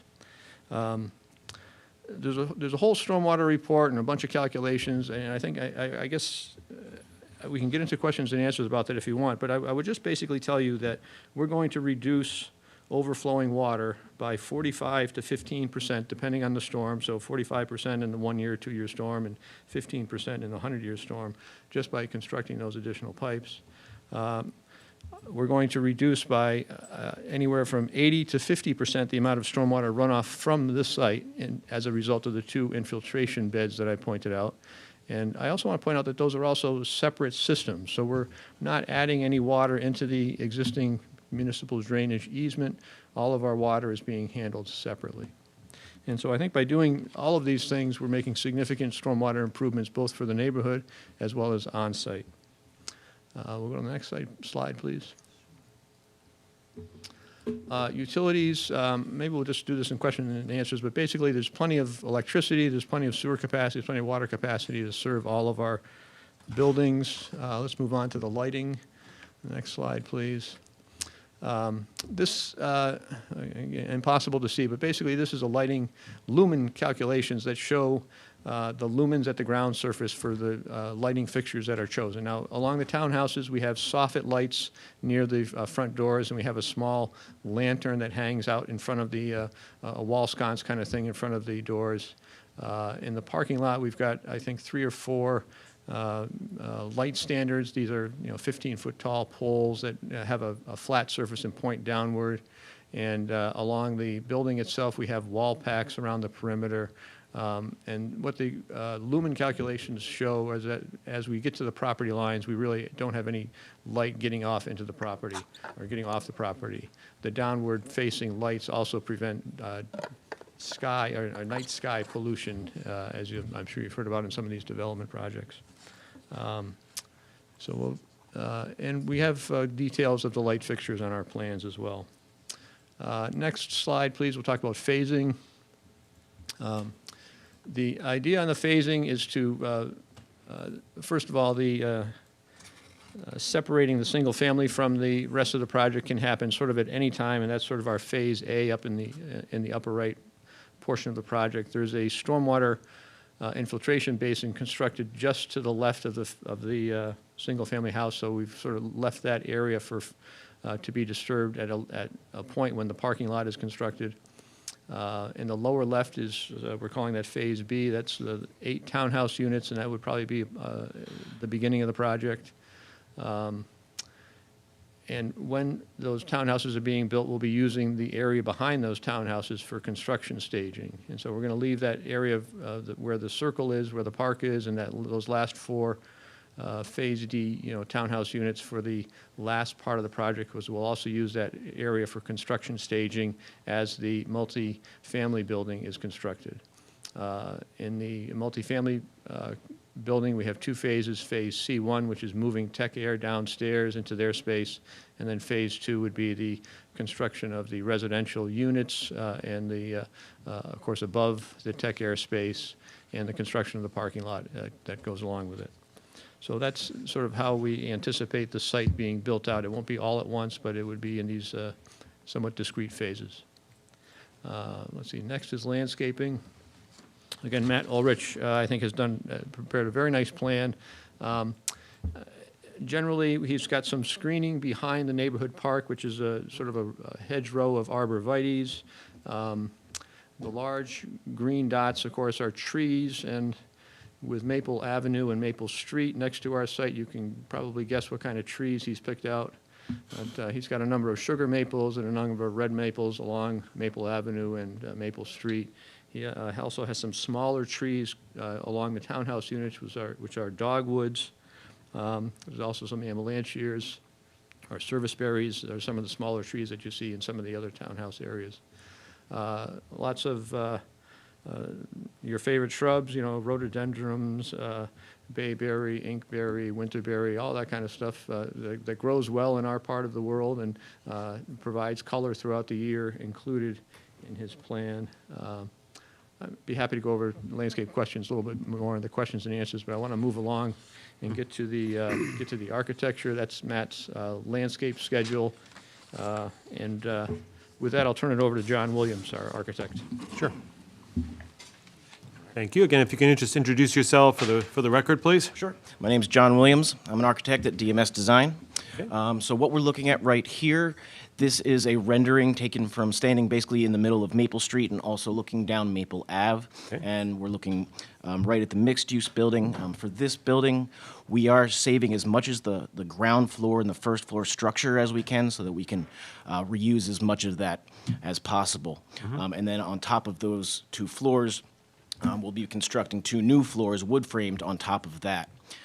For the overall design, we're starting with traditional colonial elements and then modernizing them to meet today's typical standards. Insulation, we all know we build buildings a little bit differently than we used to. So along with those traditional colonial elements and strategies to reduce the massing and a neutral color palette, the design is intended to kind of fit in with its surroundings. For the mixed-use building, we do push and pull the facade design to give a lot of depth. We kind of create bays, use a lot of symmetry. We want to try and, while the building is essentially a rectangle and a box, we're trying to break that up a little bit. So on the townhouses, we'll see this in some other renderings when we get down the street, but the townhouses, we use a dormward strategy to bring down the roof line and reduce the overall massing on that. You can go to the next plan. We'll just start there. So, the floor plan or plans. The floor plan after that first slide that we were on. Right there. There you go. Okay, so Bob went over this, but I'll just say the programming once again. So this is the ground level of the mixed-use building. And we've got the parking spaces with the residential entry in the rear. The tech air space would be in the bottom right, and then you've got some building amenities, which would be bike storage, and then resident storage up above that. Next slide, please. So this comes up to the first floor of the mixed-use building. On the right is Maple Street with a primary residential entry, comes into a common corridor down the middle, and then to the elevator in the back. On the 4 corners are the 2-bed units. Those vary anywhere from about 1,000 to 1,200 square feet. And then between them, you have 2 single-bedroom units, and those are typically around 750 square feet. And then as you'll see once we go, you can go to the next slide. As we go up a floor, this is our standard floor plate. The units essentially don't change, so you can go to the next slide too.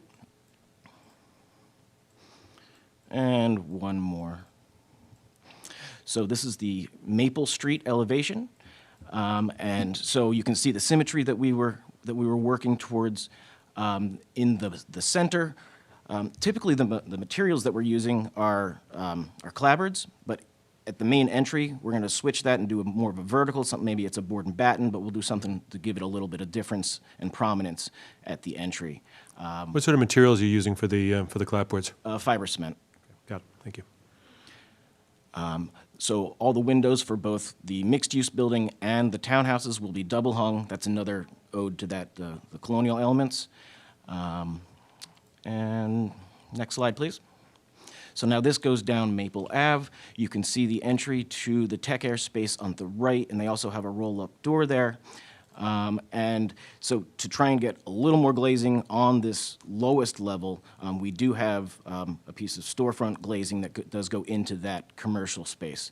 And I should say, so could you go back one slide, please? So I want to talk about the transparency on the first floor from Maple Street. And so this is mixed use. On the ground floor of mixed use, you're supposed to have that 60% transparency, but since our use on this front facade behind these windows on the first floor is residential, it's very difficult to hit that 60% because that's just not the right amount of glazing for a residential use. We can go to the next slide. So then continuing on. So once again, the concepts of the double hung windows, the symmetry, the upper floors here, I do believe we're still a little under the transparency percentage that we want, but we do, if we look at this elevation, we feel like it's an appropriate amount of glazing. Next slide, please. And then this is the rear of the site. You can see the 3 garage doors on the ground level. That is for the parking. And then we have some more glazing up above. Next slide. So this is the ground floor plan of one townhouse building. So you can see there's 4 units. Each of them is about 2,100 square feet. You've got the entry at the front that is catty corner around the side, so it doesn't enter directly from street level, or from the street facade.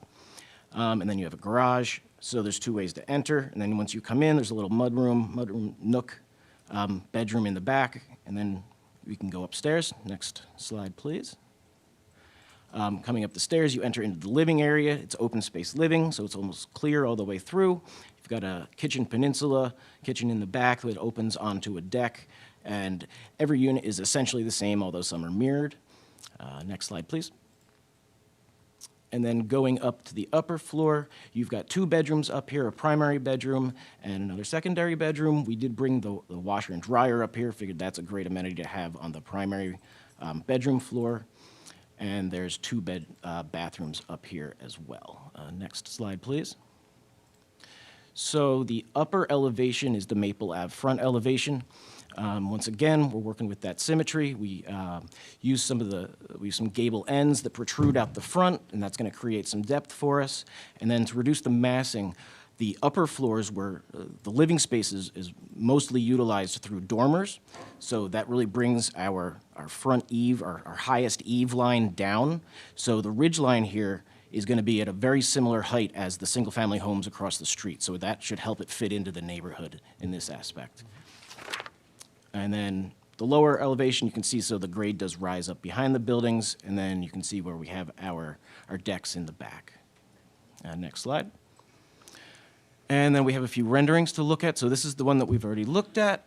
So we can just go to the next slide. Yep, and then this is continuing down Maple Street. The historic single-family home is on the right, and in the background, you can see one of the 4-unit townhouse buildings. Next slide. And then, so this is down Maple Avenue, looking back towards Maple Street. And you can see that gable end that protrudes a little bit on the townhouses and how we bring that roof line down to reduce the massing by making this a 2.5-story structure. And I think, well, actually, next slide. Yep, we have one more. This is from inside the neighborhood park. With that, I think, Nancy, were you going to say a few more words?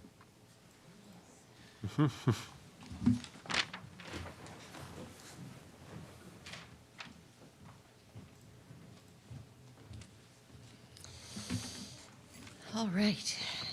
It's been a long evening for you, I know Yes. that. Yep. But I'd just like to go through, for the record, the zoning relief that we're Sure. looking for. Again, we have a couple of special permits that we're seeking, and they are design special permits. Again, height, density, those are usually the trigger points, I'll call them, for difficulty in zoning relief for projects. And we are fully compliant with our by right density as well as our height. So we have just some design special permits with a lower criteria for relief. So the first is a special permit regards the parking associated with the townhouse units. We're proposing for the 2 townhouse buildings, 8 units for each along Maple Ave. Those units will have their garage in the front, and they will drive in as you would normally see for a townhouse style building. This is nothing unusual. It's just driving in off of Maple Ave. You drive into your driveway and into your garage. So that design, which is again typical for a townhouse, does require a design special permit with regard to parking in the front of the building and some of the parking screening that goes along with that, as well as backing out onto Maple Ave and the parking within the setback. Again, it all rolls into the fact that we're proposing that for those 2 townhouse-style buildings, the garage is in the front, and the entrance is in the front to the building. We are requesting a special permit to provide more parking than required under the bylaw. The bylaw requires 50 parking spaces. We're proposing 60 parking spaces. Part of that additional number of parking spaces has to do with the fact that the townhouse units, because they're 3-bedroom units, require 1.5 parking spaces. Well, for a townhouse with a garage, you really can't have 1.5 parking spaces. So we really don't have 10 extra spaces. We have a few extra spaces, as Bob pointed out, but it's really not 10 extra spaces. It's only 10 extra spaces on paper when you do the math. That requires a special permit. We're looking for a special permit with regard to the street-facing transparency on the upper floor, and the upper floors, which, again, John mentioned, the street-facing transparency on Maple Street at 17%, on Maple Ave it's 10.5%. Mixed-use building, street-facing wall width without offset on Maple Ave, to allow the maximum street-facing wall width without offset. We're proposing 100 feet where 60 feet is required. That's one of those categories that people don't really understand what the heck that means. But it's just the wall offset to give some dimension to the building. And as John said, he was able to accomplish that through the architectural features. The special permit for the townhouses build-to zone facade build-out, allowing that to be 65.8% build-out where 80% build-out is required. And what that boils down to is that the townhouse buildings are not big enough under the bylaw, which is interesting. We're proposing smaller buildings than what the bylaw actually requires. The bylaw wants those townhouse buildings building facade along the street to be 80% of the facade, and we're at 65.8% of the facade. Again, technical design special permit. We think what we've designed fits in better with the neighborhood. The last special permit is related again to the townhouses. As John pointed out, the front door is kind of jutted in. You can see that, so the front door is designed so as you come out the front door, you're actually looking at the driveway for the unit. So the door faces the side. It's just a jut in. Again, it's an architectural feature rather than facing the street. It's on the street-facing side, but it just doesn't directly face the street. It's jutted in, and it's, again, something that we think is an attractive design point and builds in that articulation that the bylaw looks for. But that requires a design special permit. So those are the special permits. Again, they're minor in nature, and they are related to design. Then we have a few waivers we are requesting. The transitional buffer zone, we've had a lot of discussion with staff regarding the transitional buffer zone and whether the transitional buffer zone is even applicable to this district.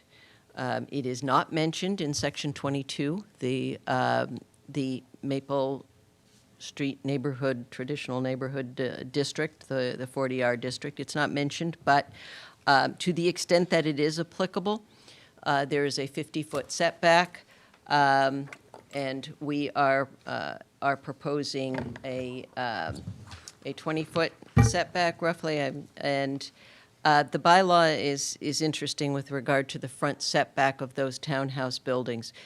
In different sections of the bylaw, there are sections where the building is required, or the setback is 0 for this style building.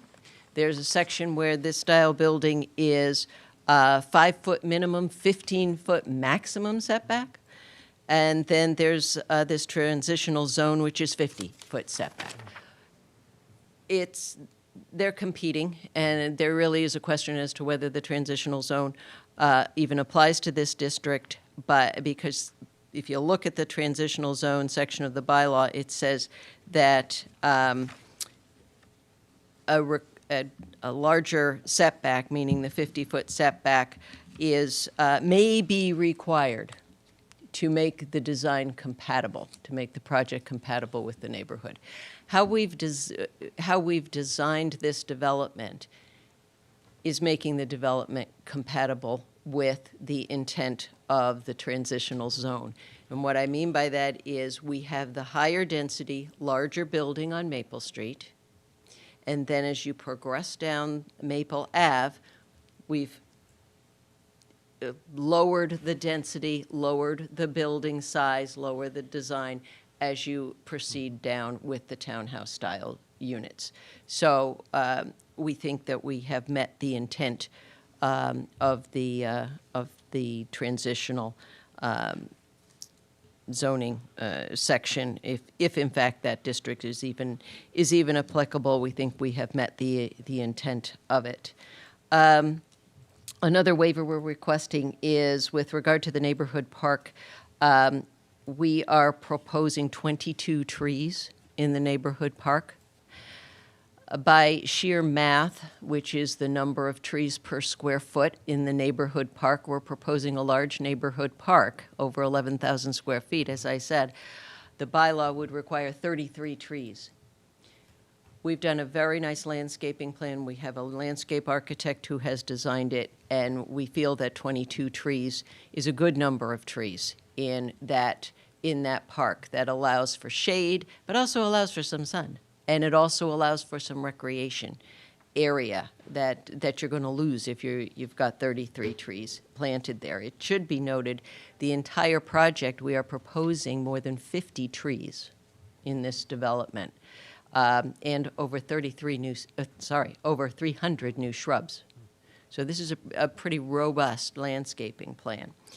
And the final waiver we have requested is a waiver of the transportation mitigation fee. I've discussed this with the board on other projects, the transportation mitigation fee. Under the bylaw, the fee is based on square footage of new construction. The townhouses are new. The 2 levels on the mixed-use building are new. So we have a fair amount of new square footage. The transportation mitigation fee is $3 per new square foot. That comes out to $122,781 for a transportation mitigation fee.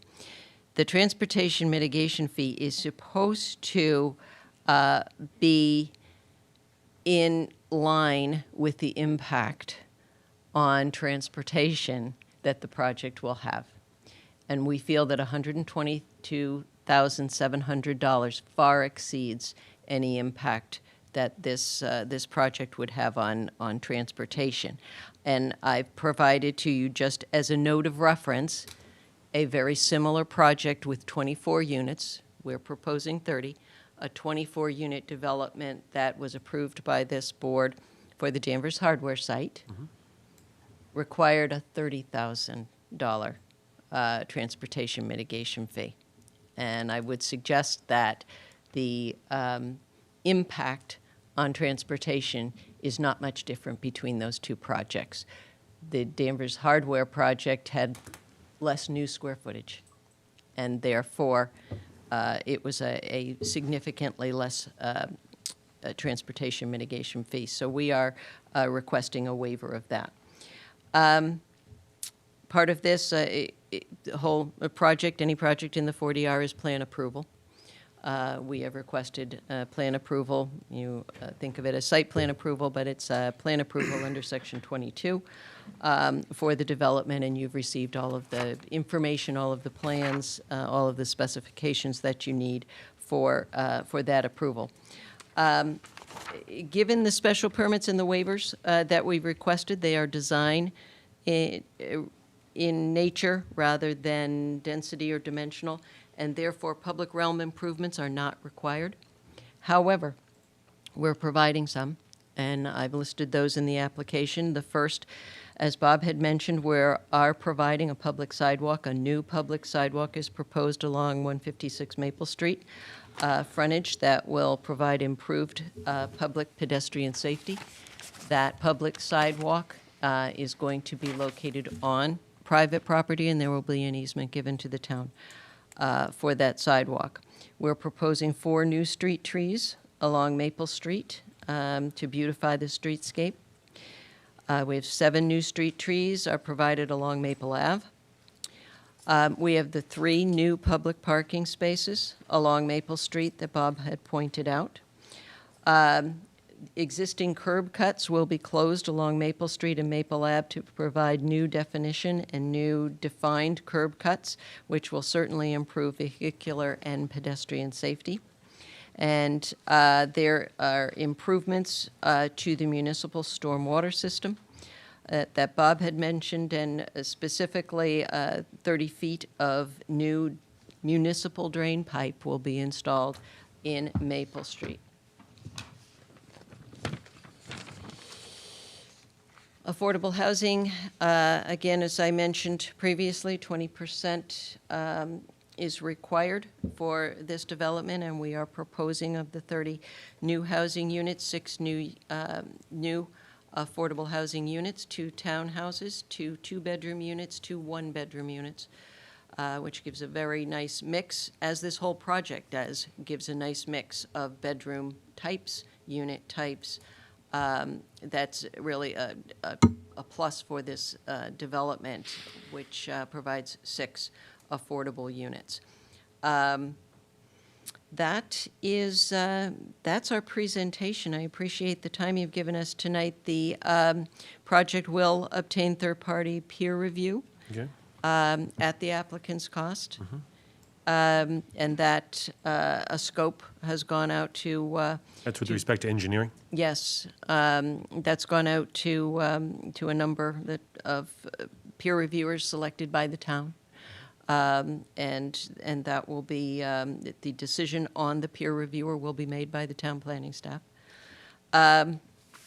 We anticipate that review will be completed in time for your first meeting in May.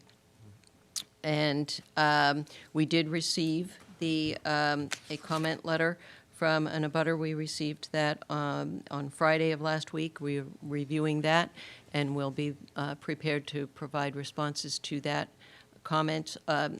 Some of those items are going to also be fleshed out during the peer review because a number of the comments related to stormwater issues that will be done. But important issues were raised, and we'll be providing responses. Just for clarification, is this a comment from Maria and Patrick McPherson? That's correct, yes. Okay, got it. Yep. And I believe that's the only comment letter Yep, that's been it's in our received. packet. It's dated March the 22nd. Yep, and we received it on Friday. We believe this is a very thoughtful design with the intent of meeting the purposes and intents of the 40R district with a variety of housing options, retention of the 1800s home, improved streetscape, compliant density, and 6 new affordable housing units. And we would be happy to answer any questions. Okay, very good. Thank you very much. And I know that we, this is, because we are still going to be anticipating some additional, engineering. So this is, and as was mentioned earlier, we're not anticipating a vote tonight in terms of on the merits of this, but because also we do have another, I think I may have not mentioned at the outset of the meeting, we do have Jim Sears is not present today, one of our regular members, and I believe that it's anticipated that he'll be here at the next meeting, and so he'll be able to vote and weigh in on this, assuming he does the Mullins requirements. So why don't I turn things over just in terms of questions for, since the team is here, questions for members of the board. So, Jean, did you want to start first? Sure.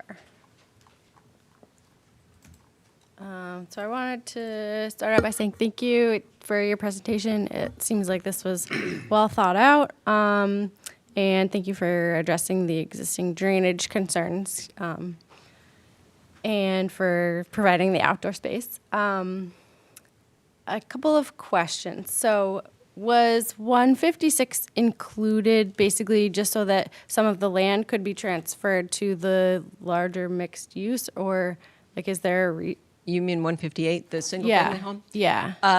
Well, they're owned by the same person. Okay. They're owned by Okay. the trust. I didn't realize that. Okay. Yes, they are owned by the trust. So it made sense to make it all part. And it's also nice to have a single-family home as part of the mix. Again, when you're looking at a 40R, having different housing types. Okay. But they are owned currently and have been for many years by the trust. That makes sense. Thanks. And then a question about, you said that there was some testing done or test pits and there was urban fill found. I was just wondering was there any contamination found in that, or was it clean for the most part? I'll let Bob speak to that. So, Yeah, if you can just identify yourself just for minutes purposes again. Thank you. Bob Griffin of Griffin Engineering. So the history on this property is that there was a spill, I think in the 1990s, and there was an LSP investigation. There was some cleanup of some material was removed, and it was closed. The site was closed out, and this was prior to PMZ Realty Trust purchasing the property.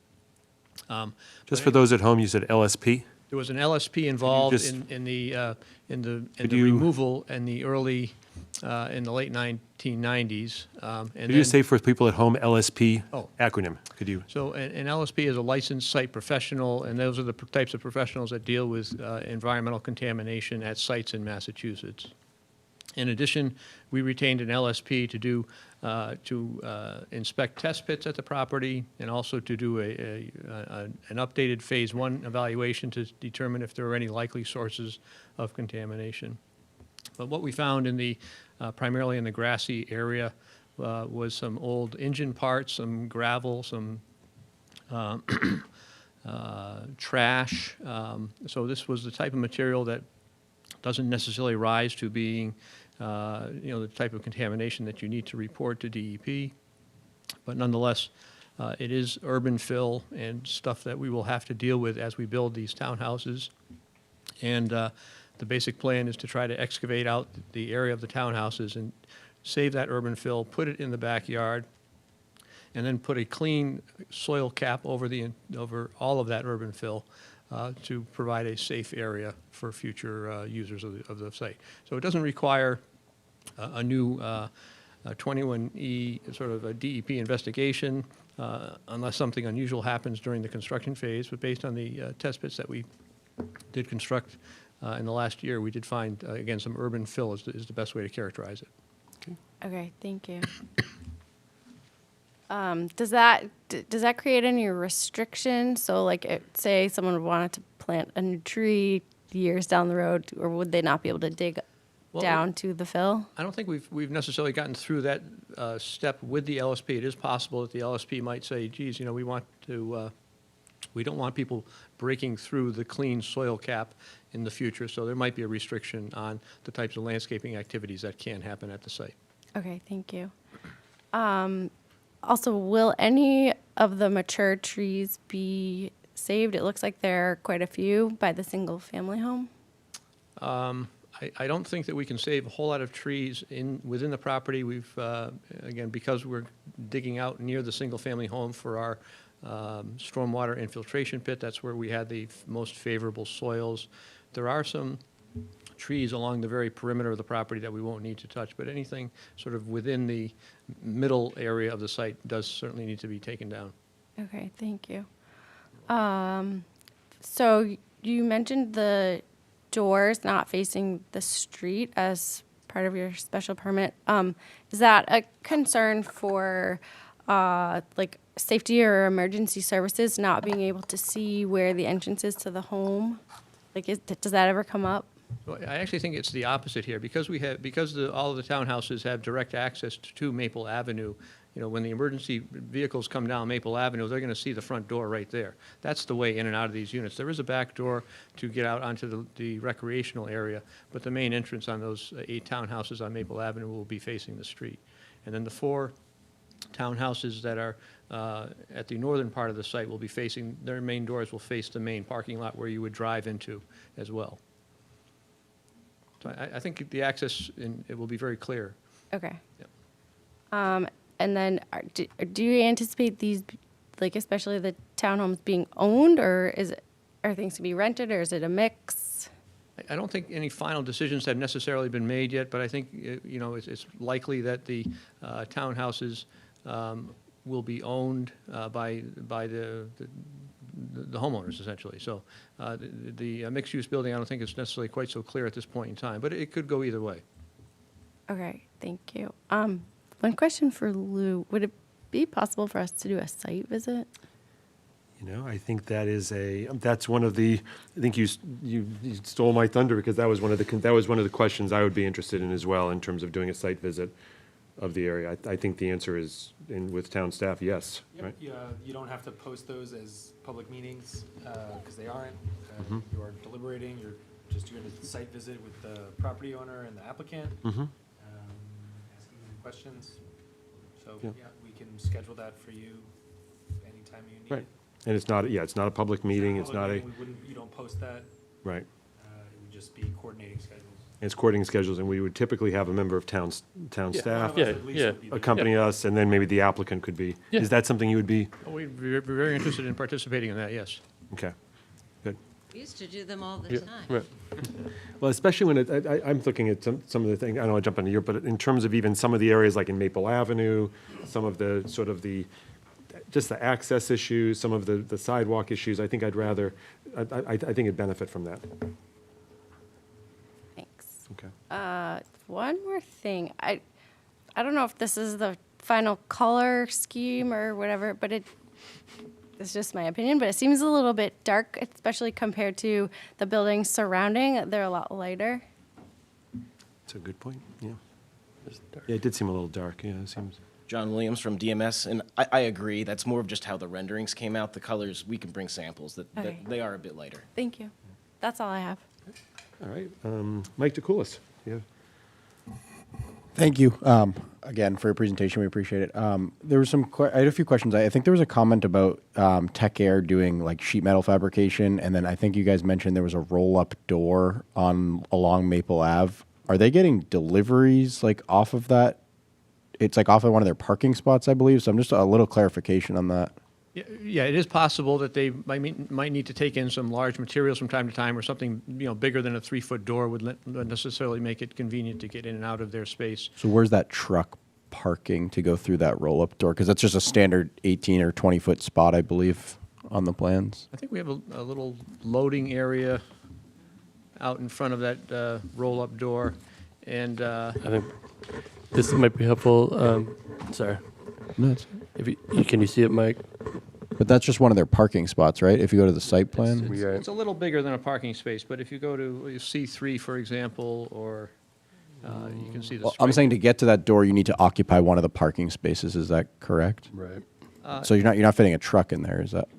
I actually think you could get a truck sort of pointing in the long direction. Normally, the Tech Air personnel are out on the job site, so they're probably not occupying those 6 spaces all the time anyways.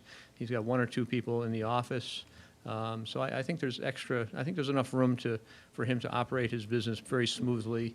Most of his projects, you know, all the stuff is delivered to the job site, but they do have some special sheet metal bending equipment so that they can create ducts that custom fit certain, you know, homes or whatever they're working on. So that's the need to be able to use that commercial space in the lower levels to house and operate that sheet metal bending equipment.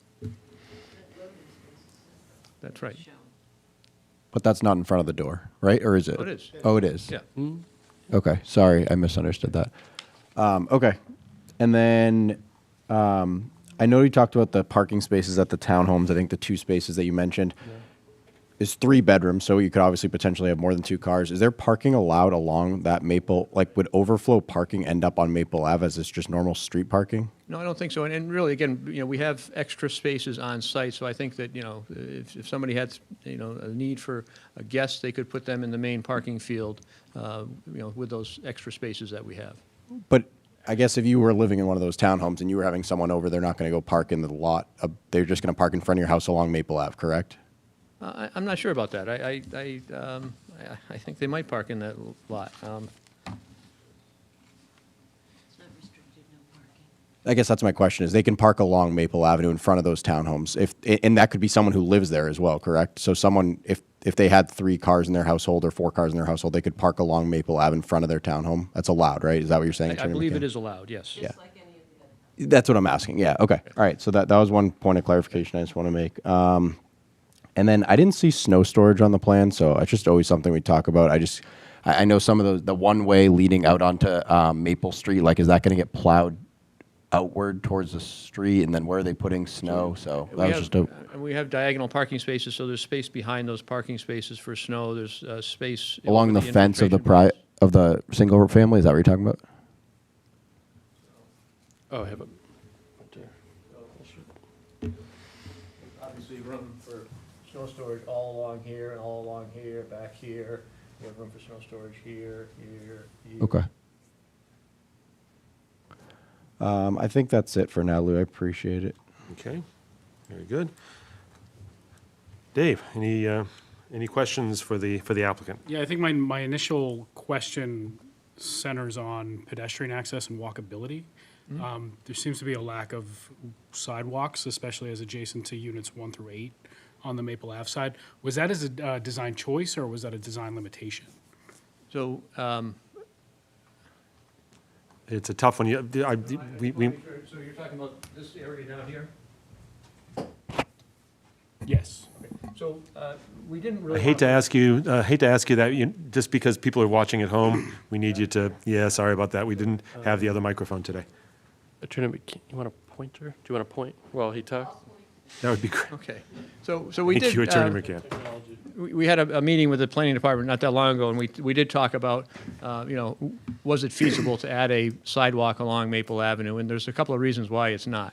But one. Say it was not feasible. It's not feasible. Okay. And one of the reasons is because this is where the driveways are located, there would be a lot of up and down of trying to get the sidewalk to interact or to fit in the space available where those driveways are. You can see Maple Avenue, the right-of-way is somewhat narrow. It's only a 22-foot wide right-of-way as compared to, a typical street right-of-way is 40 feet wide or 50 feet wide. Maple Street is 58 feet wide. And so we're constrained for space there. The other impact of putting a sidewalk on Maple Avenue would be it would push the townhouses further away or further into the site and would then start to encroach onto the recreational space. It would also increase the amount of urban fill that would have to be relocated as part of the construction phase, and that in turn raises the recreational space up as well. We did make a plan modification, which is shown here, which provides a handicapped access ramp coming from the recreational space down into the parking lot, and then directly across there's a sidewalk that runs up towards Maple Street. That wasn't on the plan originally, and that's intended to provide some better pedestrian movement through the site.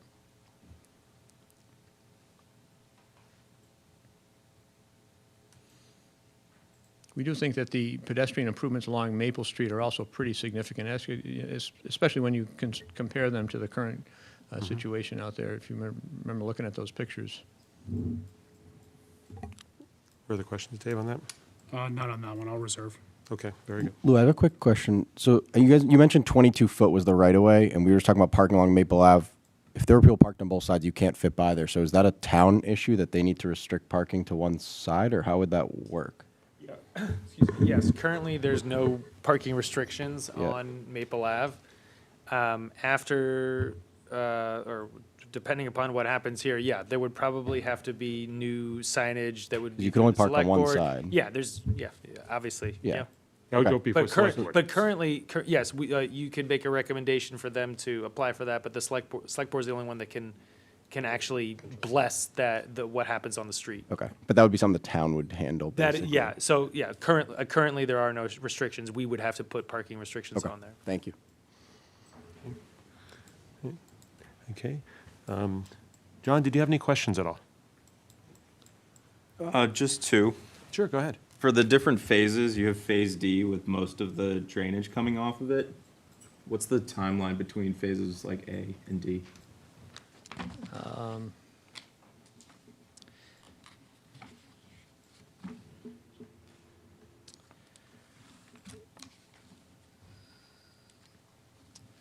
So the drainage that runs through Phase D would be built at the time that Phase C is constructed. So Phase C is the multi-use building. It's the parking lot associated with that, and all of the pipes and utilities are sort of in that, or that serve that parking area, need to run through Phase D. So they would be, the utilities that run through Phase D would actually be installed during Phase C so that they can be operating. Makes sense. Thank you. Yep. And then, would you be able to go over the justification for the transportation mitigation fee again for the 30,000? You talked about the hardware store.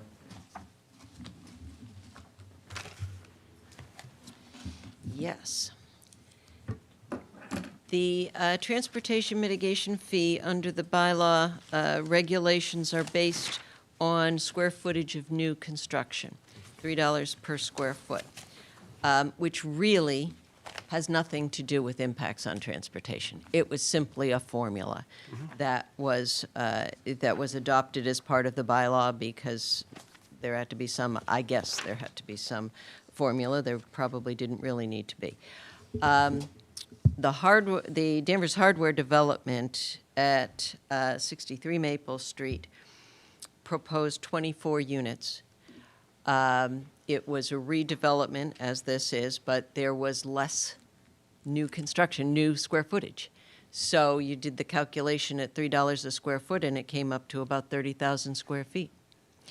With this development, we have new townhouse units, and we have 2 stories of the in the mixed-use building, and it comes up with a certain square footage, and that you multiply by 3, and you get to 122,700 square feet, which under the bylaw and under the regulations, the transportation mitigation fee is supposed to relate to the impacts on transportation. And in this case, you see very starkly how a formula based on square footage, not on an even number of units, maybe that would have been a better formula. How many number of units? That's going to start to give you impacts on pedestrians, impacts on trip generation, that sort of thing. But a formula for transportation that's based on simply construction of new square footage really bears no relationship to transportation. And it's supposed to. The fee is supposed to be related in some way to the impact. And what we're saying is that isn't happening here at 122,700 square feet. And we've had discussions with the board, or I certainly have on other projects where there's been some question as to what's being done with these funds. That's another matter. But there's been transportation mitigation fees paid, and where does that go, and what happens to it? But in this case, we feel that $122,781 is disproportionate to the impact on transportation, and particularly when you look at other projects, similar number of units, but less new construction, so you have a very different figure. Thank you. Okay. I just have a couple of questions, and I know we have some members of the public here as well. I know it's a late hour, but I'm glad that we're also continuing this. We'll be planning to continue this as well, so we can have further discussions about this. But just a question with respect to the, I guess when it comes to transportation and all, and again, this is the late hour, but I'm trying to just to wrap my head around it. Has there been any, in terms of the number of units, and we're talking about transportation, and we're talking about, Maple Street, and I know that this still has to be a peer review in terms of from engineering, but has there been are you looking at traffic concerns as well with respect to Maple Street in terms of additional trips that are generated? Because that area of Maple Street can certainly be, it can be busy, especially as you're sort of going past the old firehouse, going towards, where that sort of the intersection with Poplar Street. Yeah. We don't feel from an engineering standpoint that there's going to be any issues with traffic. We think we're making actually some very significant improvements by closing down what is effectively an open frontage along Maple Street. We're narrowing that down, exit only, no exit, no entrance in off of Maple Street. We think those are two very significant impacts. We're also creating the 3 parking spaces. We're also creating the sidewalk on private property for pedestrian improvements. So we think we're making some significant improvements, but we don't see that 30 units is going to have an impact on trip volume. We have site distances are fine. That would warrant a traffic study or anything like that. And we've discussed this as, again. What would have triggered it? What would trigger doing a traffic study? It would typically be the volume, and it's the increase in volume over the volume existing in the roadway corridor. And the number of... And you've looked at that? We have looked at whether we thought there was a need for it, and we don't think that that's warranted. We've certainly had lots of meetings with planning staff. We've never indicated that there would be a need for that. Now, this is going out for peer review. We might hear something different. But that's our position on this. And I did have a question, sort of picking up on the question I had with respect to that my colleague had with respect to the, I guess, in terms of sidewalks, just in terms of, and this might be something where I think maybe the site review can be helpful because especially with additional, with the nearby developments such as Maple Square, you're going to be looking at having, amenity space near where the freight house is, some additional restaurants which are now on Maple Street in downtown Danvers. You can imagine people who would be walking to go to dinner at night, and maybe they don't want to get in the car because they don't want to, they want to have that cocktail and don't want to get behind the wheel afterwards, for example. And so I'm a little bit, so there's a part of me that is concerned about when you're adding additional units of not, and understanding that there's not a sidewalk currently there, but just on Maple Avenue, but not, that's a question I have, is in terms of the, whether it is and I understand you pointed out in terms of what prompted sort of the not having a sidewalk, but I'm sort of wondering, I have some concerns about that. Okay. The only units, we're proposing 30 units. Sure. Only the 8 townhouse units don't have clear, direct access to the sidewalk without going out on the street. Sure. And even those 8 units, townhouse units, do have a way to get to the public sidewalk without going out onto Maple Ave. Whether they choose to do that or not is another matter. Yeah. But they can go out their back doors to this lovely walkway that we have, which is handicapped accessible, the ramp, and then the sidewalk along the western side of the mixed-use building out to the new sidewalk on Maple Street that we're proposing. And that internal sidewalk connection came about with our conversation with planning staff, because they raised the question that you raised. What about having a sidewalk on Maple Ave? Sure. And the bottom line is that Maple Ave isn't wide enough. Most streets are 40-foot layout, even for a standard residential street. That's a minor street. Larger residential streets are 50-foot layout, and that's so that you can have sidewalks. Sure. This is 22 feet wide. I live in a house built in 1928, which has sidewalks on the street, but they're narrow streets, but that's just the way, Yes, but it's within the street layout. Yeah, it's a walkable neighborhood. We don't have a street layout here that permits it. Sure. So we would have to propose a taking, essentially, of land along Maple Ave that's on our private property to put a sidewalk along there. And what we're proposing instead is to do an internal sidewalk, to get our residents out to the public sidewalk that we're constructing, also on our property, along Maple Street. We're able to do that there because we want to put in the parking spaces. So it's a little bit of a balance. This is, but the problem comes from the fact that this is a public way that's only 22 feet wide. Okay. Well, I still have some, I do have, that's a concern I do have in terms of this. Yeah, again, I'll be interested to take a better look at the site visit, but I have some concerns about the sidewalk, pedestrian safety, and because also if you're thinking about townhouses, I'm concerned of, not, of pedestrian safety, of the people who, someone who's going to decide not to drive and is walking up the street into the square, or deciding, or if it might be a child who wants to walk up to the store or something.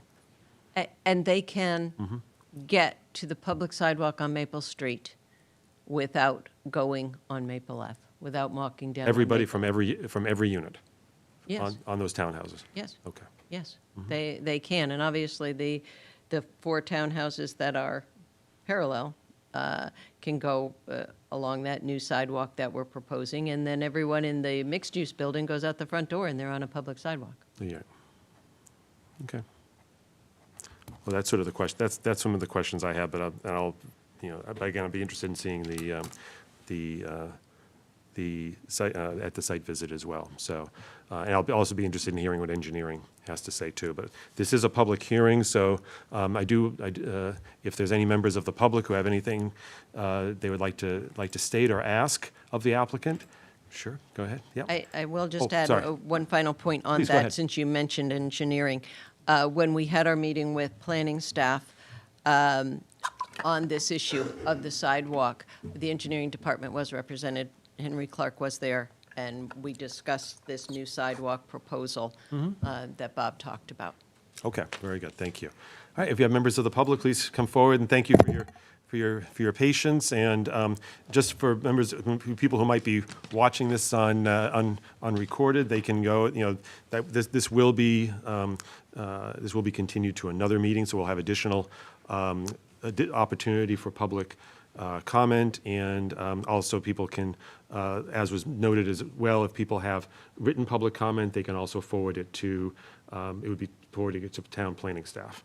Okay, but with all that, sir, introduce yourself and state How you your doing? My address. name's Patrick McPherson. I'm here with my wife Maria tonight. I live at 17 Maple Ave. I'm a direct abutter to the project. Thank you. There's a lot of questions, a lot of different things. Sure.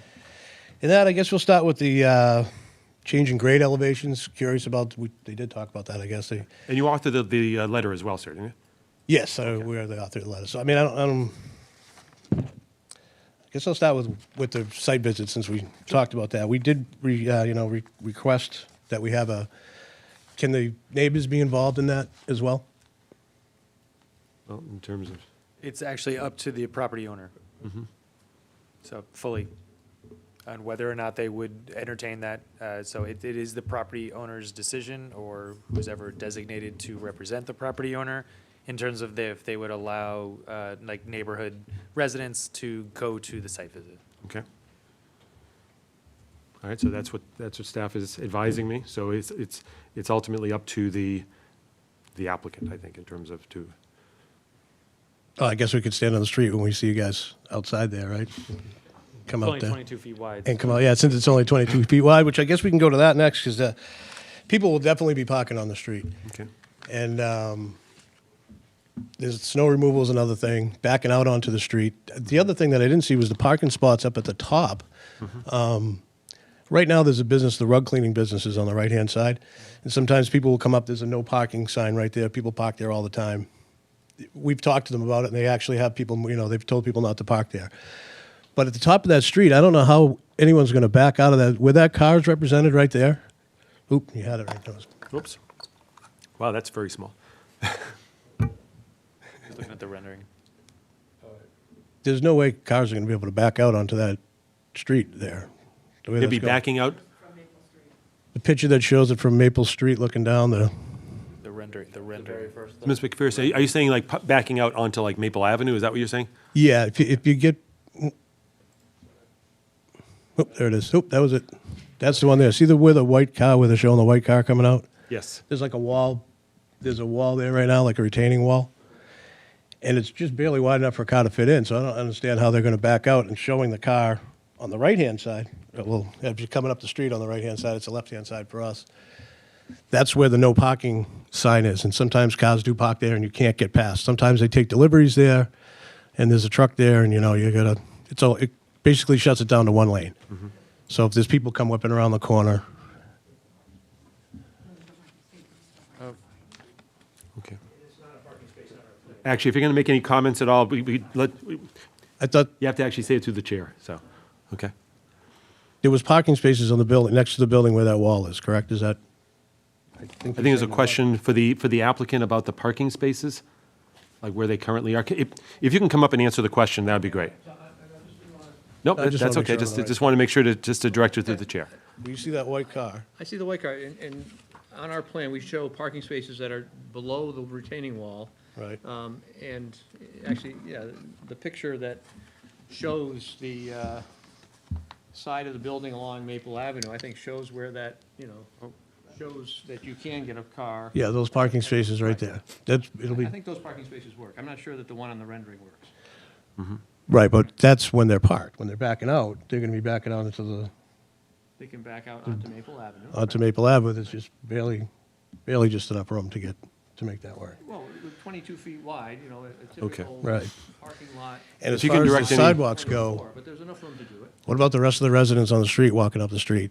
Not just the residents of the Well, of the obviously, if building. somebody's walking in the road. Excuse me, cars have, work around let's just go and have things go through the chair, I'm Yeah, sorry. but I'm just saying, you're only concerned about the people in the building. What about the rest of the people on the street? Okay, let's go to, yep. As proposed, two separate approximately 81-foot long and 36-foot tall structures are proposed along Maple Ave. No other structures of this size are on the street. The mostly modest single-family, a couple of duplexes, a couple single families across from me, and mine's a two-family. It has nothing. It's completely out of context with the rest of the neighborhood. I mean, they're giant compared to what's already there, and they're way out on the street as well. The setback, the setbacks. We Concerned about the request that the setback two as well. buildings be set back in a manner more consistent with our home, approximately 30 feet from the property line, creating a larger separation from Maple Ave will soften the transition, of the development and the remainder of the neighborhood.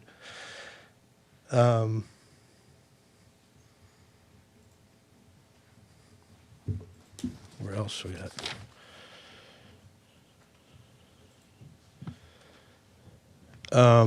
Maple Ave also was in, pretty poor condition until it was repaved last year.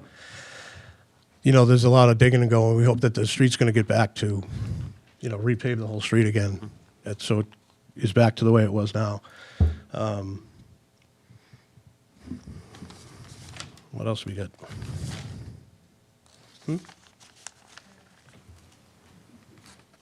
Yeah. If you can come up and introduce yourself as well, please. Maria McPherson, Maria McPherson? Okay, very good. wife of Patrick. Sure. One of my biggest things is coming down Maple Ave where, if you could show that picture again, Josh.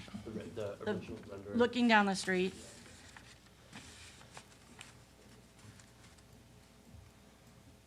So where that blue car is, there is not a quote-unquote parking spot. There is a sign that says no parking. Does that happen? No. Right there, there's many a times there's an 18-wheeler there bringing deliveries to Margarian Rug. So when you're coming off Maple Street, taking your left onto Maple Ave, the only way you can go is where that white car is parked. So when those parking spaces are there, there won't be enough room for someone to get down the street when someone's getting a delivery. I don't know, I've never seen, honestly, a delivery at Tech Air, so I don't know how big their trucks are. So I don't know how that would work on their side. That was a big thing. And the other thing about, They usually have vans, don't they? I've seen them like on the, yeah, they have vans, but I Right. don't know what their delivery trucks look I like. see, okay, You gotcha. know, so even if a van was parked there and an 18-wheel was there, you're not getting down the street. My other thing is my biggest other thing is the parking along Maple Ave, why can't it be in the back? So that there can be a sidewalk there. They're putting a sidewalk on Maple Street on their private property. but they won't do it on Maple Ave. Yeah. And you can put up no parking signs all you want. They're gonna park in the street.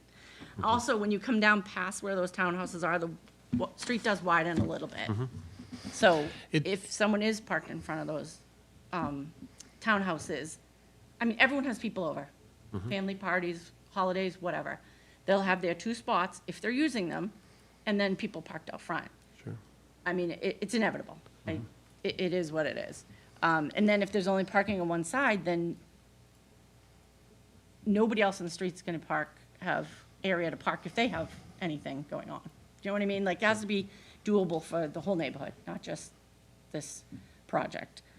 We'd like for the parking to be, you know, kept for the proposed development, not be relying on Maple Ave at all. Right, because there's no way to put it on Maple Ave. Because if you did, it'd be a one-way street. Okay. Or wouldn't be wide enough, I should say. And where the street does widen out, it's only because the residents that there made it themselves. You can see where the paving is, where they came down and did the new paving.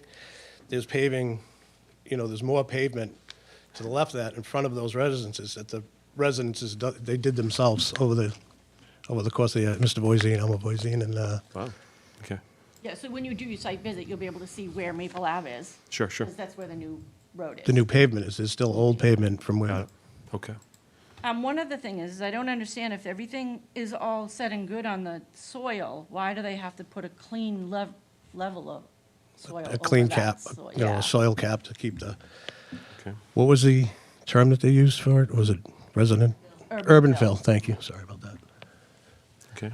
Which sounds like a. Will that sounds be like a something term. that gets borne out during, just a question just for staff, in terms of fill issues and such? Is that something that engineering should be?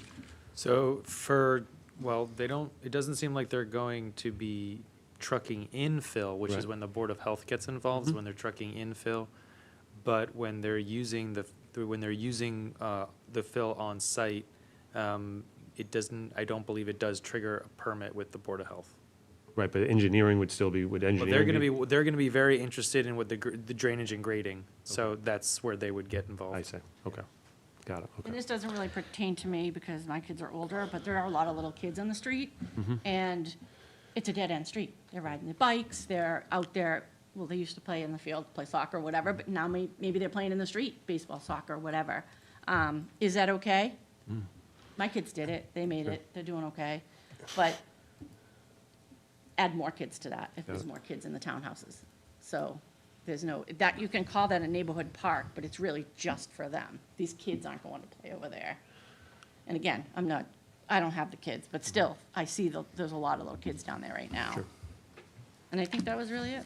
Okay. My biggest thing is the parking. Sure. And then not enough room on the road, honestly. This is gonna happen. Do I want it 15 feet from my house? That was the other thing. The trees, they have like 30 less trees. We're asking that maybe those 30 trees could go along the property line, so maybe we could have a little bit of privacy along the project. Okay. And nobody wants to see, you know, a swale area 10 feet from their house, which is, you know, which was what they show next to our house too, is the drainage in the swale area that is, I think it says it's like a foot deep, 3 feet wide or something like that, and 15 feet long or something like that along the side there. Nobody wants to see that. But to conclude, we understand the change of this property is inevitable. Through the letter in our petition, participation in the process, we seek to engage in dialogue to improve the design and lessen the impacts of the development on our property and our overall neighborhood. And I appreciate your time and consideration. Thank you. Thank you, sir. Okay. Sure you can. Yeah, and I do see Mr. Bradstreet has a question, so we'll. Of course he does. I just wanted to make clear, our parking calculations, we are providing all of the required parking Yes. on our site. We are not relying on Maple Ave Okay. for parking.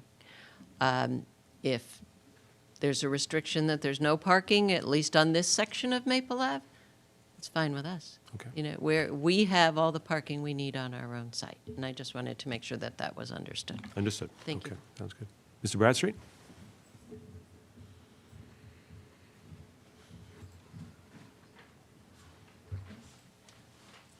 Bill Bradstreet, Town Meeting Member, Precinct 1. Presentation was good and informative. Thank you. I heard a term used earlier in the description, pretty much the same. Could you state dimensions in feet or lines? Pretty much the same is very vague to me. Just a request in the future. Because you said that earlier, in some of the dealings with town's bylaws, they're very ambiguous because they aren't white is white, black is black. And just leave it at that. We don't need 2/3 of this picture gray. I'd just like a little more information on that. That was just a general, more of a general comment. Okay. I'm asking you, just. All right, a general comment, but I'd like to see it perhaps acted on. Thank you. Okay. I'd also like, I know they showed us a rendering. I prefer a picture showing the actual, because the renderings are good for some people. We had a rendering of the pop-up park in the square that showed 40-year-old maple trees. Not anywhere near accurate. I'd rather see a picture rather than a drawn rendering. And last, if this is accepted, are we going to look forward to the old firehouse being turned into apartment buildings? Just a question. I don't expect an answer, but I'm just asking the question so it's out there. Thank you. Thank you. All right, any further? Yes.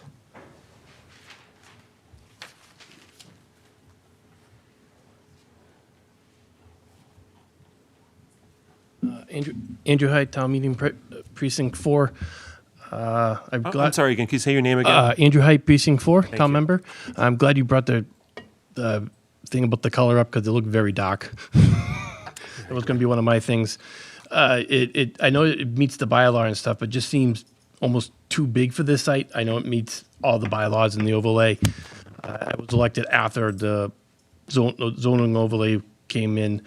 The other thing is on the exit onto Maple Street. Is there any way you can make that like right turn only? Because that when you make a left and you go up to Holbart Street and Maple Street, that intersection is really horrible. Because I know the other building, the Maple Square project, that parking lot, I think is right only out of that parking lot.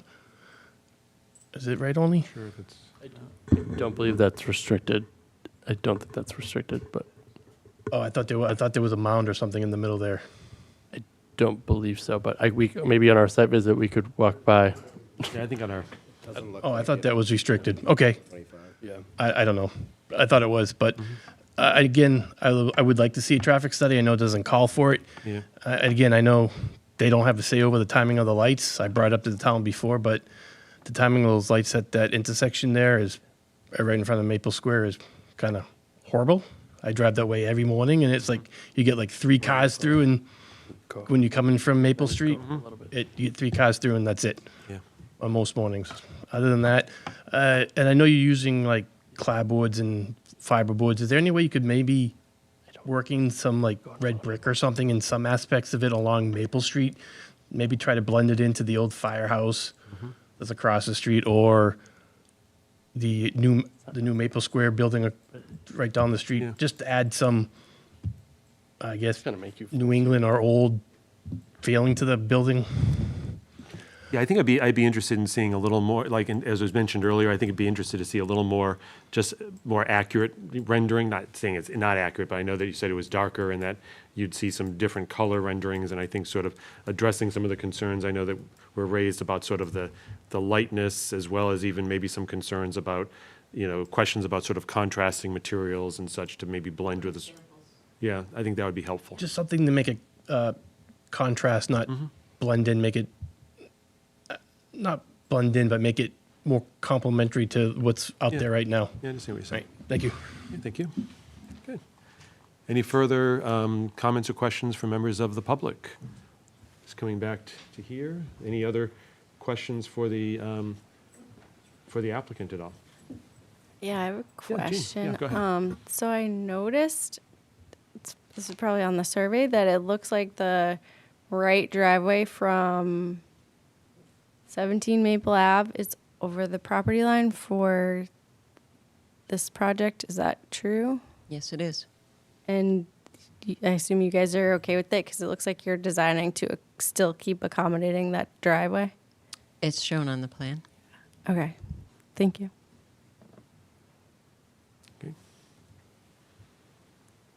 So I'm just a little, Gene, I just want to. I was just clarification, yeah. Yeah, so Does the property owner for 17 Maple Ave know that their driveway is on your property or the applicant's property? I believe there's been discussions in the past, not recently, on that. I was not privy to them, so I don't know definitively, but it is shown that there is an encroachment of 17 Maple Ave's driveway onto this property. Okay, thank you. It looks like it's the entirety of the end of the driveway, pretty much. Is that accurate? I rely on Bob's plans.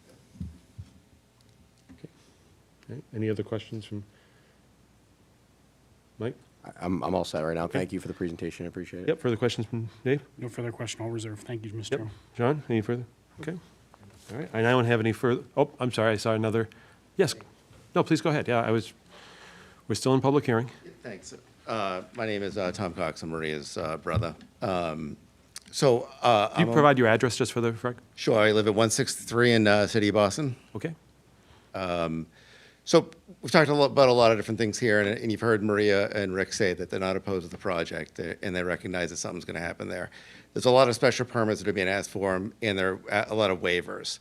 You know, and I get it. The no project, has full compliance to the bylaws or the other rules and regulations and et cetera. But we've heard a lot of vague answers tonight, kind of about LSP and that clean fill cap. I thought I heard fill.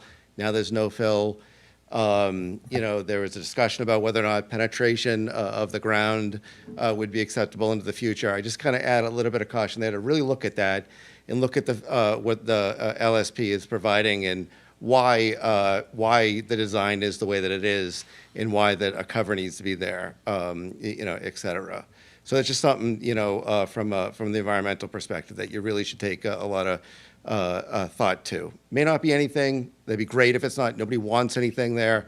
But I just throw a little bit of caution to there with a little bit more analysis there we heard today.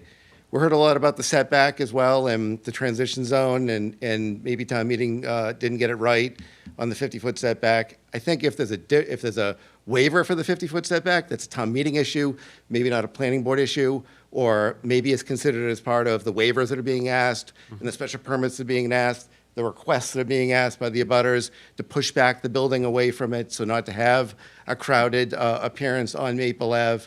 We heard conveniently, we'll grant you an easement on Maple Street, but not Maple Ave, et cetera. I'm not sure exactly what the difference is there. Again, not opposed to the project, want to be clear on that. Asking for the applicant to really listen to the abutter, and to come up with a design that, takes into consideration, what they've been there. They recognize, say the driveway was on there. They bought the house 30 years ago. They didn't do it. We apologize for that. Making no claim either to it as well. Want to be clear, making no claim to it. We've got a driveway in our parking lot. But at the end, really hoping to have a real collaborative process with the town, with the neighborhood, with the applicant, with the applicant's, consultants to come up with something that is a little bit better than what we have today. And that it may not be a lot. Pushing the site and the buildings back, adding maybe more driveway space. Heard concerns about parking along the street. Heard concerns about the roadway only being 22 feet wide. That's the layout. That's not the paved width, right? The paved width is very narrow. Take that into consideration with the carpet place, the loading of the building. Take a look at those parking spots that are by the loading. Do they meet dimensional requirements from the town's perspective? They don't look like they're very, kind of narrow there too. Even if they do comply from the dimensional requirements on the length and the width, you still have to back out into an area where carpet is doing loading, et cetera. You'll see that when there's a site visit, and maybe you can reconsider, or the applicant can reconsider and allow, neighbors to participate in that, as well. Maria and Rick made a request to have stakes be put on the ground where the building is going to be located, just so you can really get that sense when you're out there and you're seeing the narrow roadway. you're seeing the density in the existing neighborhood and et cetera, to have that true appearance and what the proposed built environment would be. Last but not least, I'm sorry to be long-winded, is when you look at the site, you're raising it up at 6 feet in some locations. And I thought I heard today that that's because they're going to be moving fill around on site, but still it's going to be changing the grading, and I heard that the peer review will look at that, and it's great. It was part of the comment letter as well. But while we're out there, maybe you can put a stake in the ground, put a little platform to show 6 feet. I wish I was 6 feet, I'm just shy, but just think about me. The grade's gonna be coming up just as tall as me.